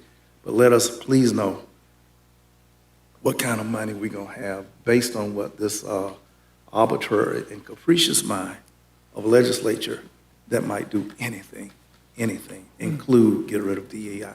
Thank you, Mr. Chairman. Mr. Chair, on point. Yes, ma'am. What I was going to Commissioner- comment on point 2, but I'll defer to you. On point. Yes, ma'am. Commissioner Proctor, if the motion were just modified to say contingent upon legislative action, we move option 2. We don't know what the legislature is going to do between now and the end of that contract, but if something does occur, if we clean it up now, accept Commissioner Minor's language, but say contingent upon legislative action. Go ahead, Commissioner Minor. Actually, 1 second. I'm gonna chime in and come right back to you. I had it on point there as well. When we canceled our our April budget workshop, largely because the county administrator and I decided that we didn't want to put items before the board or the public when we don't know what's going to happen as the state goes through special sessions to discuss property taxes. We don't know what our budget would look like. And so as Commissioner Proctor was talking about, it was just bringing me back to that same conversation that this is a $2 million budget item, right? And I just feel like it's more appropriate to lay everything out in our first budget workshop prior to telling the public, here's what we're going to do. So that's just in the spirit of what Commissioner Proctor said, how I tend to align with his mindset. However, I'll come back to you, Commissioner Minor, as well. Thank you, Mr. Chairman. A couple of points. First of all, the $2 million that we're talking about is TDT funds. Those are required by state law to spend on tourism-related activities. So regardless of what happens with the property tax issue, regardless of what type of squeeze we're going to be in, if that ballot initiative is placed on the ballot and it passes, those TDT funds are untouchable. They still have to be directed toward tourism-related events, unless there's some kind of law that's changed by the legislature. But the current law basically says those TDT funds must be spent on tourism-related events. So in other words, we couldn't take that $2 million to fill in holes that we have in our budget because of a lack of property taxes. That's an important point. And I'll go ahead and I'll second the motion, but when it comes to legislative contingency, that applies to everything on our budget. That applies to CHSP. That applies to to regular expenditures that we have in Leon County. It applies to our libraries, applies to our planning staff. So the issues that the legislature is going to deal us not just apply to COCA and $150,000, which is the part that would come from general revenue, but that also applies to all the other categories that we're spending money on too. So I agree to the second. I'll agree to that adjusted motion, understanding though that the budget considerations we are going to have on this item apply to everything that we're going to be dealing with regarding our normal expenditures. Thank you, Mr. Chairman. Thank you, Commissioner Minor. Commissioners, just so everyone's clear, the motion on the floor is for option 2 with the amendment to have a workshop scheduled in June, additionally to make it contingent on legislative action. That is the motion on the floor. It's been moved by Commissioner Cummings, second by Commissioner Minor. I'm going to go back to Commissioner Proctor and then to the Vice Chairman. Matt, please, could you put the slide the chairman asked for? Sure. Yeah, could we just keep that up? Commissioner Proctor, do you have any other comment? Sure. The purpose of a workshop, as I've understood it for 29 years, is that we don't go there with a mandate with an option with the trigger already cocked. I can't remember that occurring often. But the workshop allows objective flow review. We're neither defending nor there to any kind of point. So the spirit of the motion is violative of a norm with which this board has done over the years. And Commissioner Maddox, you have a long view on this. Maybe your members is better than mine. But I think that the spirit of the workshop is to afford us the open, recalibrated decision-making with many of the ideas that have come. But the gentleman sitting there on the front pew, I'm sorry, not pew, sorry, but your comments tonight, his comments tonight were striking in the sense of the balance that it struck between governing and the fact that art could not, but it was compelling. No, he's not. No. I do have questions, and I can't remember it all. But to Commissioner Minor's point, I thought you had answered that in your comments about, and when it sounded good. I don't know if statutorily if General Counsel supports that, but the fact that it sounded good that TDT funds had to be spent with, but COCA is not an exclusive category that satisfies any statute alone. So to drag that out sounds good, but it's substantially not necessarily so. I would like to see, Commissioners, us not create a precedent of having a workshop with the workshop already triggered. I ain't coming. I just put it like that. I damn sure ain't coming. So if that's what you all want to do, and I mean, the Florida legislature gives us a great example that you ain't got to follow rules. You don't have to go by the U.S. Constitution to have the reconfiguration of districts. You can, hold up people's money if you don't. I get that. And if that's who we are, let me know, but I ain't coming to none that's already triggered, predetermined that we're coming to defend. I think that's wrong. And I'm old and grown and have enough tenure here to follow my own mind of what I believe is correct. And then finally, Mr. Chairman, to the point, I need to be very, very, hey, can I get this on the screen right here? What's on the screen? Can y'all show it on my up close, because I can't see that far? Okay, good.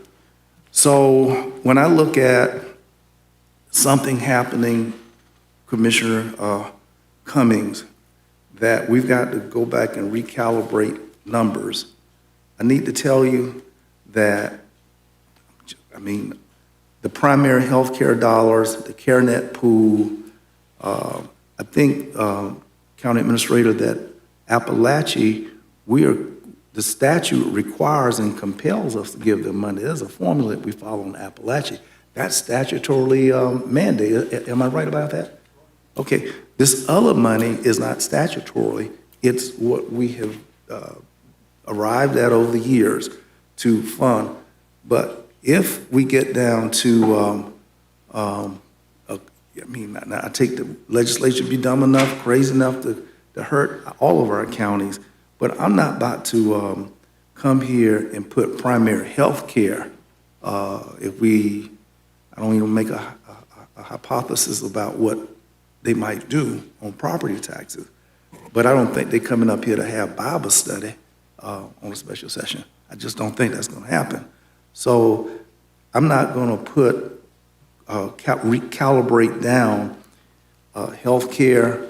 We can't move on Appalachia, mental health care, the medical examiners stuff we got to pay for. I think there's going to be a reshuffling. And that's why, Commissioner Minor, you need to know my values. We're paying art a whole lot relative to the essential nature, viability of life, health, existence is beneath these things in terms of the amount of money we're giving. I ain't walking with y'all on. I don't care what you do. I'm telling you what I think, but I am not coming to a meeting that you done already pulled the trigger out before we have a decent workshop. Thank you. Commissioner Cummings, were you on point? The Vice Chairman's been waiting? I don't think well, in reference to the workshop, what were you envisioning? Were the service providers Yes, ma'am. and COCA all could be yes, ma'am. involved? Yes, ma'am. But the parameters, when we generally have workshops, isn't it just the commissioners? Yes, ma'am, and Is thank it you. okay to accept? Yes, ma'am. Madam Attorney? Thank you for the question, because I feel like I didn't elaborate earlier, because I was trying to get to a proper posture to have a motion. How I'm looking at it is, this agenda item came out within the last week. There has been abundant of folks who have reached out to our office. We heard from over 50 speakers. I think it would behoove us to allow COCA the opportunity to work with tourism, to work with our staff, to us individually meet with COCA again, get more community feedback, and then have this come back to us in one of our already budgeted, scheduled budget meetings in June. I think it aligns consistently with how we go about budgeting year-round, is we have a workshop and we talk about it. And so I tend to agree with Commissioner Proctor. I think that I don't want to go into a workshop and have predetermined what we're going to do. I want to hear from everybody. I want more time to deliberate the issue. I want COCA to meet with tourism. I want them to figure out where are the friction points and have the opportunity to work through that. It clarifies it. Yes, ma'am. I'm going to go to the Vice Chairman, because I know he's been patiently waiting. Appreciate your patience, Mr. Vice Chairman. Thank you. You're going to regret that. Thank you. I have some questions. Keep that slide up. There's $2 million up there, and it's bigger than all the other numbers. Just want to confirm, that money has to be spent on arts, no matter what that amount is, next year, no matter what the property tax referendums are. Only under our current agreement. That money has to be spent on TDT eligible expenses. It's got to be spent on events. We can't reallocate it for other purposes. Correct. Okay. The proposal to extend 1 year option 2 for the current agreement extends and applies for fiscal budget year ending fiscal 27? It does. Okay. If a property tax referendum, which is the big elephant in the room, is set for the ballot by the legislature, and if in November the voters approve property tax cut referendum, what budget year would the first property tax cut be in place?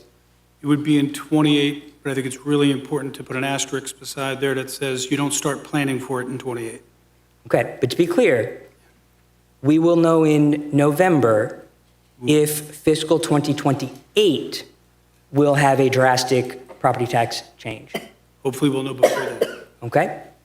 And then, yes, from your mouth to God's ears. Then for this 1 year extension for COCA is for fiscal year 2027. Correct. And the only money we're really talking about saving that goes into general revenue is $150,000.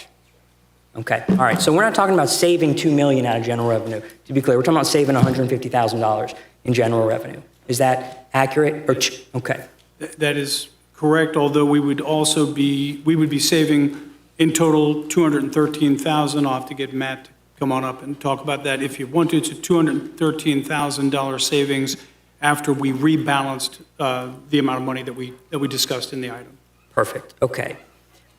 Staff mentioned one reason for justifying rolling the arts and culture portion back under the county is that for the TDT penny, there's a statutory requirement that that money be applicable to tourism as a reason to bring it into the county. We have been operating for 10 years as this money going through COCA.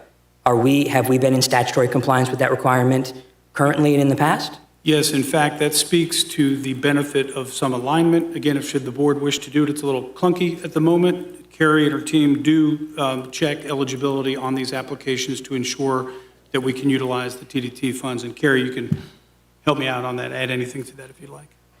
I don't need anything added to it. Are we in statutory compliance? Yes. Okay. Do we have to make a change to stay statutory compliant? No, this is simply, let me just repeat real quick. Whether you're facing a financial cliff or not, this item is about, does the board wish to have oversight over this amount of money, A? And does the board wish to, in a regranting process, utilize efficiencies that we have in place already in a program that already regrants dollars, IT, computers, HR, all of the efficiencies, or do you continue to wish to pay for that through another organization? To an amount of $213,000. Efficiencies to a general fund amount of $213,000. In the transition year? Yes, okay. After that, it would be up to you. Okay. When was the last time this change was proposed to the board? I believe the last time we did an analysis to this extent was 2020. 2020. And is this kind of a repeat of what happened then? It's remarkably close. And and the time before that, when was it? In 2018, I believe. Okay. And then we talked about oversight being a concern. And does our department, Visit Tallahassee, have to approve grants or contracts that COCA awards under this program? What was that question again? Does anyone at the county have to approve awards that COCA gives out of this money? Well, the TDC reviews the award recommendations from the COCA board, but the way the contract is currently structured, all the decision-making, all that is done with COCA. We just review the applications to ensure that all of the applicants and all the projects are eligible uses of TDT, because there had been several instances of applications being forwarded to us that were not eligible, so we instituted this verification process. But that is the only role that we have in the COCA's grant processes. Okay, so there are eligibility and compliance requirements to make sure that these grants follow all statutory and legal requirements. Correct. And county staff reviews that as part of the current agreement? The one-year agreement, that's correct. Okay, so to be clear, let's not pretend we don't have any accountability or oversight. It's to my point. The other thing is, let's see. And why do we always extend the agreement just 1 year at a time? Or did we ever do it for 3 years or 4 years or 5 years like other programs? If it may, it had been for, the only reason it was done for 1 year this past time, because it was initially on a 5-year agreement. It was on a 5-year agreement prior. The reason last year that it went to a 1-year agreement was last year, the legislature took great interest in TDT. And at one point, there were different proposals floating around to sweep 75%, 100% to offset property taxes. And it was prudent not to enter into a multi-year agreement until we knew exactly what was going to shake out with the legislature. Okay. Thank you. I saw you hit the button. What you got? I was going to go to the next speaker. I thought you were done, but if you still have the floor. I have comments. I was taking a breath. Go ahead. Yeah. All right. So this is an incredibly frustrating item for me for a number of reasons, because we don't need to be here. We don't need to be doing this. We are not fixing a problem. We are solving a problem that in 2018 this commission said they didn't want to solve, or that there wasn't a problem. And in 2020 this commission said there wasn't a problem to be solved, that this is fine. And we've got other things to be focusing on that are problems. I think we shouldn't change what isn't broken. I don't think we should rush.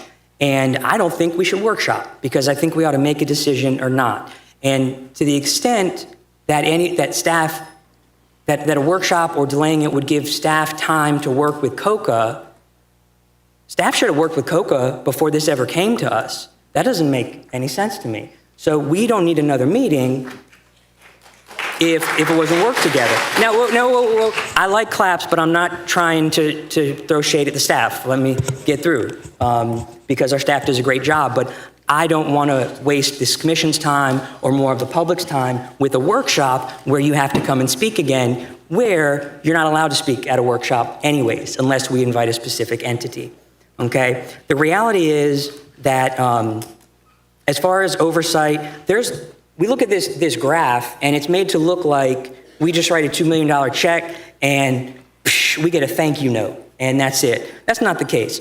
You know, if you threw up a graph of what we pay the county sheriff, it's a lot bigger than that. You need a lot more screens, and we don't have any oversight of the sheriff near to the extent we have over COCA awards. So I don't think that's a fair comparison. The other thing is that the reality is, on its own, we're not killing COCA. The idea is we're not killing COCA. We're taking $2 million that goes through them and we're putting it in the county and taking away $150,000 of general revenue that goes to them to support them. But the reality is they wouldn't be able to continue without being able to do that. They would not be eligible for the hundreds of thousands of dollars of grants from private organizations, and no one in Tallahassee would be eligible if COCA was gone, because there wouldn't be a 501c3 local cultural arts organization, okay? There was another slide up there that had touted Alabama Shakes. And those big events are fantastic, and we need them. And our Visit Tallahassee does a fantastic job. But we need continuous, regular, local arts events. Because when I go on vacation someplace for a big ticket concert, I'm not there for one night, and I need cool stuff to go look at the day before and the day after. And I gotta tell you what, it's not Slim Chickens or the new Wawa, okay? It's gotta be local cultural art stuff. So this complements that. There's no need to change it, okay? At a time when federal and state funding for arts is collapsing, this isn't necessary over $150,000, which would cost our local economy more than $150,000. Okay, on authority and oversight, we're concerned they got too much money or there's not enough control. We just had their audit report, and I confirmed with the auditor as a CPA, they got an unqualified opinion. with no findings. They got a cleaner audit than Leon County has in 5 years. And yet we are saying, oh, now we have to take control because it's accountability. If we're not also saying we have to take control because we're going to save 150 grand in general revenue and lose what's left in the community, okay? We don't need a workshop, and we don't need to do this. And honestly, whatever we decide, if we don't decide this, I don't want to see this come back for years, okay? Because we've decided this. Unless a future board comes up and says, we want to reevaluate this and make every arts organization take the night off and come out and tell us what matters. Alabama Shakes, there was a great concert, and they told us, they told us when they were in high school, they got into music in a middle of nowhere, smaller than a county I couldn't even think of in Alabama. And that's what started them. And without that small community art program in their high school, there wouldn't be the Alabama Shakes to come here and play the Adderley. And I can't speak for specifics on if T-Pain used any community organization programs, but if he didn't have music locally to support him that wasn't a big concert, there's no T-Pain to come back and do Tallahassee. So we're investing together. This is not tourism versus. This is, we don't need them to combine the other. And I will tell you this too, our kids need arts more than ever. And even if this doesn't directly affect our local arts organizations, which it will, to help support programs for kids, we miss that. We're in a climate where we are feeling more isolated and divided. And arts and culture and music and beauty are what brings us together and what unites us. And that's what we need more than ever. When I was in high school, it was music.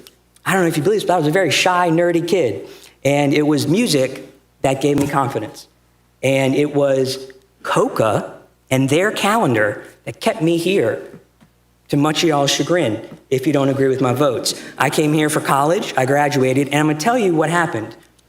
When I wanted to find out what to do, I went to the Coca Arts. I went to Tallahassee Arts to find out what was going on that weekend before I was married, to try and find interesting dates.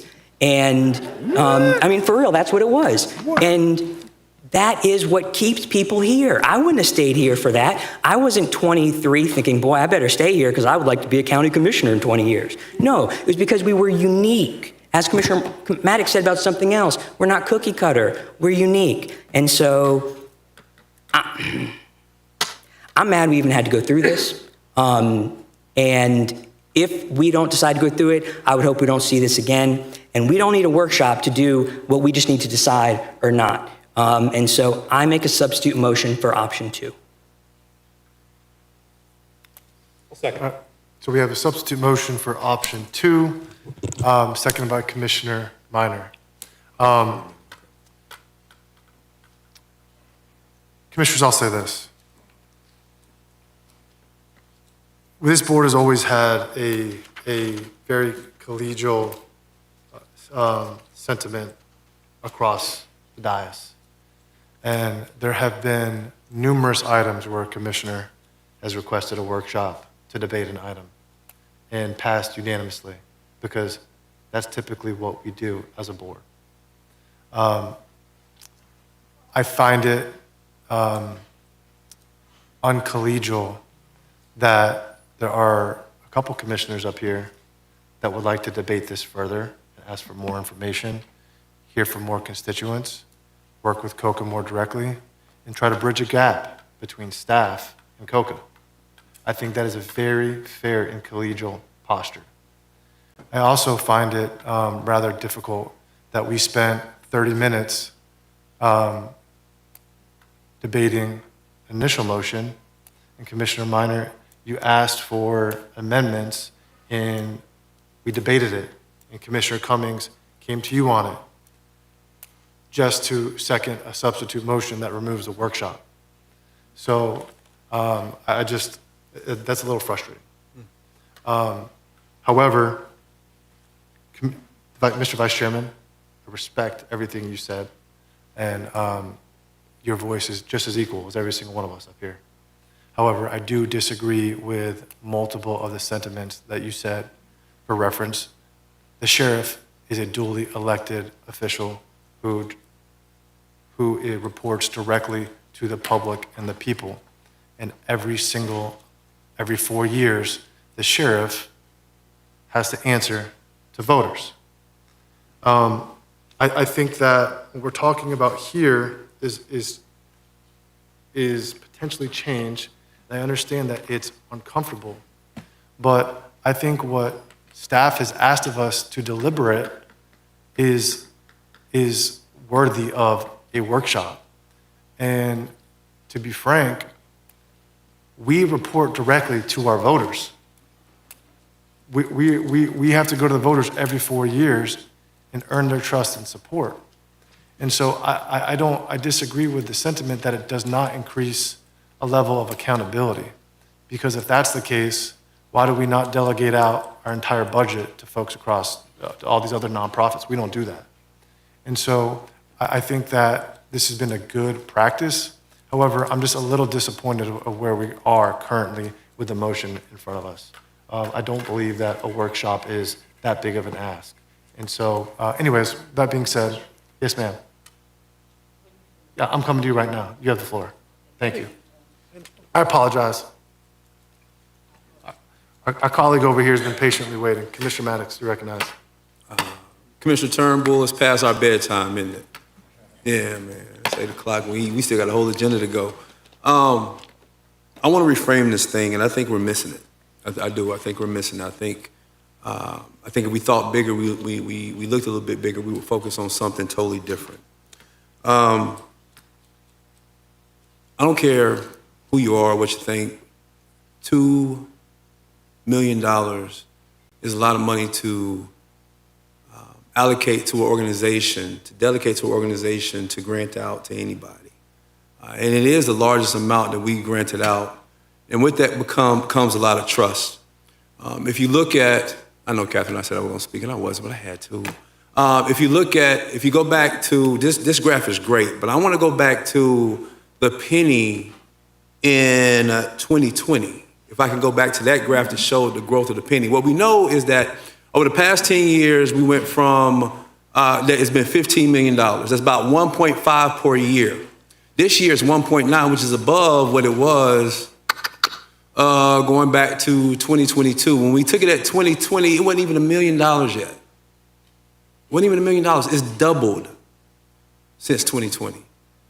Now, somebody tell me a situation where you have an agreement with someone and the amount of your agreement doubles, and you don't come back to the table to talk about what the agreement looks like and how you move forward. The reason we keep having this conversation over and over again, and the reason we can't get another 5-year agreement going, is because the money's gotten higher, obviously, right? But we never come back to the table to talk about oversight, who looks at who, what's what, and all those things are important. So to say we shouldn't be here, well, why shouldn't we be here? I think we'd be here if it was any other pot of money or organization. Of course we'd be here. We're here every single year talking about budget.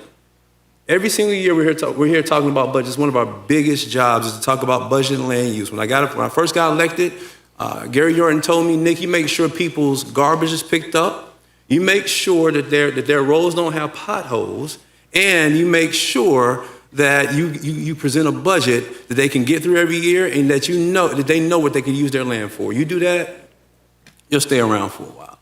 So to say we shouldn't be here when we've had a pot of money that went from 0.94 million to 1.9 million over a 5-year period, and we've limped our way through trying to say what that looks like, or how we should be talking to each other, or how the communication go, or what the reporting mechanisms are. It's crazy. We absolutely should be here. Now, COCA didn't start with a penny.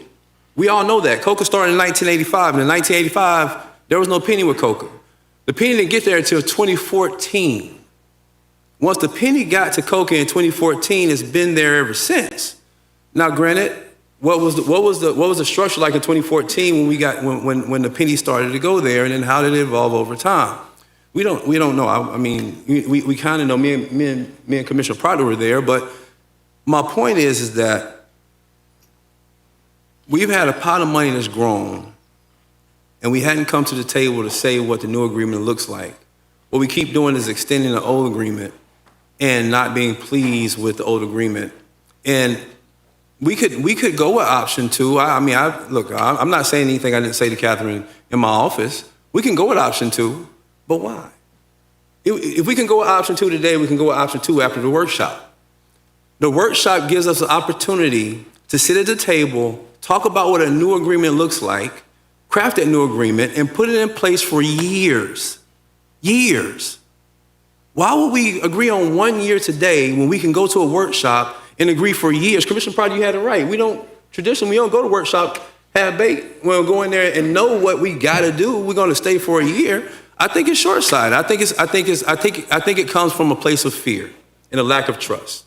I think the arts community don't believe that we would genuinely come to the table and hear it out and try to come to an agreement that could give us more time. And that's why they're fighting for the year right now. They want the guaranteed year, so then we can come to the table, and then after the year, maybe we can get another 3 years next year. I say don't come to the table with that fear. I say come to the table and know that if you got a year today, you're going to get a year at the workshop, and possibly 2 more years. But I tell you this, if you take that year today, you're going to get a year, we're going to have a conversation, and next year, we could be in the same exact place of trying to get you another year or another 3 years. That workshop really allows us all to sit at the table, have a conversation to talk about what does oversight look like? What does it look like from here on out if we're going to talk about the agreement? What are the reporting structures that the county would like? Because let's be honest, we're giving you $2 million to grant out.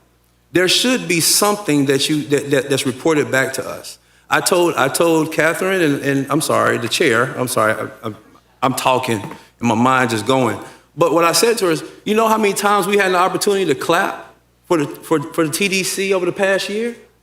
How many times have Kerry come up here and told us about this great thing that TDC has done, and we've clapped and bowed and told everybody we were great? A bunch of times this year. A lot of times. How many times has COCA had the opportunity to tell us what they've done so we can clap for them too?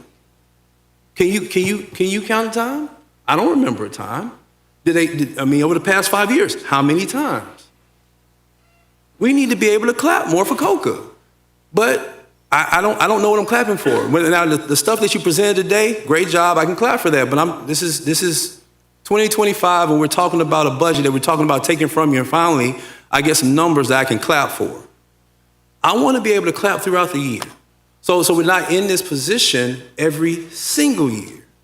So, Commissioner O'Keefe, I hear you, but I think it's short-sighted. I think we absolutely should be here. I think $2 million and a growth of $1 million or a double over a 5-year period is just the reason why we should be here having a conversation about how we look at our agreements, what the oversight needs to look like, and how we continue to partner with the professional arts organization in town that disperses our art funding. I think that's fair. And so for us to take, and I forget the young lady's name when she spoke, but you were right. You said that. You said, we need to talk about multi-year funding. Why are we going year to year? I think you're absolutely right about that. For us, and then the part about the debate piece, we've debated the issue here. We could have debated the issue in a workshop with staff sitting on one side, COCA sitting on one side. We could have asked the questions and not made a decision. And again, I believe it's being made out of fear. I believe it's being made because we don't know, that COCA doesn't know, the community doesn't know that if we don't make this decision to save you for a year today, that we'll do it when that workshop comes on in June. I think this is a fear-motivated compromise of option number 2. And I don't like it. I'm gonna be honest with you. I don't like it. I really would rather us get to a point where we can put something on the table, we can all agree on it, and have a multi-year solid deal that we can really, really, really dig into with some reporting structures in place. We can understand how COCA comes up with their numbers. We can understand what that audit looks like. It's okay. It's okay for us to have that kind of partnership. But in order for us to have that kind of partnership, things in our agreement need to change. And I don't think COCA is opposed to it. Are you opposed to changing the agreement to have some of those things? If you are, it's on you, but I would hope not. Because we could just make the decision to take the money away and then you have nothing. So I think we need to slow down. I think option 2, again, fear motivated. I don't think it's the right thing to do right now. I think we go to workshop, we have the conversation, and we see how we can move forward with an agreement that can govern us for the next 3 to 5 years. So we're not having this conversation every year. But we needed to have this conversation every year because the money has changed, which changed the game. The environment. Think about what the environment was like in 2020 to compare it to what the environment is like now. I needed to know that Coca has produced 10 times the $2 million that we gave them because I didn't know that. I didn't know that. And the community didn't know it because it wasn't presented to them. So today needed to happen, and that workshop needs to happen as well. Now, I said Leon County is the only county with no oversight of that $2 million. But to balance that, our organizations do play a role in the process of getting that money out in other counties. I did hear that. I think I heard that right? So even with that, if that's the case, well, then what does it look like there compared to what we have here? And how do we get closer to us all being in a place of harmony? I heard that piece. 15 million. So long story short for me, I'm definitely not going with option 2. I'm definitely not. I'm not going with option 2 because I think option 2 is short-sighted. I don't want a 1-year deal. If I'm going to go with a 1-year deal, I'm going to go with a 1-year deal after a workshop. So we can go through the workshop, and then after the workshop, if it does not work, then cool. We'll go with the 1-year deal. What I was actually leaning towards was when Commissioner Minor says option 2 with a workshop. I was kind of thinking about that because then I'm like, well, they get the guaranteed year, so they get that safety that they're yearning for because there's some fear there. But then we also get to dig into it a little bit and maybe come up with a multi-year deal the next year. But then they got Commissioner O'Keefe with that passion of yours, man. You got everybody on board with option 2. And again, I hope you understand where I'm coming from. I want to support it. I want to support Coca. I really, really, really want us, but I really want us to continue with the partnership that we've had in the past. But I want to do it with some kind of structure that allows for us to have a multi-year deal that we're not calling you here every year, and you're not afraid that you're not operating with the fear that I feel like you're operating with today, and that lack of trust of what we look like long term. So, hey, I know you didn't. Anyway, I've said what I had to say, but I caution the commission to think about this from a long-term perspective and not just trying to get something in place right now. I think we can do something much better. Thank you, Mr. Chair. Thank you. Well said. Commissioners, here's what we're going to do. You want on point? No. Okay. What I was going to do, actually, you haven't talked on the substitute motion yet. Go ahead. Yes, ma'am. Thank you, Mr. Chair. I appreciate the sentiment from my colleagues on this issue. And I made the motion for the workshop. Yes, and then I also accepted Commissioner Minor's recommendation to amend the motion to include option 2. And I did both primarily because COCA has just done a tremendous job in our community. And I want to commend them for all of the years that they have gained expertise in the arts and culture. I mean, we have those performances year-round. I looked at their list of grantees, and it's a long spectrum, but it lets me know that I think they understand art and culture, all the way from paintings to dancing to concerts, symphony, orchestras. And it was interesting that I saw a grant for $500. And that's what the grantees apparently asked for. And then they had several $15,000, $10,000. And it just depends on the artistry of the grantees that submitted their applications. But I didn't want commissioners to throw out the baby with the bathwater. I think we recognized the worth of COCA. We also recognize Kerry Post doing a tremendous job with tourism, bringing in billions of dollars. Billions. Billions. Just really doing a great job with the economic impact in our community. But when I had my agenda review with the county administrator, to me, I said, Mr. County Administrator, to me, tourism is on this end, but culture and art, to me, is a whole different spectrum on the other end. So how do we bring the two of them together? When we think about culture and art here in Leon County, in Tallahassee, it's what we tried to expose our children to when they were growing up. It's how we grow our community. It's how we try to cultivate our community and our children. And COCA has helped us do that. But on the other hand, I think we need to recognize that the county has shown strong commitment and dedication to the arts and to culture. And as a result, culture has enabled the county to do that. So we've established a strong relationship. COCA has established a strong relationship as well with the artistic entities in this community. And that's something that I don't think we want to throw away. And I think if we transferred the oversight of these funds in-house, one of our biggest initiatives would be how to capture that relationship with all those entities. It's not just a matter of giving money. It's a matter of establishing relationships. You schedule your performances. You know there's a certain time of the year when artists want to perform in certain areas.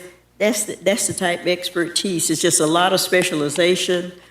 I believe that we don't want to throw it away. I would like for there to be some common ground between the county and COCA, and not just totally transfer everything to the county. And I think Commissioner Maddox was advocating for some type of common ground, which is what I believe the chair envisioned by a workshop. Yes, ma'am. And I know generally, Commissioner Proctor, generally with our workshops, we don't have a lot of input from the community, but I think we could structure it in such a way where the entities and COCA could be involved. Now, and I'm not sure, Madam County Attorney, if that's a legal question, but I know traditionally our workshops is us working. But couldn't we structure it where COCA and the entities that they contract with, arts and culture, could be involved and we receive their input? Yes. Yeah, that's entirely possible. I mean, I think it's really just a function of trying to ensure that there's sufficient time for all of those different groups and making sure that it's manageable. My understanding, and again, I don't know a lot about COCA and what they do, but I think that they have relationships with a lot of different organizations. But certainly the board can dictate and decide how it wants to conduct its workshops. Absolutely. Awesome, thank you. And one of the things, Mr. Chair, you know that I'm big on is notice, due process, opportunity to be heard. And I know, Mr. County Administrator, that we don't necessarily have to give notice pursuant to state law, even pursuant to our own rules, regulations, or ordinances. But to me, it just makes for good relationship, good community relationship, good business. If people are on notice now, I met with Ms. Spehart, with Kathleen and one of her staff persons, and she indicated to me that the first time she was aware of this proposal to transfer the funding from COCA was when she saw this agenda item. And I know there's no specific requirement for us to give notice, but when you've got a long-term relationship with an entity like we have with COCA, I just think that it merits a lot more discussion. I think it merits timely notice, and I think it merits an opportunity to be heard. And so, Mr. Chair, I think the workshop, if we Thank you. label it like we want, I think that would address that concern. Okay, thank you. Thank you for the comments, Commissioner Cummings. Just so you know, the spirit of me bringing up the workshop is exactly as you stated and what Commissioner Maddox stated. So what I'm prepared to do is vote on the substitute motion, but I saw you jumping in queue. Mr. Vice Chair, do you want to say anything before we vote on the substitute motion? You've convinced me. I cooled off. I'll withdraw, and we can go to the motion with the workshop and option 2. Okay, so are you withdrawing your substitute? Okay, thank you. So you're withdrawing your substitute. I have Commissioner Proctor in the queue now. Commissioner Proctor? Mr. Chairman, I have a legal question I want answered at that workshop if it passes. And legal counsel, that I heard, I think Matt told us that Leon County is in a class of its own because Leon County relinquishes all decision-making to a private entity, COCA. Why are we in this class all alone? And in my notes, looking at this item, I've written the question, is this an improper delegation of our county's legislative authority? More specifically, is it legal that a county government can give public dollars, tax money, to a private entity to exercise discretionary expenditure, and we're not the agency that is doing that? Is there such a thing as improper legislative delegation that occurs here, and that we're the only county that allows us to be in a class all by ourselves? Maybe we're in the wrong all by ourselves. Can you help us or bring that to our attention between now and the workshop? Okay, thank you. I thought that Commissioner Maddox was going to tell the truth and shame the devil, but he didn't. And that all been said, I feel this is not a competition between COCA and the tourist development, and between Karen and Kathleen. But somehow we all love everything that they do. We all salute, take pride in everything that they do. I need to say, just because it's not been said, and Nick walked with me on this, Vince walked with me on this, that we had around 2014 that we did not have a 1 cent dedicated before. But Commissioner O'Keefe, you had your predecessor, we had a commissioner here whose stepmother was affiliated with COCA. And I don't think it's nepotism that you was a county commission and your mother's the head of COCA. I don't know if that's nepotism or not. I don't know. Point of order, my mother doesn't live here. She's passed. You might be talking about something else. I'm sorry. I mean a misstatement. No, I said your predecessor. Oh, thank you. Never mind. I knew we weren't on that level. Thank you. Yeah, I said your predecessor. I apologize. And what happened, Commissioner Maddox, is that I'm not saying we had undue influence, but that penny got established because the Dozier influence was very strong. We did not want the tension. Let's just say this board capitulated to the desire of the COCA leadership and one of the county commissioners, your predecessor. And the true truth of the matter is that we went down this road as an act of appeasement, as a means of taking the tension out from the Board of County Commission and COCA as an entity. And it gathered, steam because we had a commissioner up here whose relatives and people they knew well was postured with leadership in COCA. If the true truth could be told, that's how this penny started, initiated. That's the energy behind it. I'm not saying it's right. I'm not saying it's wrong. I'm just saying that's what it was. Subsequent to that time, sometimes a long shadow is cast, and I believe Commissioner Turnbull could appreciate me indicating that sometimes when you've left the legislature, your influence or the shadow of your smile remains resolute, and the shadow of your style remains influential. And our board has been, I think the spirit of your predecessor has remained part of the consciousness of why COCA has received the nudge and the sense of favor that it's got. That's why this is an ordinance. It's not a state statute that we're talking about here. We're talking about a board ordinance because a board got behind the idea of what Christian wanted to occur and got behind the idea of what the Doziers wanted to happen. We just kissed ass and let it roll. So I'm comfortable tonight because I was sitting here and I know how we got here. But I'm comfortable tonight that we don't owe them nothing. This is something we did to appease COCA, but stop all the snot slinging and teardropping and whining. That's what happened, tell the truth. So, Mr. Chairman, whatever this board wants to do, I've shared with you the butt-naked truth about how all of this occurred, and that COCA's gained traction, but it's because we had a weak-kneed and spineless board that didn't want to be bothered with all this whiny, and we just said, let's just, that's what happened. So I'm looking forward to a workshop.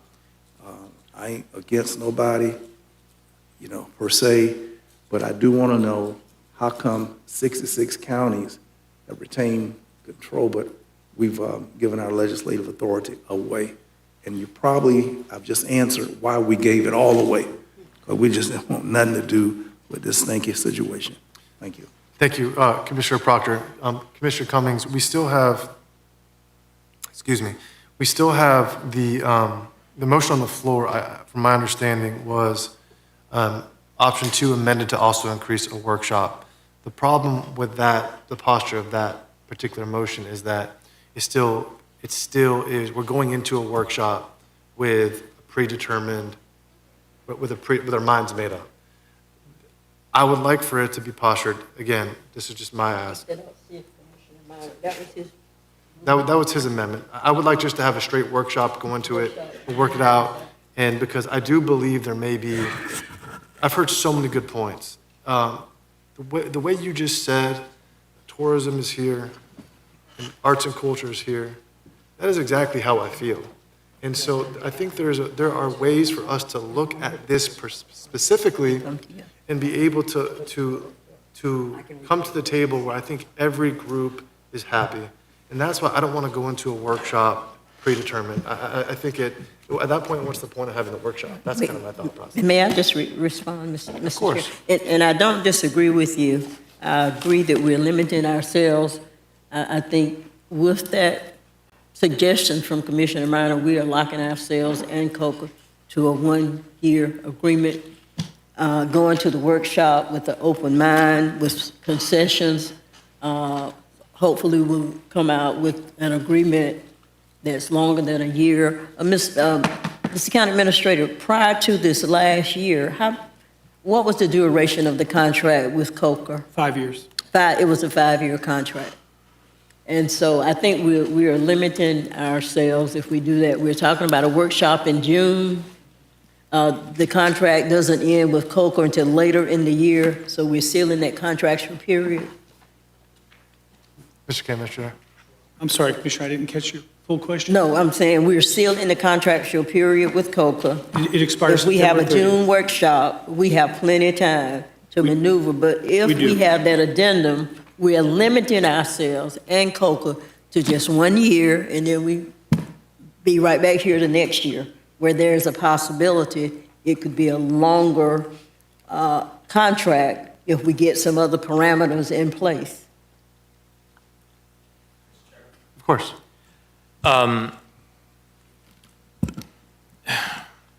So my concern about the workshop on June 16th is that it gives us about 3 weeks from today, because the workshop needs materials to put together and post on the website and all that. So we got what's going to happen between now and 3 weeks from now that is going to be what we've all been saying COCA should do. To take the time to meet with COCA's board, the leadership, the artists, the public, talk about what the future of COCA is. You know, I don't know if we can do that in 3 weeks. You know, my main concern here is to make sure that COCA thrives. And by extension, the arts and culture thrive in this community. Not with a TDT tourism focus, but what can we do to maintain arts and culture in this community and have it continue and thrive? We've talked about option one. I think there might be a consensus, a majority here that believes that if option one, you take 85% of their budget away, COCA is probably going to shut down in a year or two. That's just going to happen, right? If you take away all the budget and you take away the $150,000 of operating support, they don't have any capacity, which leads to the loss of NEA grants, of Leave It Foundation grants, and that type of thing. So I'm okay with the workshop. I've been going back and forth on the workshop. My concern about the workshop is that it's 3 weeks from now, and 3 weeks before the materials have to be produced. I don't know that that's enough time, you know, to have a community discussion about what the future of COCA is. She's on point. She has to. Well, no, Commissioner Minor, we are not just relegated to between now and June. Their contract doesn't end until when, Mr. County Administrator? September. Until December. So September. So we could possibly, after the June workshop, I'm hoping that staff and the county administrator could, along with the executive director of COCA, have an agreement after the workshop. So we're not limited to this 3 weeks. That's a fair point. Just think about that. That's a fair point. Fair point. Fair point. I want to make sure that this board protects COCA, ensures that it's going to survive, because that is the key to having arts and culture within the community survive. That's an important point. I'm okay with doing the workshop. I want to bring up a couple points, though. The chair talked about lack of collegiality on switching emotions. And I want to make sure we don't confuse lack of collegiality with just disagreeing with the chair, right? I'm allowed to disagree with the chair. Absolutely. We're allowed to talk about comments here, and I can hear what my colleague here talks about, and I can change my mind based on what we all say, including Commissioner O'Keefe or anybody else. So I don't want to confuse a lack of collegiality with a disagreement, right? Yeah, so I want to make that very clear, right? For sure. We're free to disagree with each other, and because we disagree doesn't mean we're being rude or lacking manners. No, that wasn't the premise of what I said. I said we have had every single person here since I've been elected has requested a workshop, and typically it is a 7-0 vote, 6-1 vote. It's very rare that there's pushback when there's a workshop. We disagree all the time. The frustration I had was that we were negotiating an amendment that you wanted to try to come to you, right, to help you feel comfortable. And then there was a substitute and you seconded the motion. So I'm like, what was the point of us just deliberating that when you could have just made that motion from the very beginning? That was the premise of what I said. But I hear you. I hear you. And you know, deliberations on this dais are important, and we listen 100%. to them and take those into account. So I'm okay with the workshop. My concern is that I don't know where we're going to be 3 weeks from now, but I'm okay with the workshop as a starting point to where we need to go. But one thing I'll tell everybody here and anybody that might be watching at home, we need to be very careful about ensuring the future of COCA and by extension, the future of arts and culture within this community. That is not just strictly tourism based. So I'll agree with the motion, I'll agree with the workshop. But one last thing I had to bring up, though, is Commissioner Proctor brought up the values between spending on healthcare or the arts. You know, if you have $1 of TDT funds, would you spend it on healthcare or the arts? Well, I think most of us would spend it on healthcare to save lives and help people's health, right? The only problem, though, is you can't spend that dollar on healthcare. So when you talk about values, well, how could you possibly spend this money on arts instead of healthcare? We aren't allowed to spend it on healthcare. And so I just want to point that out because I think we all agree that, you know, healthcare is incredibly important, but we are required by state law to spend these funds on tourism-related events. So I just want to point that out too. So I'll support the motion on the floor, which is a workshop, as a starting point for where we need to go. This is a start of a dialogue with not just COCA's leadership, but also with the public and the artists and patrons of the arts. Thank you, Mr. Chair. Mr. Chairman, this is a decoupled motion from option 2. Thank you. I was clarifying. So Commissioner Cummings has amended her motion to just a workshop scheduled in June. And then Commissioner Minor, do you maintain your second? Yes. Okay, thank you. I'm going to close this out. All right. Commissioners, I like where we're at. Commissioner Minor, thank you for being negotiable here. And I appreciate the sentiment you just said. Is there any other comment before we take this to a vote? Confirm the motion for me. The motion is Commissioner Cummings, there's a motion on the floor to schedule a workshop, to have it come to June to basically hash out this item. And that's been seconded by Commissioner Minor. Everyone clear the motion? All those in favor of the motion signify by saying aye. Aye. Any opposed? Nay. The motion passes 5-1 with Commissioner Welch outside the chambers. Commissioners, we're going to take a 10-minute recess and pick back up at 8:40. Thank you. That's not 10 minutes.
to call this meeting back into session at 8:42 p.m. Mr. County Administrator, if I am correct, we are now on item number 12 on general business. Based on an agenda modification earlier in the meeting, we are going to go through general business minus number 13 because we just discussed that. And then we will pick up with the remaining pulled consent items. Is that correct? That is correct, Mr. Chairman. Okay, great. You want to introduce item number 12, please? Mr. Chair, move staff recommendation on item number 12. Yes. Second. So we have a motion for staff recommendation for Item number 12. Sir. item number 12, and it is seconded by the Vice Chairman. Any discussion? 12. 12. Any discussion? Mr. Chair, if I can just real fast. Yes, ma'am, go ahead. I just want to commend the superintendent, the school board, and all those involved. We actually see the benefits of that 1/2 cent sales tax in our schools. So many of our schools have been renovated, Rickards, NIMS, just to go down the line. And not only do we see it, the taxpayers see the benefit of it as well. So I think this is a no-brainer, and I certainly support option 1. Thank you. Mr. County Administrator, this is the 1/2 cent penny sales tax, right? That is correct. Okay, thank you. Any other discussion? All right, Commissioners, all those in favor of staff recommendation, moved by Commissioner Maddox, seconded by the Vice Chairman, signify by saying aye. Aye. Any opposed? Passes unanimously. Item number 14. Thank you, Commissioners. Mr. Chairman, we have one speaker on this item. Again, you've got the analysis before you. As you know, at your April 14th meeting, Commissioners, you requested a framework to address historic harmful public policy decisions that could be provided to the Charter Review Committee as a proposed charter amendment that were based on geographical areas, were consistent with state and federal laws, did not jeopardize state or federal funding. We provided the board with an exhausted list of how we do just that currently under your existing authority without any authorizing language needed in a county charter. We did, should the board, however, still wish to do something, we provided you 2 options, one of which is preamble language, which is included in your item. The other would be to refer it to the Charter Committee, and we give a timeline for when that would come back and what your ability would be at that time to accept or reject that proposed charter amendment if one were to come back to you. Again, we're recommending option 1, and we have 1 speaker on this item. Thank you. Speaker, please. Bruce Strobel. Dr. Strobel, great to see you. You have 3 minutes. Please state your name and address for the record. Yeah, Bruce Strobel, 1935 Sabre Drive, District 3. Good evening, Commissioners. First, I want to say I genuinely appreciate everyone's willingness to continue this discussion. I recognize that we are living in a very anti-home rule era in Florida's history, and I respect the caution many have expressed and are feeling around this issue. But I do want to make a few things clear as we deliberate on how we proceed. I just want to clarify, this is not about reparations, and I wanted to make that clear to everyone. And I say that directly because of things that were put into social media by a commissioner. And I've taken some attacks from conservative media and so forth, and I just want to remove all the confusion from this. What we are looking for in this proposed amendment would not create any direct payments. We're not asking for any mandated funding. It doesn't create any race-based eligibility, and we're not trying to establish any preferential treatment. And I recognize that in this political climate where we're seeing attacks on voting rights, DEI, local home rule, that this wouldn't be an opportunity to even debate the merits of reparations right now. So what we're talking about is something much more narrow and more practical. Leon County has already acknowledged in 2024 that historic harms occurred. The county's own report now documents long-standing disparities, historic disinvestment, and targeted geographic investments that are already happening today. So for us, the question is very simple. If we already acknowledge the harm and we already acknowledge the disparities, then what is wrong with creating a transparent and recurring process to assess conditions and evaluate progress over time? This is not really radical, right? This is accountable governance. This is something that we could easily do. And what we're pursuing is a framework, a process that allows the county to slash the impact of harmful historic policies, report those findings publicly, and identify best actions to move forward. And I think this is important because respectfully, when I'm talking to residents across Leon County, many of them are not experiencing, or at least they are not visualizing that progress that is being reported in these chambers. The disparity still exists and the disconnect still exists. And if that's true, why wouldn't we want a stronger framework for accountability and transparency? So I'm not asking you tonight to adopt reparations in any capacity. I'm not asking you tonight to approve any spending. I'm simply saying, let's take this back to the Charter Review Committee. Let's look at it with more detail and give us a chance to come back to with something that works for everyone. Thank you very much. Thank you, Dr. Strobel. Any more public speakers? There are no other speakers. Okay, thank you. All right, Commissioners, we're in discussion. Looking for a motion. I'll make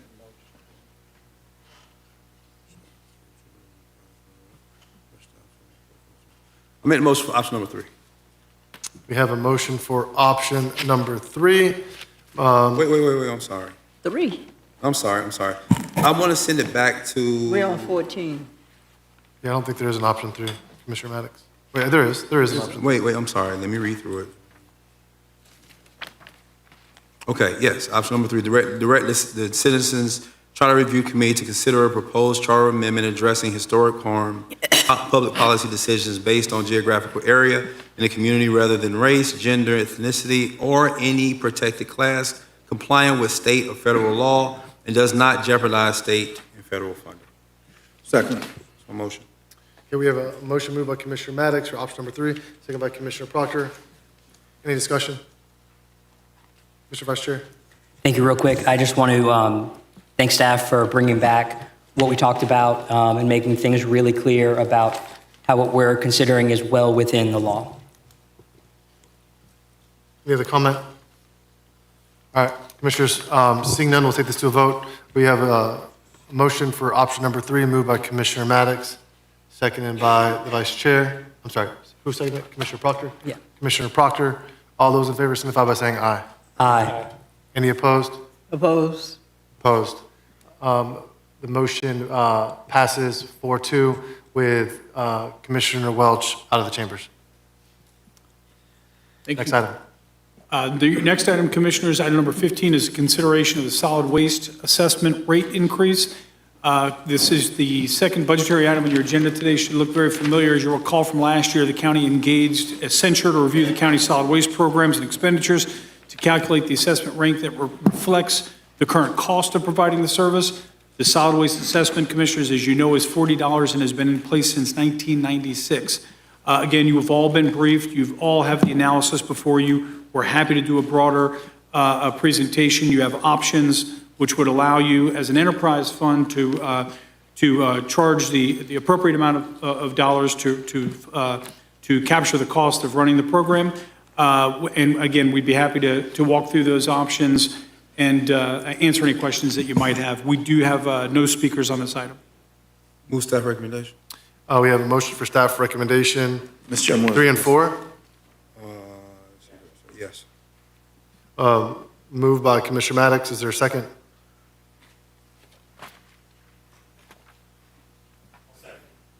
Motion moved by Commissioner Maddox, second by Commissioner Minor. Discussion? I'd like to know Are you in the queue? clarification. You guys in the, Commissioner Proctor, you in the queue? You in the queue also? Okay, great. Is this scenario number 1? Mr. Chairman, Commissioner Proctor, this is scenario number 3, which phases it in over time, every 2 years. Option 1, it takes the entirety of it, implements the full cost recovery at $134. You'll see option 1 presented on page 13. And again, we've provided several scenarios for the board to choose from. Obviously, option 1 will allow you to recapture the whole thing all at once. Option 3, again, provides the board to have a graduated increase, and it would be fully implemented in 2031. Commissioner Proctor, you recognize. Thank you, Mr. Chairman. Commissioner, I'm pondering what hindereth thou from, increasing this to 134, and where our staff indicates we need to be, or to be self-sufficient. Tonight, I guess this is considering that this was established, this rate, in 1996, and the needle has not moved. I know you all don't want to hear it, but my fill up the tank the other day and it's gone from $55 to $91. And I don't know how much that is, but so much has gone up. I can't understand, and I do understand, Commissioner Maddox, why we here and why we've never moved, and the advocacy, consistent advocacy of late Commissioner Sauls. She always told this board that we couldn't go up, couldn't go up, couldn't go up, and that we had to maintain the status quo. And our board listened to Commissioner Sauls because she was a gentle lady who never, fought and all of that for things. And so we honor her request that we keep this thing stagnant. I'm asking, we look at the page 16, that the rate of Madison County is $300, Suwannee, $250, Jefferson, $248, the bigger counties, Hillsborough, $208, and here we are, Leon County, we're down at 40, and Madison is at $300, and we're trying to go to 134. What this 134, Commissioners, represents is like, from what staff has given us, like $7.83, $7.83 per month. And that amount may take food off of some people's tables, but I'll assure you that the war in Iran is costing all of us a lot more food off our tables. I see no reason why we should dribble around with this. We like to celebrate that our millage rate, we've held it constant for 13 years in a row. And now we're about to bump people side the head for the next 5 years with an increase, and we're going to get the same blowback as we're going to get this year if we do and ask people for $7 more a month, as we're going to get every year, saying the county commission going up, county commission going up on our rate, going up, going up, going up. Let's go up one time and not have to hear it the rest of the time. And I offer a substitute motion for scenario number 1. We set this at 134. That increases to $7.83 per month. That puts us, half of what Madison is asking, Suwannee and these other counties that you see. We've not asked anything from people since 1996. And I ask your support. So move. We have a substitute motion for option, staff recommendation option 1, or option, not staff recommendation, but option 1. Is there a second? Option 1 goes straight to the increase. I got some comments, Mr. Chair. Okay. The substitute motion fails for a lack of a second. I thought Commissioner Maddox seconded. No, I didn't. I made the main motion. Oh, you made an amended motion? No, I said I had some comments. He made the main motion. Commissioner Proctor proposed a substitute, failed for a lack of a second. Commissioner Proctor, you're still recognized. Well, Mr. Chair, I second it for discussion purposes. You Is second- it too late? No, I mean, if you want to bring that back up, then I'll. 134. Yes, sir. So we have a substitute motion for option 1, moved by Commissioner Proctor, second by Commissioner Cummings. Commissioner Cummings, you're recognized. Thank you, Mr. Chair. No, I had looked at this, Mr. Chair, and looked at my notes, but I wanted to ask the county administrator, doing this incrementally every other year, the county is picking up the tab, correct? Correct. Okay. So in 2027, I was trying to see the estimate, that it comes from general revenue, correct? Yes. Percentage.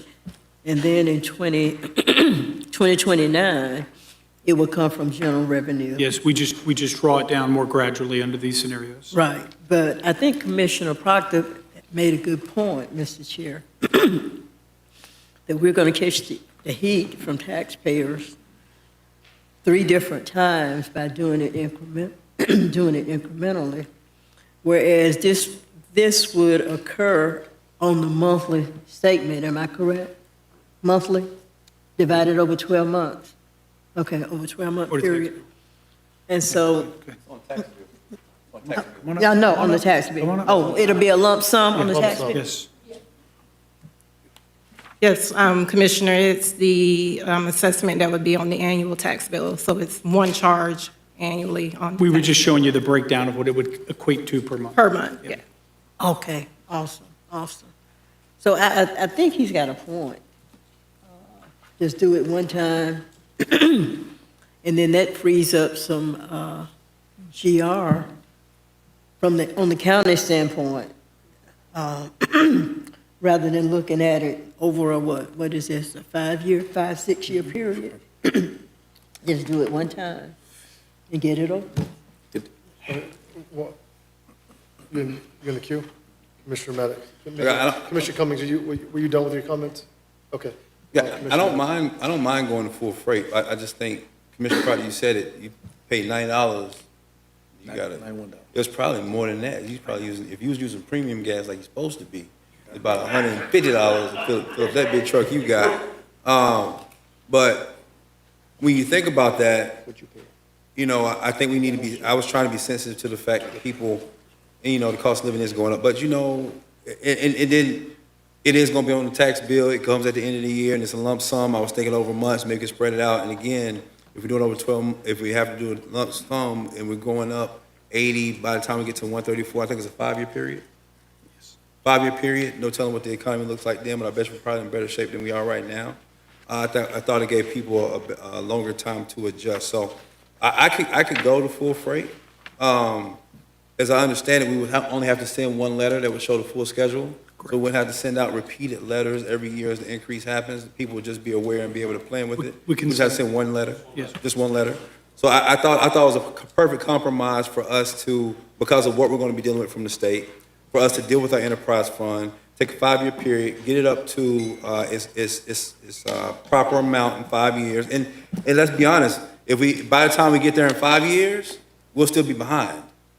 So if we're going to do 134 this year, we're trying to be on top. You know, we're going to have to consider another increase probably by the time that 5 years is up. So this is the way I thought for us to continue to slow step this thing and get us to a point that we're more in a better place with our enterprise fund. But I could go either way. I could go either way. But I did think the phasing was a good attempt by staff to compromise what our economy is doing right now. How our folks may be hurting with us having to really increase and look at our enterprise funds. Thank you, Commissioner Maddox.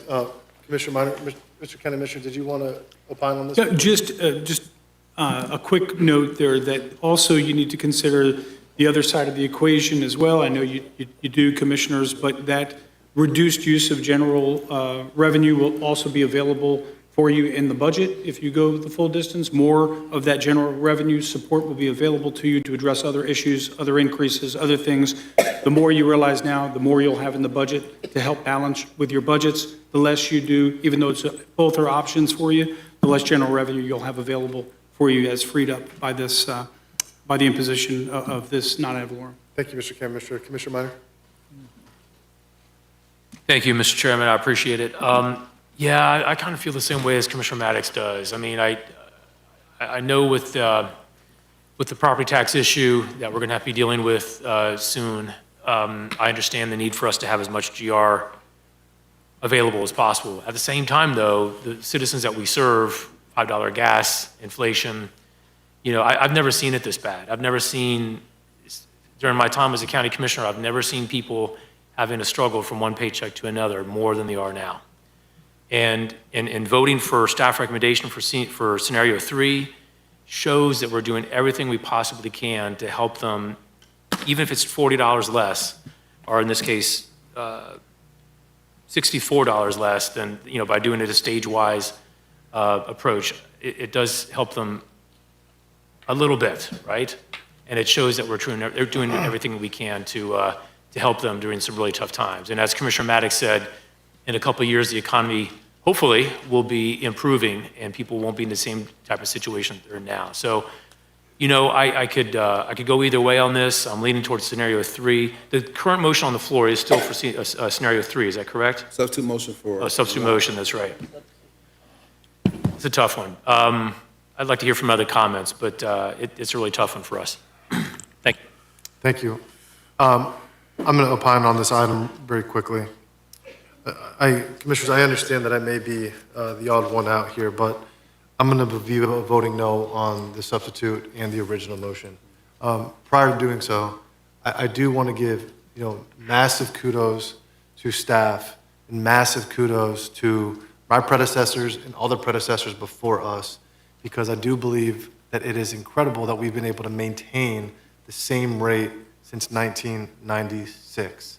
If you look at pretty much any local government across Florida, I guarantee we are probably, the only one, if not in a very small minority of local governments that have been able to keep this fee consistent since 1996.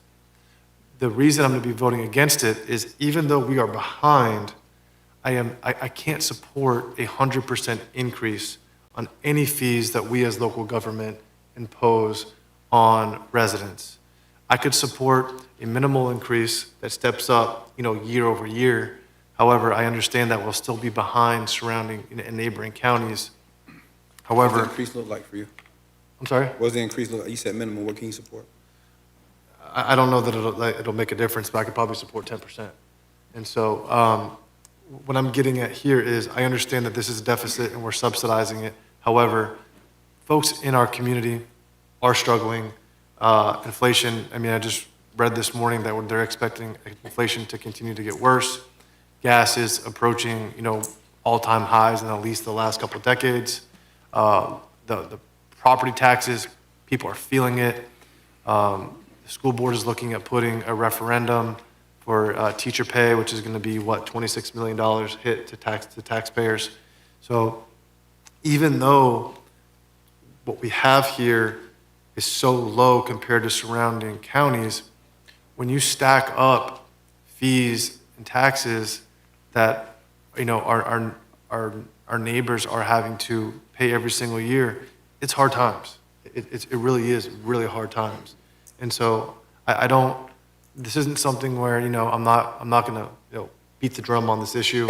I just feel like, especially folks in my district, they care a lot about these fees.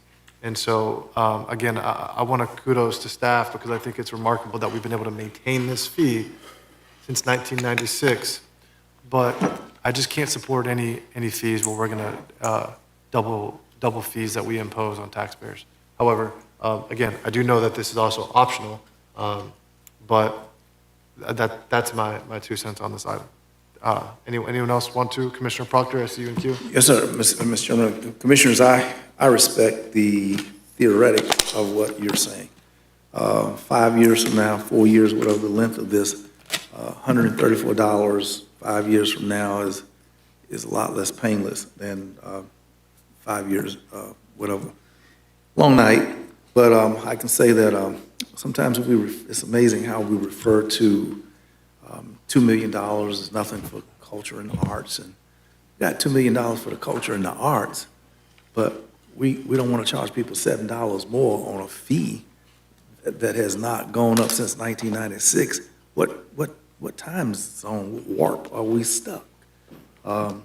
Fingernails have gone up, hair has gone up, Nikes have gone up. City tried to jam our people out of 22% fire fee going up. Everything has. I think it's almost condescending upon our citizens, our poor little citizens. Can't take $134, $7. Our citizens are grown people at work, and of course we're all struggling, but we have literally carried this category of funds on the backs of our county by subsidizing it for 29 years. I don't know what age your child has to leave home, Chauncey, but they say you carry your baby for 18 years, and he's got to get up out of here. He ain't got to go, but he's got to get up out of here. And we've been carrying our poor little citizens. We've been carrying them, keeping weight off their backs. Not for 18 years, but 29. Dang. But if we need to continue to care and you want to look condescendingly upon them like that, I'll just have no rules, or at what point do we stop this small category? And it's not the amount of money, Mr. Chairman, of which will be coming when the half-cent sales tax goes on the ballot and all the other costs. So I urge us not to incur for the next 4 or 5 years the public's rebuttal to us continuously raising. Don't nickel and dime these people, our people. Charge them what the thing costs. And that's our job, to govern. And there are other counties, if they choose to live in over $134, if they can get better than they get and get mad over $134, then there are other options in counties that they might move. But I think that the value of what is provided in Leon County, someone said tonight, our universities and our great this and our great arts and our great, look, if $134 for all of that value is going to change your decision, you're not going to make good citizens in Leon County. So I encourage us to please, let's get this done, and we'll be done. Thank you, Commissioner Proctor. All right, I have no one else in the queue. That being said. I'm sorry, my light is on here. Oh, okay. Just very briefly. Of course, go ahead. Okay, thank you, Mr. Chair. I second Commissioner Proctor's motion, but I could really go either way. I was thinking it was a monthly bill, but this is on their annual tax bill.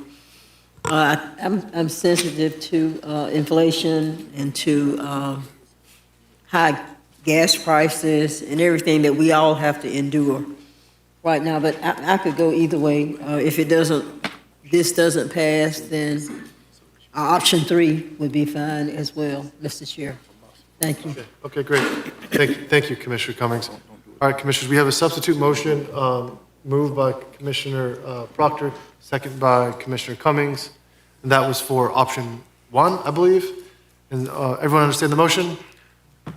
That being said, all those in favor of the motion, of the substitute motion on the floor, signify by saying aye. Sir? Sorry, just to make sure, we do also need to add the tipping. Thank you, Commissioner Minor. Yes, so whatever option whatever scenario you decide, if you can also add 4 to that, it'll allow Okay, us to. thank you for clarifying. So What was that? you have to include the tipping fee resolution, option 4. So will you amend your motion for staff recommendation? Yes, sir. Option 4, and with included option 1? Absolutely.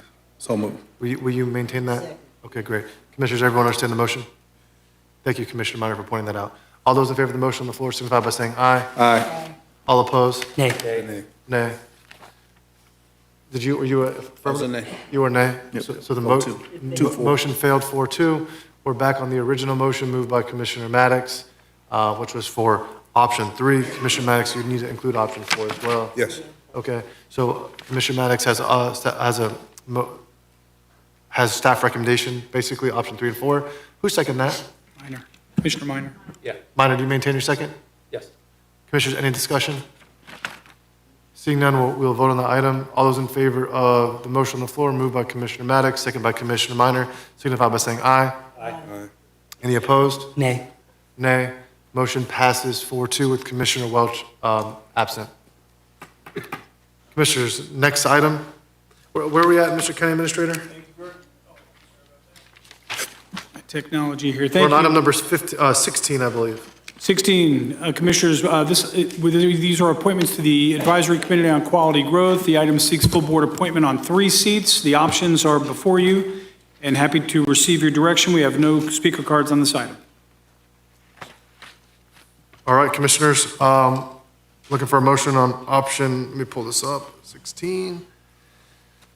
Anyone, I don't have anyone in the queue. Anyone want to go take a stab at it? See if we can bust them out in one motion? Mr. Chair, this is for board appointments. Yes, ma'am. I move seat 5, Sean Megan Seismer. Seat 9, Latifa Muhammad. Seat 11, Karina White. We have, has everyone got those? Is there a second? Second. Okay. We have a motion. Everyone got the names? Clark, you have the names? Great.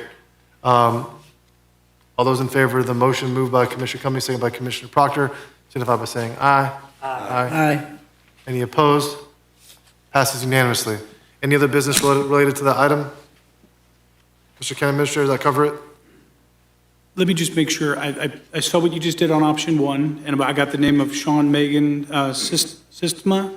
Did we get option 2, 1 eligible applicant for seat 9? For the advisory committee for 3, and you have the eligible applicants listed there. So option 2, we're seeking your approval of options 1, 2, and 3, but we need the board to vote on the eligible applicants for options 2 and 3. They're provided there for you. So under option 2, 1 eligible applicant for seat 9 to the advisory committee, and the applicants are there before you.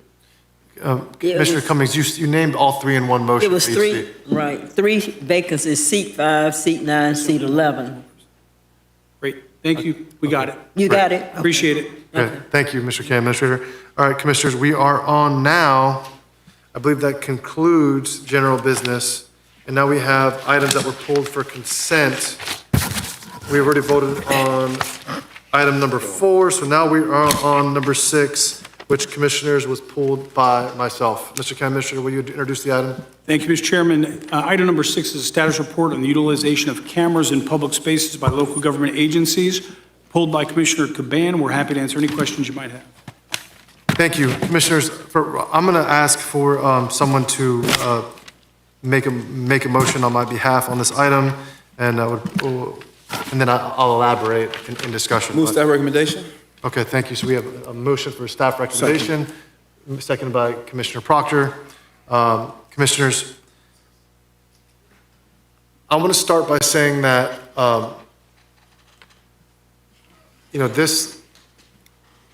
we have the Real-Time Crime Center, and what sparked me asking for this status report to come back to us was, one, just driving around town, you see cameras everywhere. You see them in neighborhood intersections, you see them on busy intersections, you see them over sidewalks, you see them, especially over the last few years, they have grown and grown and grown to where now it's pretty much everywhere you go, you see a camera. And I wanted to know, what are these cameras doing? Like, what is their purpose? And so, to cover my bases and to make sure I fully understood, I requested this item. I also met with the Sheriff's Department, and I toured the Real-Time Crime Center. First, let me say, Commissioners, if anyone up here has not toured the Real-Time Crime Center, I highly recommend it.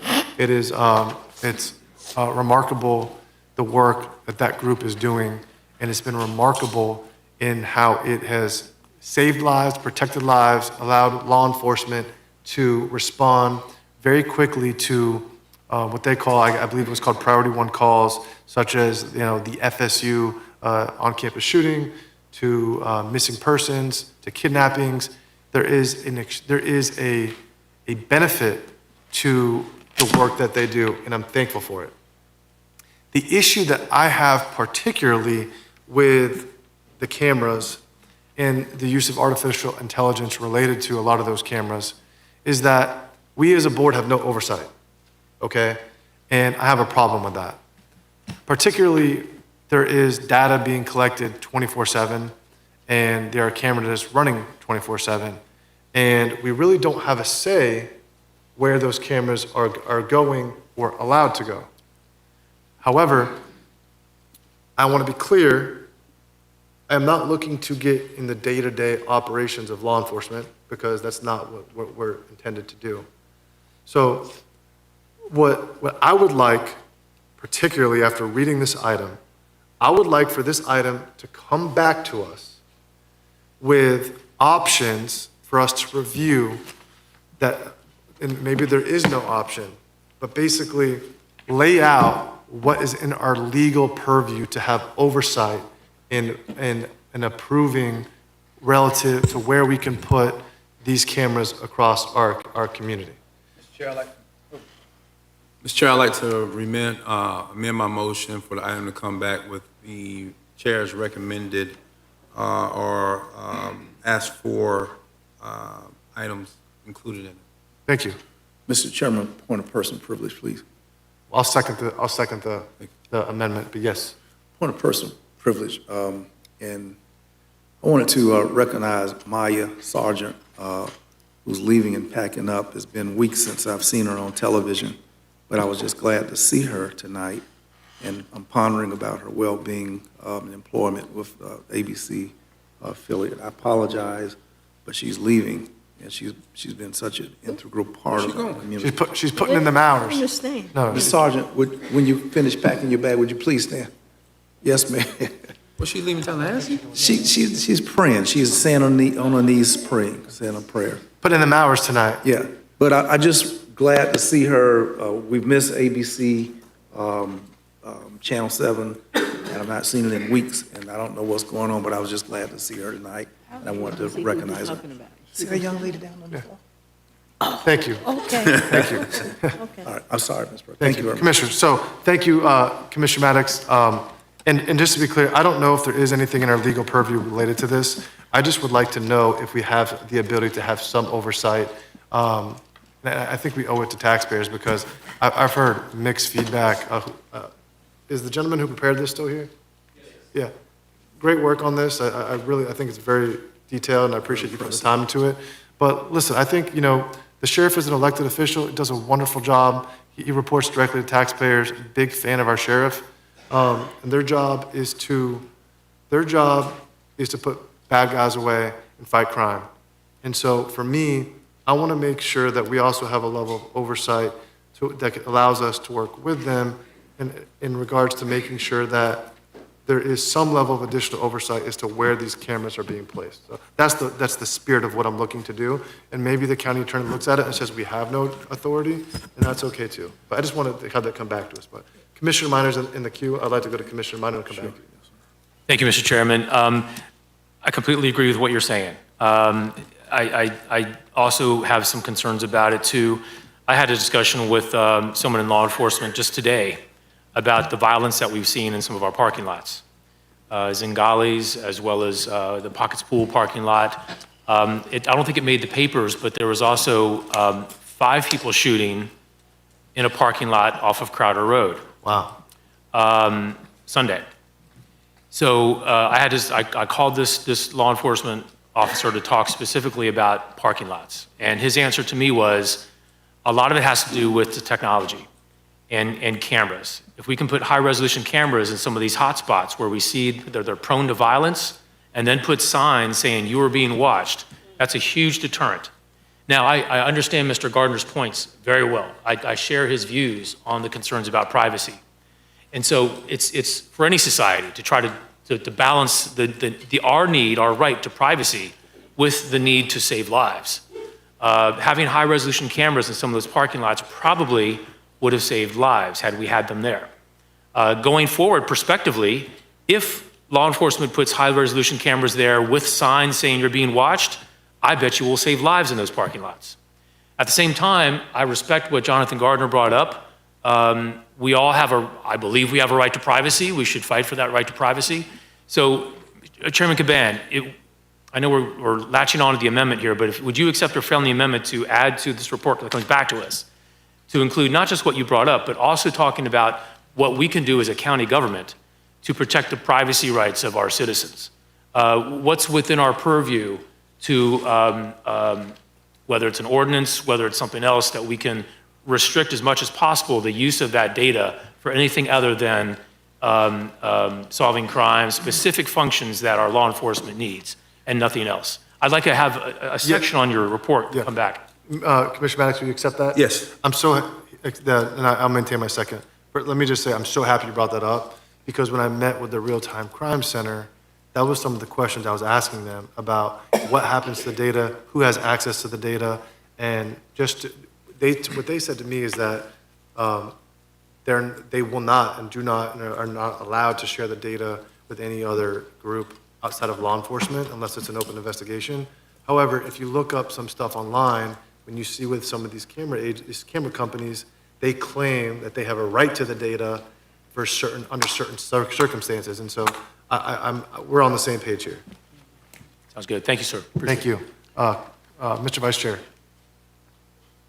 Thank you, Mr. Chair, and thank you for bringing this last meeting. First, can you restate the motion? Can I go ahead and do it? Yeah. The motion that I asked Commissioner Maddox to make was basically to bring this back to us, to just let us know the options, what is in our legal purview to have some level of oversight, and with that, with the data as well. Excellent, thank you. I just have a couple of questions for staff. The report lists 4,000 or more cameras, by far most of which are not Leon County governments. Does the Leon County government operate any of the flock cameras? No, to my knowledge, it is Tallahassee Police Department, LCSO, Okay. And then law enforcement agencies. Thank you. And then the Connect Tallahassee program, people can sign up to opt in to put their Ring cameras on the net and everything. It said, the pitch was in this agenda item is that it is to stop graffiti and littering. That was like the whole thing, stop graffiti and littering and enforce graffiti and littering. When did so that was coming out of a January 2025 strategic item, I believe. How long has any littering or graffiti monitoring been going on since then? And how many arrests or fines or charges for littering or graffiti have come from those camera programs? So the Connect Tallahassee program is really just taking off. The law enforcement has just initiated it, and it's actually for a broader use of law enforcement assets for investigations of all natures of criminal offenses, which includes graffiti and littering. One of the reasons that we brought back, kind of reference back to the Connect Tallahassee is because graffiti and littering is underreported. So one of the things that we can do as a community is to encourage our citizens through Connect Tallahassee, if they want to enroll their cameras, and or through the online reporting with the Leon County Sheriff's Office, to report graffiti and littering so they can start to build that database and track where those hotspots are. Okay, thank you very much. And the point to my questions was, I just want to be clear, I would like us to be clear where it's our purview that a video surveillance program, is it really just for graffiti and littering, or is it really for all crime and observation? Thank you. Thank you. And just to follow up on that, the Connect Tallahassee program was something I initially had an issue with, and we got a ton of feedback, negative feedback from constituents relative to that. When I met with the Real-Time Crime Center, they helped ease some of those concerns, and they explained to me that, again, that they intend to do some PR related to follow up on some of the information relative to that. So I did feel a little bit better. But we can hopefully get that come back in the item. All right, commissioners, any other discussion? Seeing none, we have a motion moved by Commissioner Maddox, second by myself. Everyone understand the motion on the floor? Great. All those in favor signify by saying aye. Aye. Any opposed? Passes 6-0 with the immediate past chairman outside of the chambers. Mr. Chair, can you record my vote in support on the prior item on quality growth important? On what number? On the item before that, appointing to the Quality Growth Committee. Yes, Thank you have, clerk, you have that? Great, thank you. I believe we are on item number 9. That's correct? Or I believe it was number 10, pulled by Commissioner Proctor on Capital City Park. Is that the right one, Commissioner Proctor? Commissioner Proctor, did you pull 9 or 10? Or both? Let's see, I believe it was the park. 9. Oh, I'm sorry, 9, I did. Okay. Try to pull 9 and 10. Okay, so you pulled, I have in my notes you pulled 9 and 10. Okay, yes, Got sir. it. 10 deals with the naming of the Capitol Park, and Correct, we're on number 9, so we'll stick with 9 for now. 9, okay, good.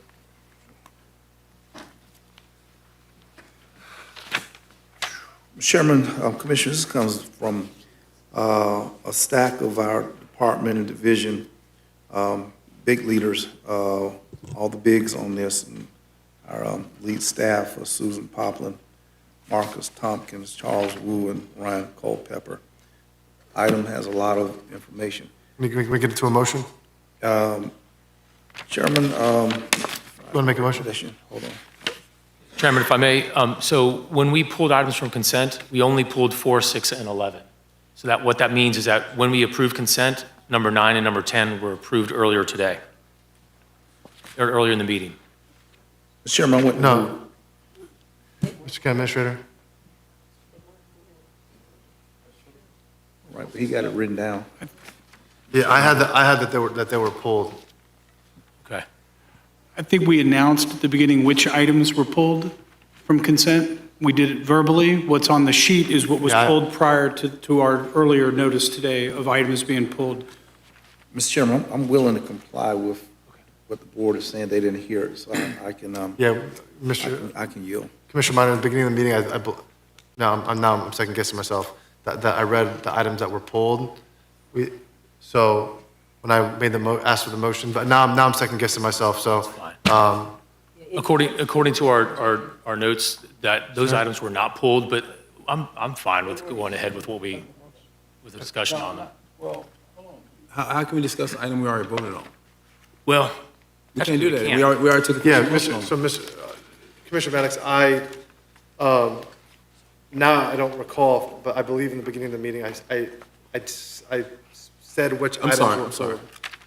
Both of our staff independently only have notes that say 4, 6, and 11 were pulled from consent. Okay, and you have that from the written notes as well? Or is that from the No, printed agenda? what we could do is if Commissioner Proctor, if you really want to discuss these items, we could reconsider. Yeah. We could reconsider those two items. I think that's the cleanest thing. That's the cleanest thing. Commissioner Proctor, if you really want to discuss these items, why don't you just make a motion to reconsider, and I'll second the motion, and we can just, that way, I think that's the cleanest thing if there is. Okay, well, I moved the motion to reconsider. Items number 9 and 10? 9 and 10. Okay. Second. Okay, great. Commissioners, everyone good with that? Yeah. All right. A motion to move, reconsider items 9 and 10, seconded by Commissioner Cummings. All those in favor signify by saying aye. Aye. Passes unanimously. Thank you so much. We're back on 9. Thank you, Commissioner Minor. Thank you to our clerk team over there as well. So we on 9? Yes, we're 9. Well, 9, okay. Commissioners, I looked at, this year looks at our complete streets, dealing with the city of Tallahassee and Leon County. And I'm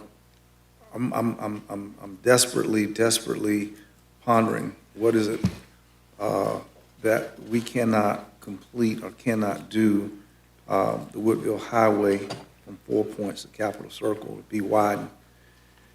And why can't we do Adams Street from FAMU to be 4-lane up to Gaines Street?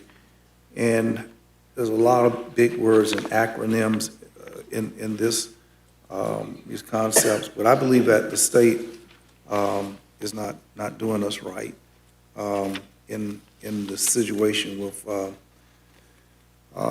Crawfordville Road. Diversity has been mentioned here on page 3 at the bottom paragraph, and I don't know if we're going to need to remove this word diversity out of that statement. But Wakulla County is our fastest growing county in Florida, and they have fixed their road and brought it up to our county. We haven't. And this is supposed to be about complete streets, and it's not complete. On page 7, we talked about planned unit developments, and I don't think we can take a bow on these PUDs, which developers were leading the effort and maybe told by government, but done by developers. And what I'm trying to point out here is that you can come from 27 through Commissioner Minor's district, from Attapulgos, Havana, and you ride on 4-lane street, Tallahassee State Capitol.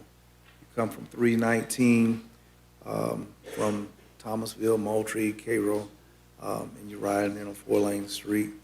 You come into Tallahassee from your district, Mr. Chairman, Highway 90 West, coming from Gaston County across the bridge, and you come into the state capitol on a 4. You come up through Commissioner O'Keefe's district, Mahan Drive, and you can come into Tallahassee to the state capitol on a 4-lane road. You can do that. You can come from every direction into this county, but if you're coming from Wakulla County, you can't, we don't have, coming into the state's capital, a 4-lane road. This is amazing. This is a road that connects to the fastest growing county in the state of Florida, and yet we come into this closed situation. And I'm pondering what wrong have these people committed? What wrong has occurred to the extent that we can't get complete streets, a complete road? And I'm asking our body to help to make this road, the one road coming in from a county that ain't got no, also Highway 20 is a 2-lane, Ms. Chairman, that's your district. But our district should be the ones that ain't got no 4-lane to come into county. It's also the emergency evacuation route, 319, coming from Wakulla County. And a lot of money, a lot of talent, a lot of great minds pouring into the community every day, but they got to come in more different than anyone else who's their ingress, egress. It differs from people going other places. I'm just frustrated. I want the road. I want all these great staff persons who got about 7 or 8 people put this together, 1, 2, 3, all of this, and I can't get this road finished. Now, this road was promised some attention, that it would be done when Wakulla came up to the line and did their part. Wakulla have done their part, and we're still languishing in the dark ages. Mr. Administrator, please help me to understand, what must I do? Can I do anything? I've done a lot. I secured funding for this road to be widened once in my career. Half of my money was stolen, hijacked by city and county commissioners to complete 319 North, which is Thomasville Road, to the Georgia line. My money was stolen. I went by my damn self and secured this money by myself, all alone from the U.S. Congress, designated for 319 South. And I've been left stranded by the side of the road, waiting for this commission to do what they have said. The state of Florida is treating us differently. The state of Florida is not caring. The state of Florida has emergency evacuation route, and the state of Florida is not investing where they need to put their money, where people's safety can be improved. Ms. Administrator, you got any ideas for me tonight? Sure. Commissioner Proctor, let us provide you a quick update. Ken? Sure. Mr. Chair. Yes. Commissioner Proctor, not only is the widening of Crawfordville Road a legislative priority, the FDOT's completed the design of the project. It's 2 segments to widen it to the county line. Last year, we requested construction funding in addition to FDOT's work plan, which included $4 million for right-of-way acquisition. This year, as you know, legislature's meeting today. They started for their special session on the budget. Again, we're requesting additional construction funds going through Representative Schoaf's office. He's chair of the Transportation Subcommittee for Appropriations. This is a top priority for him, but given the cost of the project, about a $70 million project, it's going to take a couple of years in FDOT's work plan for both the right-of-way acquisition funds and the construction to be fully funded. Mr. Chairman, thank you. $28 million would have done it years ago when I got the money. $28 million would have paid for it. Today it's $70 million. You don't do things. Present value of money means a lot. Chairman, I moved this item, and thank you for allowing me to say what I did. Thank you. All right, Commissioners, who seconded your motion? Nobody. Oh, you just moved the item? Man, I let you talk that long with no motion? I mean, I wanted to make sure. I talked so long, I might have needed another motion on the back end. We have staff recommendation moved by Commissioner Proctor, second by the Vice Chairman. All those in favor signify by saying aye. Aye. Any opposed? Passes 5-0 with Commissioner Maddox and Commissioner Welch outside of the chambers. Passes 6-0 with Commissioner Welch outside the chambers. I got you. And then we're on item number 10 now. Mr. Chairman, quickly, As a result, the county does not have authority to rename Capitol Park. This community's good friend, Mr. Steve Beasley, has keen interest in the renaming of the park. Mr. Administrator, could you please advise this commissioner that we might be able to share with Mr. Beasley what's running short? Is that a question? Yeah. Yes, we will do that. I have a question. Are you done? Is that all you wanted for that item? Yeah, I want for Mr. Beasley to hear. Yeah. I have a question for staff on that item. So from my understanding, the county owns Capitol Park, the land. Is that correct?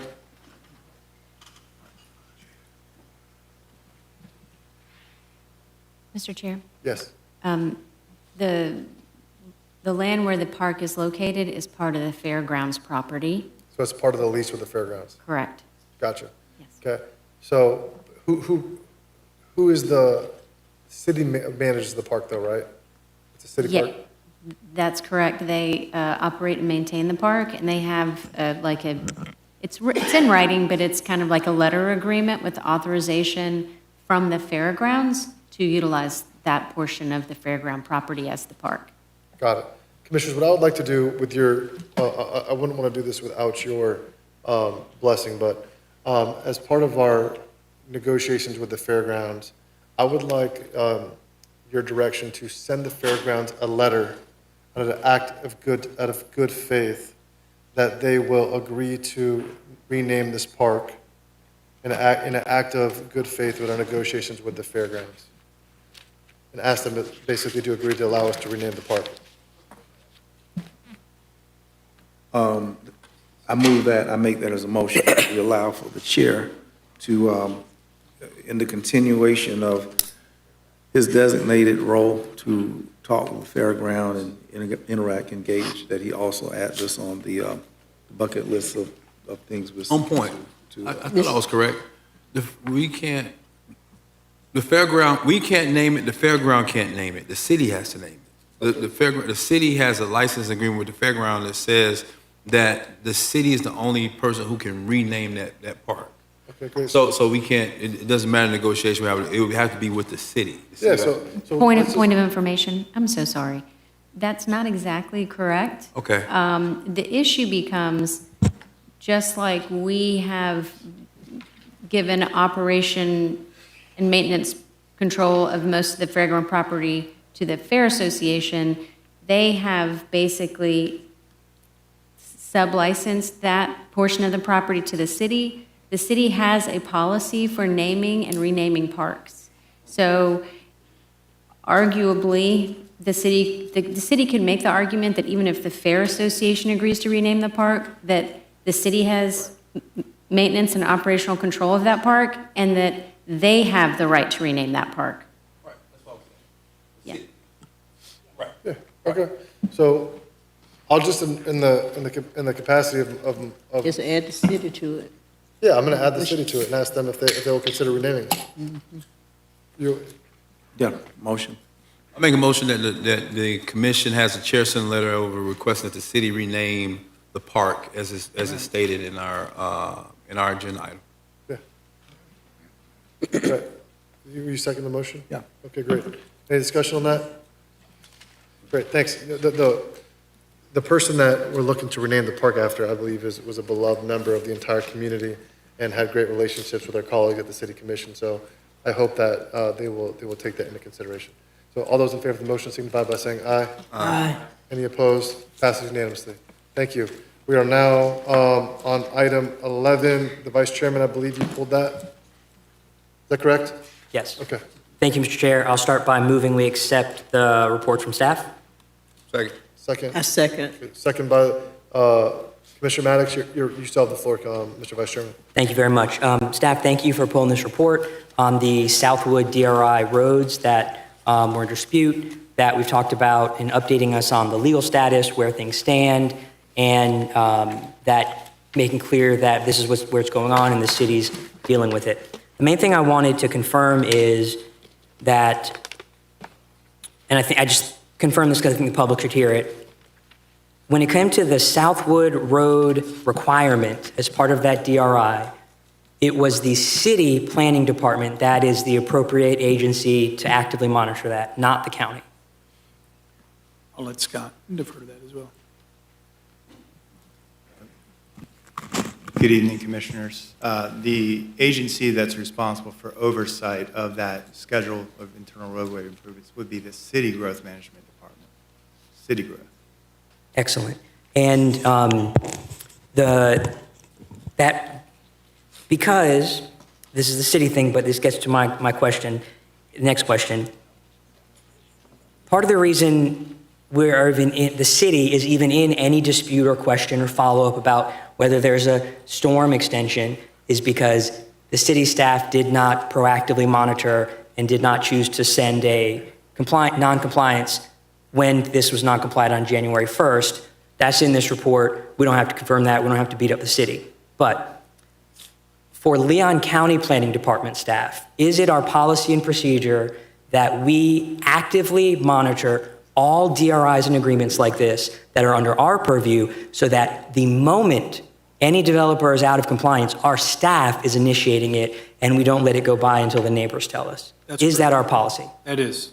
Great job. Keep going. That's very important to not put us in this position. Thank you. That it? Mr. Cummings? Don't we have to move that item?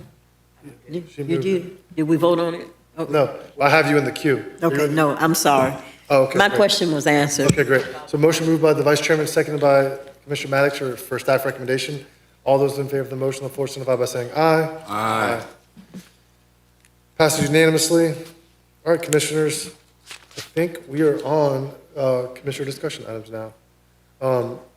Commissioners, close to 10 o'clock. Let's keep it, super important business only.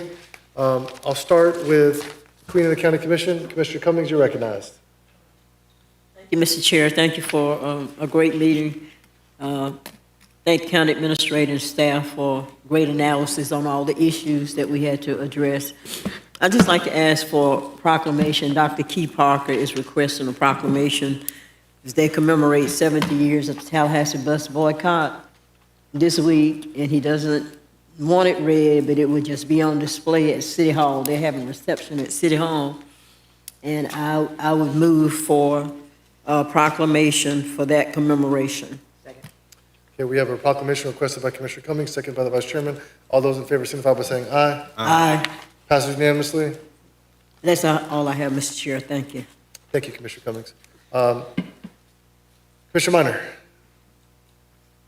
Thank you, Mr. Chairman. Really quickly, on April 18th, we had Honor Flight, sponsored by Honor Flight Tallahassee. I just wanted to, I didn't go this year on the trip, but I was there for the return when they arrived at the hangar. I just wanted to thank Leon County EMS, our CMR team, and Leon County in general for lending support to that event. It's really important. It gives veterans the opportunity to see the monuments at Washington, D.C., and Leon County for many years has been a strong sponsor of that event. I just want to thank our staff for doing it.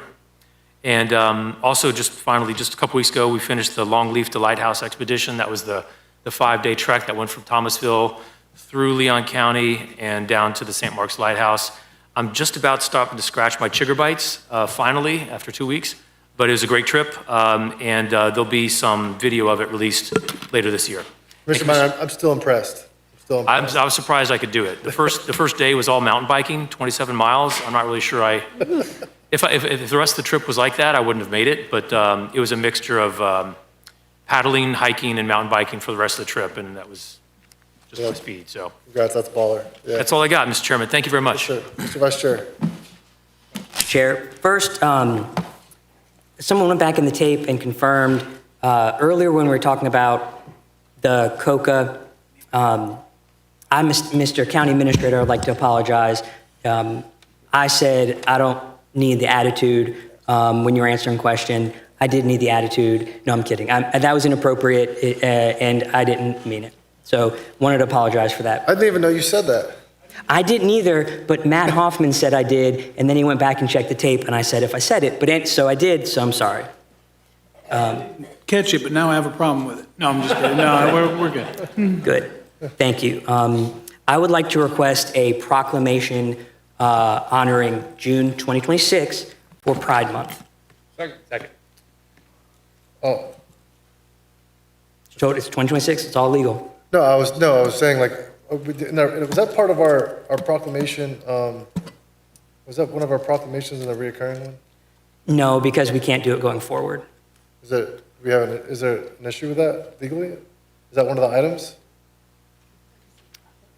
Pride. It will not be permissible under, will be section 125.595 as of January 1 of 2027. Really? Correct. What is the language? I'm just curious. I didn't know that. Is that part of the DEI bill? Yes. What is specifically, I didn't realize that. What is it?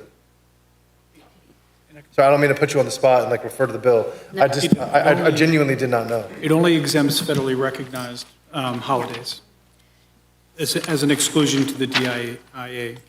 So there are identified listed exceptions, and they have to be federal or state holidays. Otherwise, it would be promotion of a resolution in this case, or a proclamation that relates to diversity, equity, and inclusion because it references gender identity or sexual orientation, which is a prohibited class. I'm going to get there. Yeah. We can't do proclamations? Wait, I'm going to get there. Okay. Yeah. That's correct. Okay. So you have a motion. Who seconded it? Who seconded for the Pride Proclamation for this year? I did. Yep, you're good this year. Okay. So moved by the Vice Chairman, second by Commissioner Maddox. Did you want to say anything relative to that? Nope. Okay. Yeah. I'm sorry, just for record, to put on record, so we cannot make a proclamation, we cannot do a proclamation for so Black History Month, we can't do a proclamation for. Oh, it's national holiday.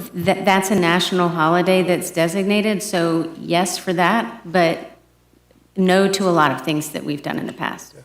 Okay, thank you. Mr. Vice Chair, I typically would support it. Typically had no problem with it. Just not going to risk it myself for this one. But don't take it. Yeah, I understand, but still, I'm not. No, I understand. I don't want to put myself in that position. But typically, I would, and I want you to understand that. Just so you know. Anybody else? All right. We need to vote on it. Yeah, I'm about to vote on it. I just wondering if anyone else wants to say anything. All right, all those in favor of the motion on the floor signify by saying aye. Aye. Aye. Are you affirmative or negative? You have proclamation for Pride. Pride Month for Proclamation for Pride Month. Are you aye or negative? Okay, so it passes 5-1 with Commissioner Walsh outside the chambers. Next item. Perfect. Yeah, I got you. That was in the May. Perfect. This brings me to the Anti-Diversity, Equity, and Inclusion Bill. And I will do my best to not use the term that is abbreviated because it's become used mainly for hateful, isolating, and divisive attacks. So SB 1134, which is what affected many of the items we talked about. And for example, we're going to come back to it, but when I checked last week, or this weekend, Women's History Month and Black History Month are not federal holidays, and I could not find where they were added back in this bill. I hope they are, but my point is, this bill did a lot more than just attack MWSBE. It is like, it prevents us, you're going to see a lot. It's things like proclamations, it's things like grants, even small grants, like, is tourism going to be able to give money to Pride in the Park? Probably not. And so what I would like to do, because this came up because as the county attorney and I were going back and forth about ways to oppose, to avoid the MWSBE ordinance, withdrawal and stuff like that, it really comes down to this. I think we need to challenge the constitutionality of the law. And so I move that we direct actually I have a question for the county attorney. At our discussion, you mentioned specifically section 125.595. But if I wanted to have us try to challenge all four sections of the statute, of the bill, it would need to include 16604.971 and 287.139. Could I just put the statutes related to the Diversity, Equity, and Inclusion Bill? You can, although I would tell you that Section 2 relates to the municipalities. We definitely would not have standing to challenge that one because we're not a municipality. Part of the analysis would be whether we would have standing to challenge all or any part of it, Sections 1, 3, 4, or 5, based on the public officer doctrine. Yep. But if the board desires for that analysis, we could retain outside counsel to do that research and bring something back to the board. Thank you. Okay, for the sake of brevity, I won't make my argument by listing all of the impacts this will have and save that for an analysis. But I move that we direct the county attorney to retain outside counsel to research whether the county has standing and a good faith basis to challenge the constitutionality of the new statutes coming from SB 1134 impacting Leon County. Can you repeat the item, the motion? You said you want to direct the county attorney. I want to direct to retain outside counsel to research whether the county has standing and a good faith basis to legally challenge the constitutionality of the new statutes from SB 1134 that impact the county.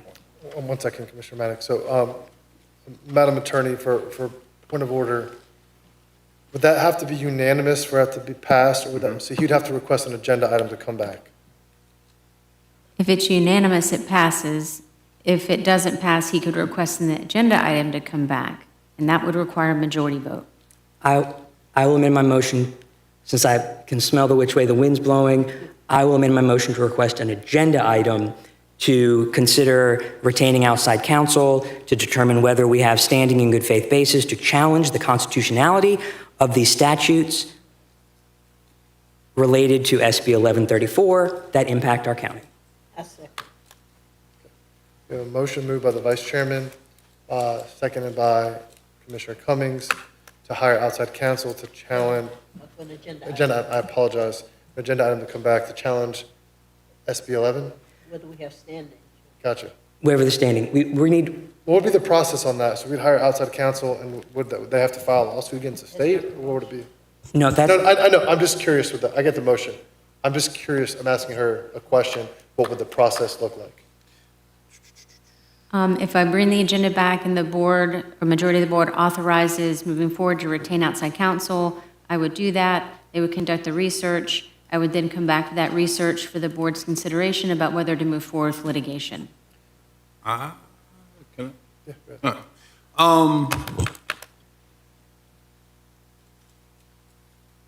You would have to retain outside counsel to do that? There is not capacity in the county attorney's office to handle that. Gotcha. Can we not do a status report? Here's my thoughts. I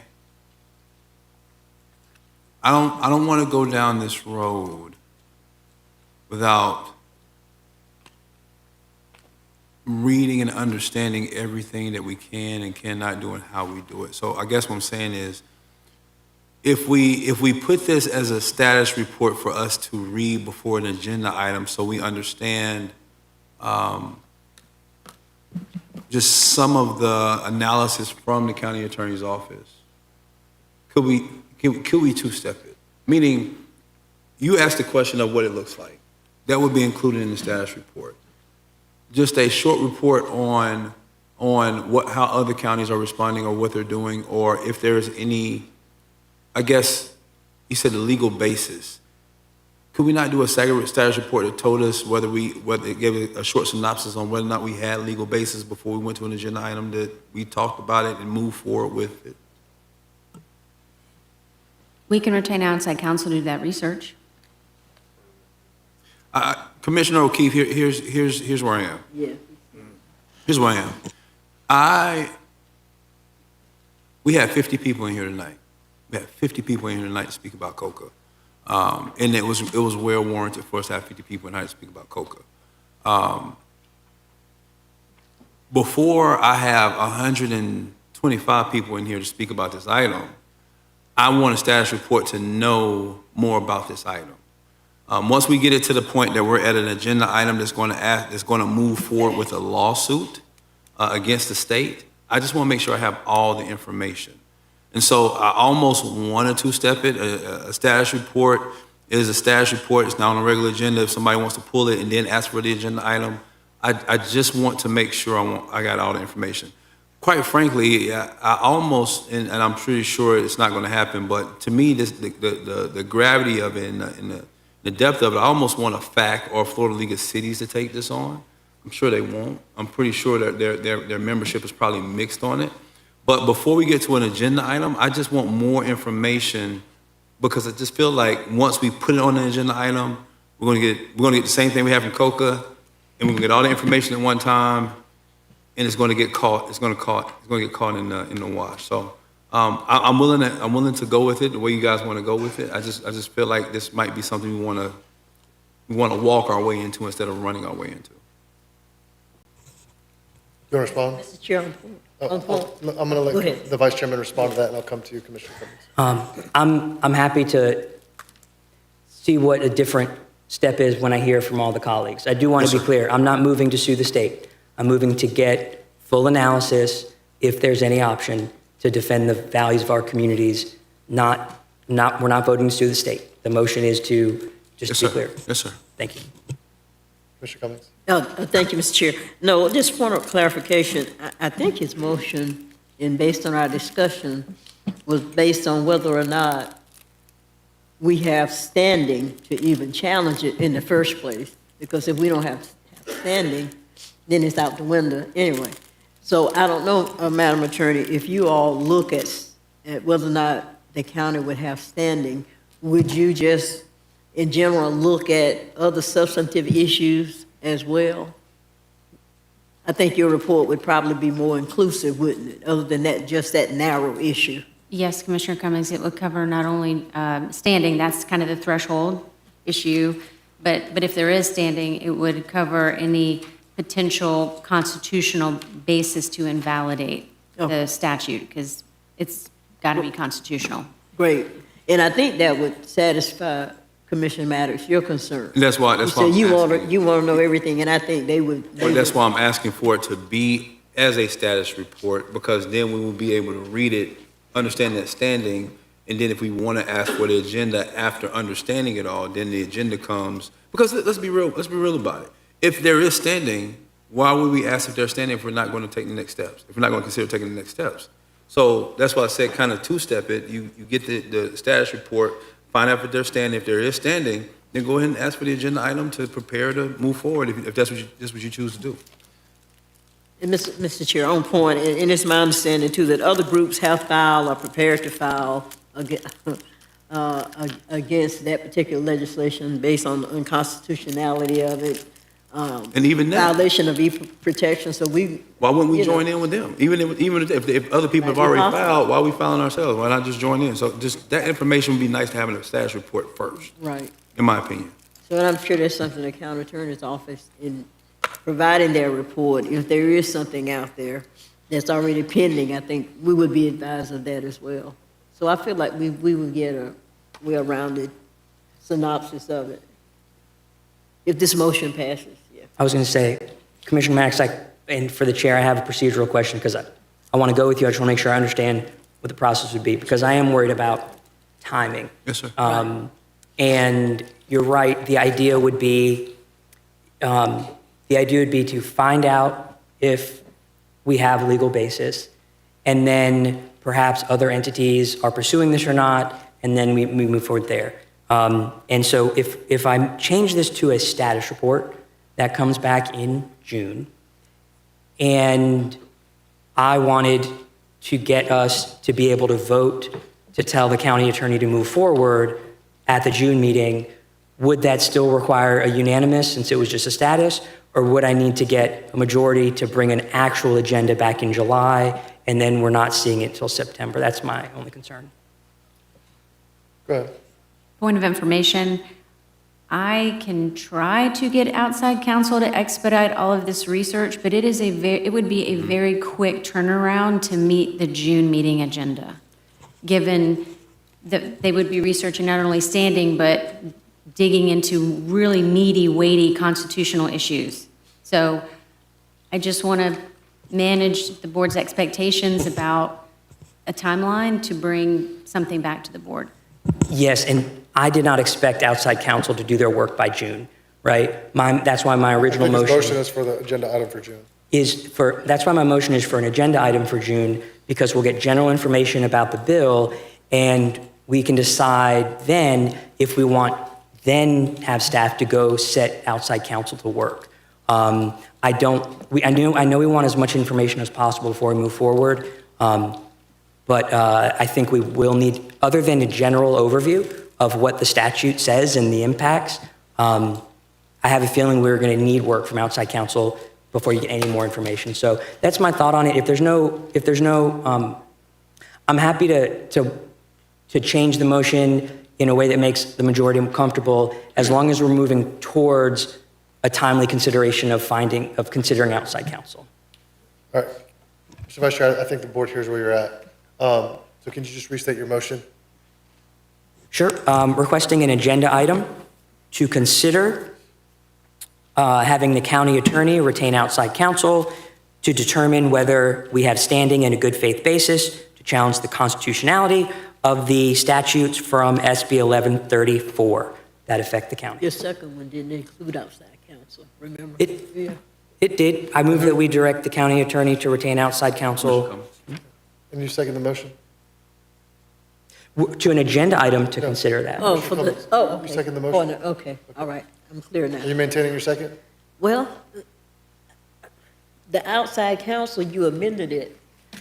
Remember? You took the outside counsel out so that the county attorney and her staff would look at standing and overall, Okay. Well, I withdraw my second. Yeah, Mr. Until I get clarification on. Mr. Vice Chair, cleanly state your motion. We'll pretend like it's a fresh motion. Correct. The motion is have an agenda item come back to direct the county attorney to get outside counsel who will determine and research whether we have standing in a good faith basis to challenge the constitutionality of SB 1134 affecting Leon County. Okay. Is there a second? Well, clarification. The agenda item comes back and then Commissioner we Cummings, as the body. Commissioner Cummings, Commissioner Proctor second. Oh, he seconded? Yes, ma'am. Okay, but I still need clarification. Yes, ma'am. No, I just want to let you know that he seconded. Oh, he just- So you two can you explain? Go ahead. But I do want to take this to a vote because it's 10:15. Well, no, I need to be clear. No, I know. You said He's gonna- outside. he's gonna explain- You said an agenda item to come back. So we would consider outside counsel once it came back. Is that what you're saying? Yes, ma'am. Okay, I'm Yes. good. I'm good. All- Okay, yes, all- sir. Okay, great. All right, commissioners, all those in favor of the appreciate you taking the time to clarify, Commissioner Cummings, glad you got it. All those in favor of the motion, the floor signify by saying aye. Aye. Any opposed? I'm a nay. Commissioner Maddox?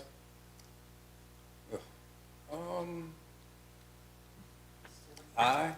Pick it. You said aye? Okay, so it passes 5-1, myself in dissent, and Commissioner Welch also absent. You still have the floor, Mr. Vice Chair. Thank you for walking with me. Just to find out if we have legal basis. That's all I have. Thank you. Yes, sir, thank you so much. To consider. Commissioner Proctor, Yes, sir. it's your time. I'm gonna take this away from you so you can't read your notes. All right. Chairman, Commissioners, the request for proclamations recognizing Mr. Millard Noble, Mr. Jack Buford. Okay, I'll second. Proclamation requested by Commissioner Proctor, second by myself. All those in favor, signify by saying aye. Aye. Pass unanimously. Next one. Mr. Chairman, proclamations for FAMU's softball women's team for the SWAC champions. Second. Proclamation requested by Commissioner Proctor, second by myself. All those in favor, signify by saying aye. Aye. Mr. Chairman, Commissioners, a proclamation for the FAMU golf team, I think national champions, national HBCU I think they were the champions. SWAC champions, but I could be wrong. One of them, we'll find out. Yes, sir. We can clarify. Yes, sir. Proclamation requested by Commissioner Proctor, second by the Vice Chair. All those in favor, signify by saying aye. Aye. Pass unanimously. Mr. Chairman, I want to pass along this request to staff to please check into Balkan Road, complaints of excessive speeding on Balkan Road at the levels of 50 to 60 miles an hour. And the request has come in for some traffic calming speed bumps. Gotcha. Could you just say the name of the road again, Commissioner? Balkan, B-A-L-K-I-N. Staff, can you look into that? Got it. Great. Chairman, I want to commend the clerk's office for outstanding minutes that were captured in today's section 1, item 1. I failed to mention, but the minutes of our proceedings have been exceptional, and these last meeting was so good that I want to give a shout out to the clerk's office for that. Mr. Chairman, I want to know, does the Tallahassee Chamber of Commerce have something to say to OEV? And if the Tallahassee Chamber of Commerce has a proposal that they want to get a contract from Blueprint, then, Mr. Chairman, would you look into that? Because all this chitter-chatter about who's the point, who's going to take up the point, I'm willing to listen to a proposal if somebody got something to say. Now, this is not county. I know this is a OAV question, but it looks like people are trying to tiptoe up on a contract and preempt, co-op, whatever, our OEV. And if there's a basis by which OEV ain't doing something, is underperforming, has an ill performance, by what measure is the OEV not doing their job? And if they're not doing their job, writing about it in the newspaper, I like them to bring something to. So I want to ask this board that we endorse for the county administrator to reach out to the Tallahassee Chamber, since they clear in their throats, to see what specifically they want to say about partnering, collaborating, their chamber and all three of the chambers helping OEV if OEV is limping, and maybe they want to, and it's kind of like looking at Commissioner Maddox, COCA and Tours, and how do they work together? They're not working apart, but does this chamber can do something for OEV that OEV can't do for themselves? Vince, please clarify, if this board will permit, what in the world is they talking about and what they want? Thank you, Commissioner. I met with the Chamber recently, representatives of the Chamber, on this issue. They did not propose any specific program. I know they're working on something, but they didn't provide the details of the program. We just simply noted to them that we were receptive of any assistance. If they would like to provide some help, we'd be more than happy to accept it in the area of business recruitment. However, we are, again, you've seen our responses, and we are, again, very, very happy with our work in OEV, but it always continues, and we're always working hard to bring in those prospects. And we could talk a lot about that, but as far as the Tallahassee Chamber of Commerce's specific proposal, we don't have any information on that. Yes, sir. All right. Thank you, sir. Member, who's our member on the canvassing board? I am. Okay. To our canvassing board member, I would ask if you would, and I've spoken to Mr. Early, that they proceed, Elections Office proceeds with a citizen informational campaign about mail-in ballots and all kind of changes that occurring to institute voter suppression in our state. Whatever changes that are going to affect voters. I've been well impressed with Supervisor of Election in Gaston County and the billboards that they have encouraging people with mail-in ballots. And I like, very much if we make sure that our people are 2 steps ahead of the legislature. We're like the fox in the hen house to clip the wings, take away the congressional districts and all that they can to frustrate innocent voters. I'd appreciate that, sir.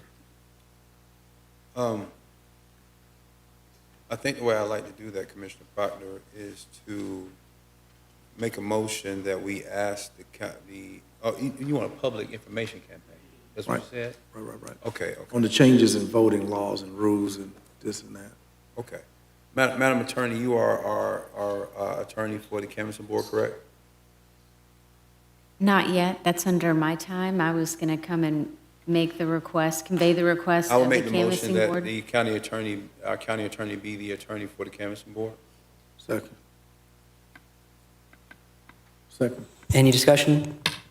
All those in favor? Aye. Aye. Passes 4, can I count? 5-0 with Commissioner Caban and Commissioner Welch out of chamber. Oh, back in chamber. Commissioner Proctor, I will bring that forward to the canvassing board. Madam Attorney, I was asking, now that you are the official, if you would please, you know what? JaVale, wherever you are, I know you're watching this, just make sure that I'm reminded to bring that to the canvassing board as a ask for a public information campaign that Commissioner Proctor has asked for. Thank you. Now, Commissioner, Supervisor Early and I have spoken. It's just that this is so serious. I want this to be formal. Understood. Yes, sir. All right. Those things said, Mr. Chairman did a great job running this wonderful meeting. We still, notwithstanding me being on this board, I still think we're an outstanding board. So I thank you all for suffering me and allowing me to be your colleague. And I'm looking forward to the comeback with that workshop on in June. Thank you, Mr. Chairman. Thank you. Commissioner Maddox. Thank you, Mr. Chair. I would make a motion for a proclamation celebrating the FSU girls softball team's 20th ACC championship. Second. Proclamation requested by Commissioner Maddox, second by Commissioner Minor. All those in favor signify by saying aye. Aye. Secondly, Doug Cook, principal of Rickards High School, is retiring after 35 years at Leon County Schools and 14 years as Rickards High School's principal. I'd like to request a proclamation to be presented for him, to him for his years of service. Proclamation requested by Commissioner Maddox, second by myself. All those in favor signify by saying aye. Aye. Passes unanimously. I would say tonight, Mr. Chair, you did an awesome job of keeping decorum. It got a little heated, but you stood your ground. It made a real statement about what the expectation is in these chambers. And so I appreciate you the way you handled yourself. Thank you. I would also like to say that tonight, we proved again that Leon County and the County Commission is very interested in the democratic process. We had 50 speakers here tonight. We spent about 4 hours on the item. We haven't been here this late in a long time, Vince. But it was important, as the chairman said, that every person was heard. And I think the point we got to was a good point for us to get to. And so with that, I'm proud to be a part of this board because that's who we are. What happened tonight is who we are. We may not always agree on the same thing, but we handle each other with a sense of decorum. Even the conversation between Commissioner Minor, Commissioner Proctor, Commissioner Minor, you and the chair, it was tasteful in the way that we communicate with each other in conflict. And I'm proud to be a part of this board. I really am proud to be a part of this board. I wanted to articulate that. Staff, great job tonight on the MWBE stuff and the SBE stuff. Looking forward to that when it comes back. But most of all, again, I'm proud to be a Leon County Commissioner. Proud of it. Thank you. Mr. Chairman, I would have made a motion. Thank you, Commissioner Maddox. Sure. I would have made a motion early in the meeting that we limit public speakers to 30 minutes, but I didn't think I'd get a second. It would have failed. Thank you, Mr. Chair. That should have been a Mr. 30 County minute Administrator. limit. Commissioners, thank you. Commissioner O'Keefe, thank you. All kidding aside, I wanted to mention just one quick thing for the moment. I didn't want to let the moment pass. We came across a dynamic tonight in that conversation. I thought it was worth taking 1 second to explain it.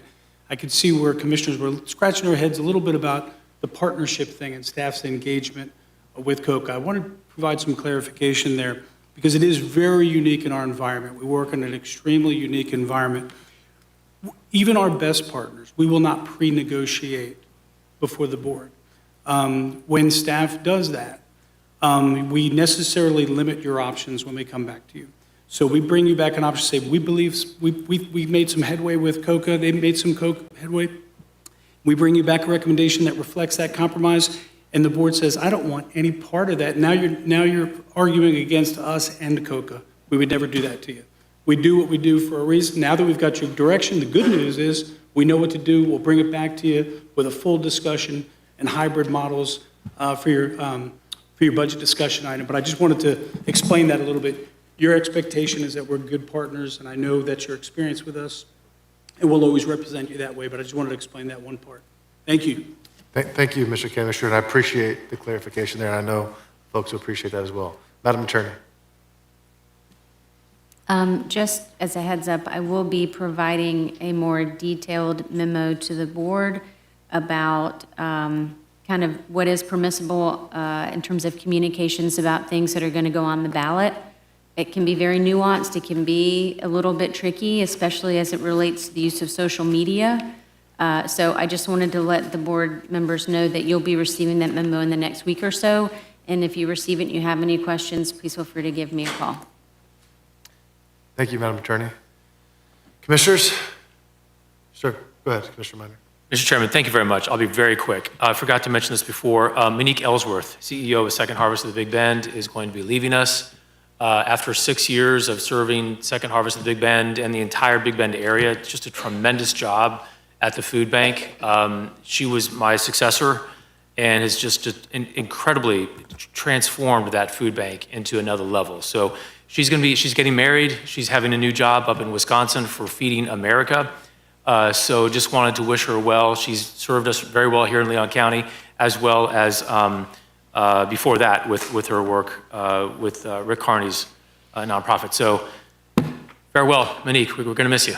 Commissioner Minor, you want to request a farewell proclamation for her? Yes, I would. Thank you. Okay, great. I'll second that motion. Well, within that, can we include, because she wasn't just Second Harvest, she was a nonprofit leader and did it well. So if we can include all of her accolades as a leader. Contributions to Leon County, that's a great idea. Yes, yeah. Thanks for the suggestion. Yeah, thanks for making the motion. All right, all those in favor of a proclamation recognizing her for all her contributions to Leon County, signify by saying aye. Aye. Passes unanimously. Thank you, Mr. Chair. Appreciate it. Yes, sir. Thank you. Commissioners, I know it's 10:20. I intend to be very brief. First thing I just want to say, I appreciate you all. You know, these meetings, we've had a couple meetings with some highly contentious and controversial items, and I always appreciate, I have a level of confidence going into these meetings, serving alongside of you guys, and I appreciate that. Commissioner Minor, I know we disagreed earlier on that item. I'm pleased to where we were, and I appreciate you, and I respect you, so thank you for coming to a medium there. I appreciate that. Commissioner Maddox, I appreciate the compliments on how I ran this meeting. One thing I will say is that we do have a level of decorum in these chambers, and my goal as chair is always going to make sure we maintain that, because I don't want to see what happens across the street happens in these chambers. And more than anything is, we're all elected up here, and we are welcome, and we should welcome scrutiny. But I'm not going to allow personal attacks at our colleagues or our staff. I just don't think that's appropriate. Additionally, we had a constituent force her way in the back room and made some pretty threatening remarks to Commissioner Proctor back there. And so, one thing I want to say is that's unacceptable at all levels. And I've been thinking about this for a while, but it may be time on certain occasions to maybe increase security on the 5th floor. I felt that a lot, especially with seeing what's gone on, across the nation, specifically to elected officials. When you look at the level of security that some of our judges have, they have a much more level of security, and stuff that we do impacts people's lives. And so there's something for us to think about as time moves on, maybe on certain occasions or permanently looking at increasing security on the 5th floor. Yeah, I think that's something we could just have as an email to look at some things that we could do. I'm not sure how you guys feel about that, but I think maybe an email to review some of the options, but, yeah. But in closing, I want to say this. I do want to comment on the federal investigation into the city of Tallahassee's HUD program that I saw on the news end of last week. To our staff, I want to make this very clear. We need to make sure our I's are dotted and T's are crossed. I'm not saying that we or Leon County would ever do anything unethical. However, I've been saying for quite some time that I've had issues with the city of Tallahassee has managed certain construction projects. I've said about it with Blueprint. I've said about it with the fire services fee related to the fire station. I've talked about it on the police station. I've said it on several occasions now, and I think it looks poor across all local governments when you have to have the federal government come in and audit and call you a high risk. And so I think it's not doing a favor to taxpayers. I think it doesn't look good. And so I just think we need to make sure that any partnership we have with the city of Tallahassee, I think we should be diving in, dotting our I's, crossing our T's. We want to make sure, especially to the public, that we have no egg on our face and that we go through proper procurement processes and we value every single dollar of taxpayer money that comes through Leon County government. On point, Mr. Chairman. Yes, sir. I wanted to ask, is Leon County impacted, affected, or in any way negatively hued as a result of Tallahassee? Does HUD get distinguished at? That's a great question, Commissioner Proctor, because we do a lot of affordable housing projects together. We got the same zip code. The question was. I don't think your mic's on. Can we make sure that mic's on? Are we prejudiced by the high-risk assignment to the city? And given that we're Leon County, they're Tallahassee, we're 32301, they're 32301, that there's a distinction between the two governments. Are we lumped in one pool? Are we negatively affected by what the chairman was talking about? Well, no, not in the area of affordable housing, because we each receive our own allocations, for example, of SHIP dollars. So those are totally separate and segregate from what the city receives and what the county requirements. So those things are remained segregate at all times. We have a clean and green reputation and honor, and we're not on Absolutely. probation. Okay. Absolutely. Good. Thank you. Yeah, commissioners, listen, before I close this out, I think that it's just important that we continue to posture ourselves as the leaders in our community and that we value taxpayer dollars, because it doesn't look good that, especially what's gone over the last year with the fire services fee and the city looking to build, a $34 million fire station, and then they're going to go charge $8,400 to remove a door. It's just, it doesn't look good to taxpayers. And so I want to close and just say, let's continue to posture ourselves and just let taxpayers know we value their support. And more than anything, we're going to take care of every single dollar that comes through Leon County government. So with that being said, commissioners, we'll stand adjourned. Thank you.